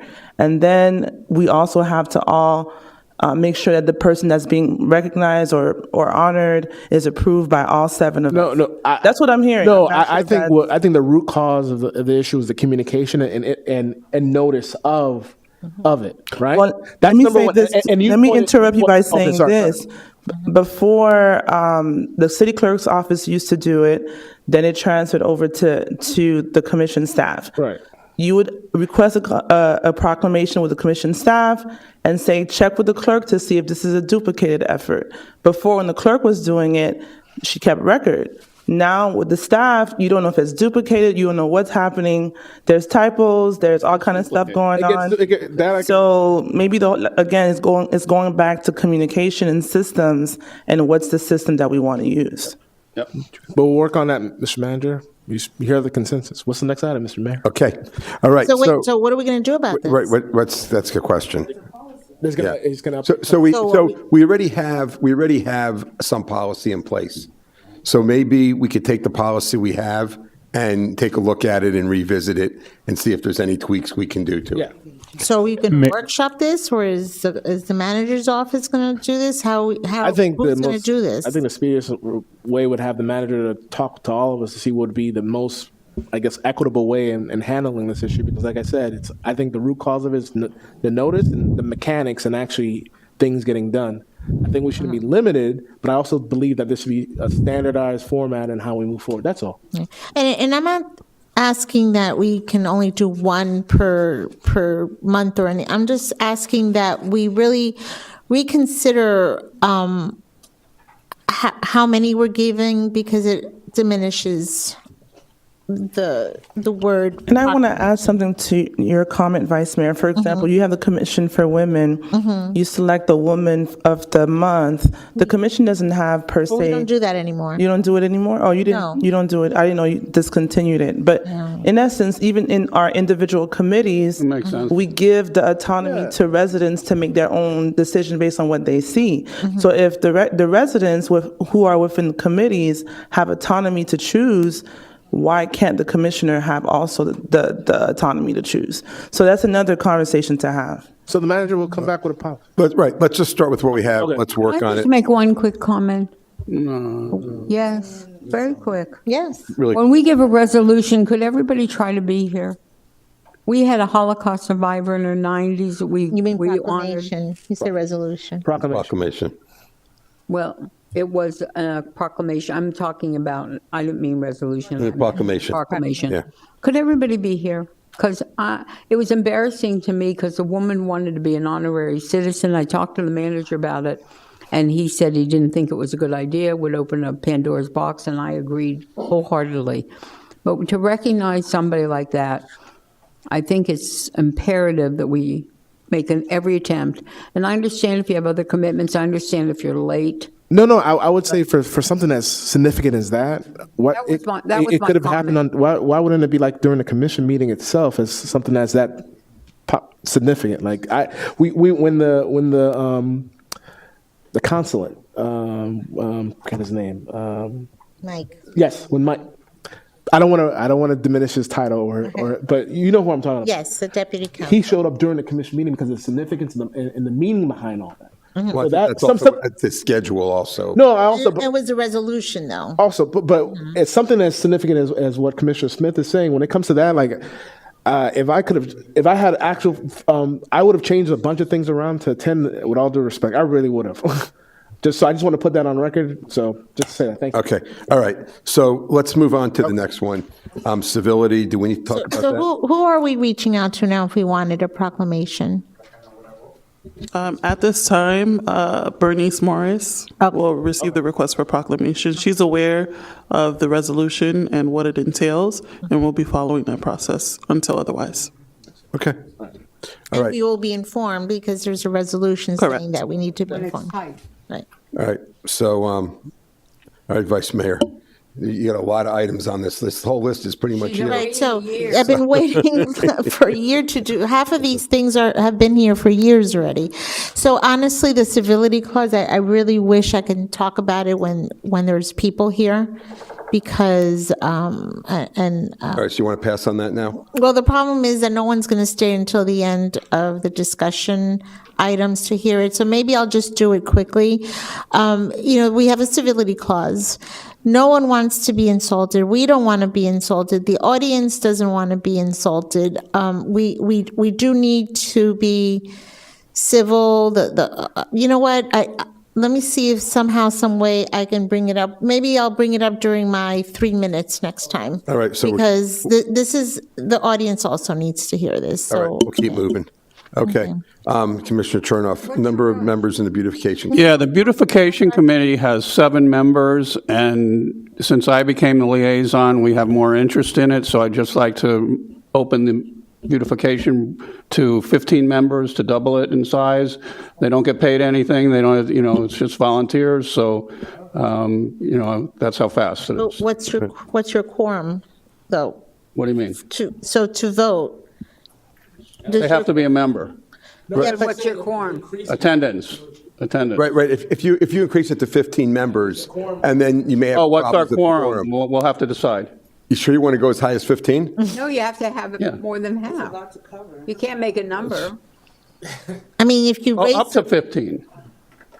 yeah, but if you raise the quorum and then they don't show up, then you don't have a And meeting. you don't have a meeting, correct. So you You need can to keep the figure quorum out. the same. You can keep the quorum the same. I don't think the number of members has to do with the quorum, does it? Can we make any quorum the number? Okay, so yeah, 15's fine. Okay. All right, I so, need your approval in order for Andres to do it. I approve. Set motion. I mean, it's guidance, right? Are we doing? right, Mr. Manager, just so you know, we're talking about Yes, sir. increasing the members on the beautification. committee. Yes, sir. My only question would go to the attorney, and I think we need to bring this back as a resolution or ordinance because it's within our code, the makeup of the board. So I think that needs to come back to the committee. Please do. Whatever Please sets do. it now is what you have to amend. Whatever says how many members is Right. what you have 7. to amend. If it was set by a reso, you can amend it by a reso. If Yeah. it's set by, in the code, then you amend it by. Whatever it is, just bring Please it back. bring it Either back. way, we'll bring something back. I'll get with the manager. Great. Thank And you. whatever it is, we'll bring something back, and we'll address the quorum issue as well. Okay, Thank you. contingency funds we already spoke about. And, all right, campaign sign ordinance. All right, so in reality, we do need our attorney to chime in on this.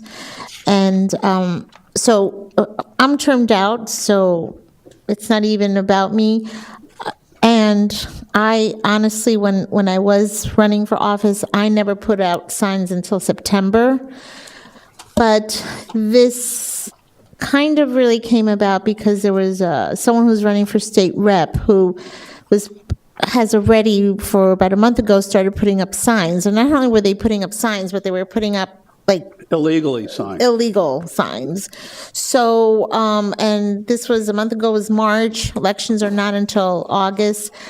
You know, I really don't want to be seeing this all over North Miami Beach until August. So I don't know what legality there is with sign ordinances, and also when it's campaign signs from other campaigns that are not North Miami Beach. Right. So I don't know what we can or can't control. So this was called to my attention in a conversation with you. Also, the city clerk discussed this with me, and Madam Clerk sent me the current regulations.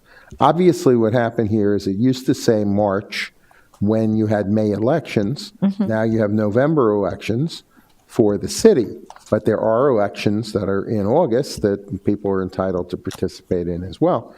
And so the provision that said March is directed towards elections you no longer have, but like a lot of old regulations, it used to be that they just didn't much care about people's rights, and they would, there was one that I was involved with in North Miami that we ended up striking down because it said you were not allowed to tell people what political party you belonged to when you were running in the nonpartisan city election. And somebody took my client to court because he was telling everybody. And the judge looked at me and said, "How about that, Mr. Geller?" And I said, "Core political free speech." And the judge said, "Good enough," and struck down the ordinance. Yeah, that was you? Yeah. Oh. So, you can't have that because people have rights. Now, you can regulate time, place, manner to some degree. For instance, I would not suggest that our ordinance, as far as the size of signs, particularly in residential neighborhoods, that seems to me to be appropriate, at least in my opinion. That's okay to do. Now, I heard there are some illegal signs. If they're illegal, have them taken down and the people should be fined. However, it's one thing to regulate small signs in residential neighborhoods where people shouldn't have to be subjected to it because they live there. But when you're on 163rd Street, where you have nothing but big, large, blaring signs to say, okay, you can do that to sell shoes or soap, but not to inform people of who's running for their state legislature or president of the United States, that is less likely But to I be think upheld. we have a sign ordinance but we have a sign ordinance, don't we? Well, I'm just saying you have an ordinance. No, I'm but- talking about not political. We have a sign ordinance for our businesses also. And whatever, look, regulation should be looser than for commercial purposes when you're talking about core political free speech. But still, I mean, if you have a maximum size sign in the business district, then, there's a reasonably good argument that can apply for political signs as well. And what you do in the business district and residential district are not the same.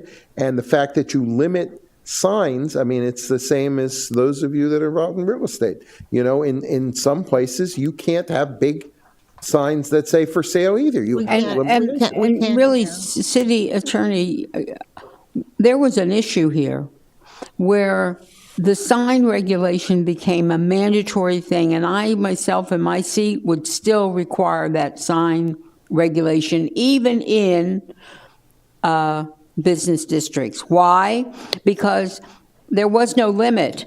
So you went to every corner had 2, 3, 4, and the blight of it for the community to drive home and the blight of it to go to their local Wendy's to pick up a hamburger, their blight of it was not something that we want to leave on the people's as a taste in their mouth. And I am suggesting that limiting size is appropriate. But having said that, the timing issue, just because it used to say, oh, you couldn't have a sign for May elections till March, that was only really targeted at your local elections. And I would say to you that if you're going to go back and revisit it, I mean, it's past March for this year. I would discourage you from rewriting your political sign ordinance as far as time right in the middle of an election season. Yeah, but it's wrong anyways, because it was March till, Well, but it just said March. No. And we're now past March. I mean, I looked at the ordinance. but I mean, it was because there was May elections, not because there was November. I mean, I But the understand. intent what- was- But that's only for city elections. You're talking about somebody running for the State House, and it's. Can we clarify, can we put some clarification into Yeah. what we have? We can, But wait. Let me caution everybody, okay? I was here for a lot of years. We had 5 signs, 4x8s maximum during an election, a city election. One candidate blew it out of proportion and put 54x8s in the city one time and went to court and won that he was allowed to do it. Yeah, because and I understand, well, I don't know who that is. And that was just. He was the other guy in the wheelchair. But that was just city, and you're also talking, if you're trying to regulate, people that are running for president of the United States. gonna cause a lot of- You're gonna have a lot of an issue. I would urge you, since we're past March, continue with your size regulations. Do not allow people, because they're, as I understand them, they're uniform, and you're not just trying to regulate the size of political signs saying they got to be smaller. So you can probably, not guaranteed, somebody could take us to court, but you can probably enforce that. But if you start saying that somebody running for Dade County mayor Which is in the August election gonna be a- can't put up signs because you only want to have signs for your city elections, we're not winning that. Okay, Right, so- but the other thing is that, okay, first of all, I think that this is something we probably should discuss after elections. I get that. No, we can do this for effective December but can't 26th. the No, Yeah, No, I understand for the maybe the following ordi- election. I agree. No, I agree with you. I don't think you should change anything. If you're in the middle of the game, you shouldn't change the rules. Okay, so let's or what do people this- thought what the rules were. Right. So let's change it now. Let's not wait until the last second, and let's fix it now. Effective for the following. We don't have to implement it immediately. Yeah. But the other thing is, No, that but could it there has be to be could there be an done. ordinance that only is for our election, for our candidates, and not the others, because we can't really regulate the others that much? Because you can't regulate the others that much, makes it less acceptable Because of that. to regulate only candidates in your own election. Because it's all November, Yeah. except for the ones that have a primary in August. Everybody's on the ballot in November, and to start saying we're going to let this one and this one, but not you. Yeah, but when it's not, but you see, the thing is that it's not, when it's not a presidential year, it's different. But here's the thing, look, the thing is that have a governor. I guess we should Yeah, but start the- looking at it have- and the governor see will what have- things we might want to change that could make it palatable and worthwhile and workable, and go from there. And Mayor, let me just say, I do think our size regulations, as long as they're uniform, are appropriate. And frankly, at the end of a long meeting for something that's going to take effect in 8 months Right. for elections that are 2.5 years away, Yeah. it's not really urgent that we spend a lot more time on it than Got it. Okay, so we're moving on. Okay, so you're going to work on it slowly. slowly, but bring it. You have a lot of things on this list. I'm just that are talking, pressing. I know, but I'm talking a lot because it's bothering him, so I'm just gonna. All right. No, but please we'll- work on it we'll so think about it. we don't have it at the last minute and Yes, then ma'am. say we can't do it, it's Yes, too ma'am. late. Keep in mind, if we didn't adopt it until January, it still wouldn't take effect for almost 2 years Right, then. but we don't want to wait until the last minute. Depends what it says. Well, if it was as to we won't have elections after January of 25 until August or November of And if the time, and if it 26. says no time limit, it could be effective, of course. So it depends what it says. Yes, that's possible. Okay, he's working on it. Let's keep moving. Thinking. All right, okay, good. Don't rush it, like, relax. We're all good. We're almost there. All right, city manager's report. What do you have for us, Mr. Manager? Apart from what's already provided in the backup, just two announcements. One, the city received the Government Finance Officers Association Distinguished Budget Presentation Award for the October 1st, 2023 budget. And also, tonight was the first meeting in which our IT was able to live stream the closed captioning along with the meeting. Before that was done after the meeting, but now we're doing it while we're speaking, and that's being done via AI, so another smart city. That also gives a city annual savings of $30,000 a year. Wow. Wow, nice. So we got the award for the financial budget? Correct. Well, that. City Attorney's we get it report. next year too. This is gonna be a tough one. Mr. Mayor, Okay. City Attorney's report. Yeah, okay, so on the city attorney, the main thing on your report was the contract. Yes. Anything else on But your end? regrettably, I have two quick items. Okay, go ahead. Sorry. Number one is the Form 6 litigation. And I have been contacted by the Weiss Road attorneys, Jamie Cole, who's handling it, for an update on Form 6. And I want to very quickly tell you what he said. Right now, in the state case, only the city itself, North Miami Beach, and Vice Mayor Smuckler are plaintiffs. And in the federal case, only Vice Mayor Smuckler is the only one from the city who is a plaintiff. They had set a date, they said by more or less the 15th, which were a couple of days, well, a day and a half past. If anyone else is interested in joining the litigation as a plaintiff, either litigation, or if there's any desire on the part of the commission to have the city become a federal case plaintiff, we need to move quickly on both of those. Only the city joining the federal case would be subject to all of you, but any of you that might be individually interested in joining as a plaintiff can just tell me. You don't need to belabor it or vote on it, but if you're going to do it, you should tell me, if not tonight, by tomorrow morning, and it can be by text and it can be private. Wait, hold on. I make a motion. I thought we were under the impression that we all So I think approved it. I received an email, we received an email from John Herron asking if we wanted to be a plaintiff. Right, and I think filled supporting it it out. financially is one thing, which we did, Mhm. and then wanting to have our own personal names as plaintiffs is another thing. So you've decided that you wanted your own name out there as a Right, plaintiff. but it was part of it wasn't it's not like it's costing me additional, right? But collectively, the only decision you would need to make, and it's State, not- I make the motion for the state that we. well, you're in the state case, but if you want the city to national. join the federal case, I believe because of the exigency of the situation, you could actually address that now if you. How much? How want. much is it for us to join the? I don't believe there's a separate charge. I think we already paid. It's just a matter You of. anteed in. The thing is there any benefit? The only benefit of additional plaintiffs is if you're trying to influence in some fashion a federal judge who's sitting there looking at it, and he sees 10 cities, but then he sees 20 cities, he might say, wow, 20 cities, notwithstanding all these individual names.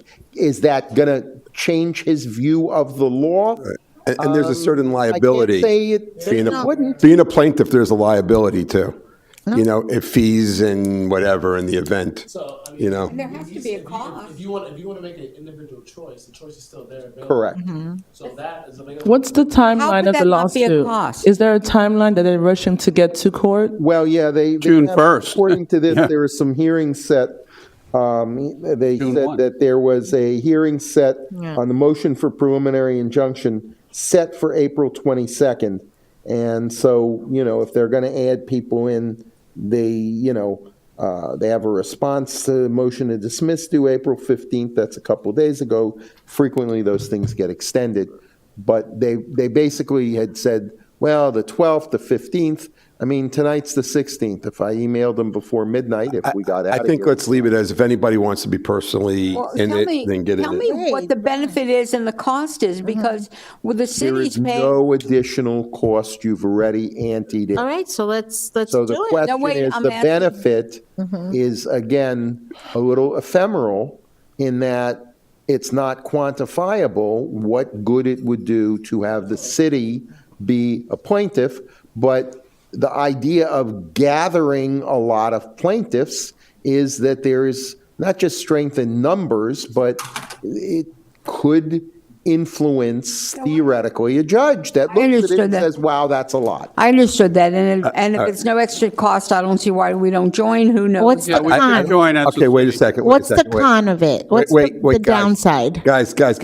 I don't think that we have enough legal information to know if it's something we really should do or not do. I would tend to err on the side Can't of be so of afraid of cautiousness. being so cautious and getting sued. I'm asking Well, him. if I'm you're not asking him- collectible, it doesn't I am matter. Asking But, him, you know. but I'm asking him what the con is right now. So let's find out what the It's con is. pretty unlikely, in my opinion, that there would be some kind of massive cost judgment against people. The costs are not outrageous here. There's not, they're not like 1,000 expert witnesses and 1 million pages of documents to review. And the fact that people are bringing a legitimate legal challenge, they may win, they may lose. I don't see a tremendous downside in terms of cost. But it's not impossible. But to your point, Not impossible. City Attorney, right? Because I could ask you the most pertinent question too, is that, what do you think of the validity of the actual? I think that the law is very ill-advised because it was passed by our legislature and that's their specialty. But having said that, I think there's a legitimate chance that this thing will win because it is unnecessarily intrusive, and I think that it is an invasion, and it does have a chilling effect on people wanting to run for and hold public office that's just not necessary. I can't tell you it's a slam dunk. They're going to win. It's in the bag. But I think it's a legitimate case brought for legitimate reasons. Do we need a vote on this? Or Wait a what? minute, I want to ask him. Huh? This is important. All he's asking for is.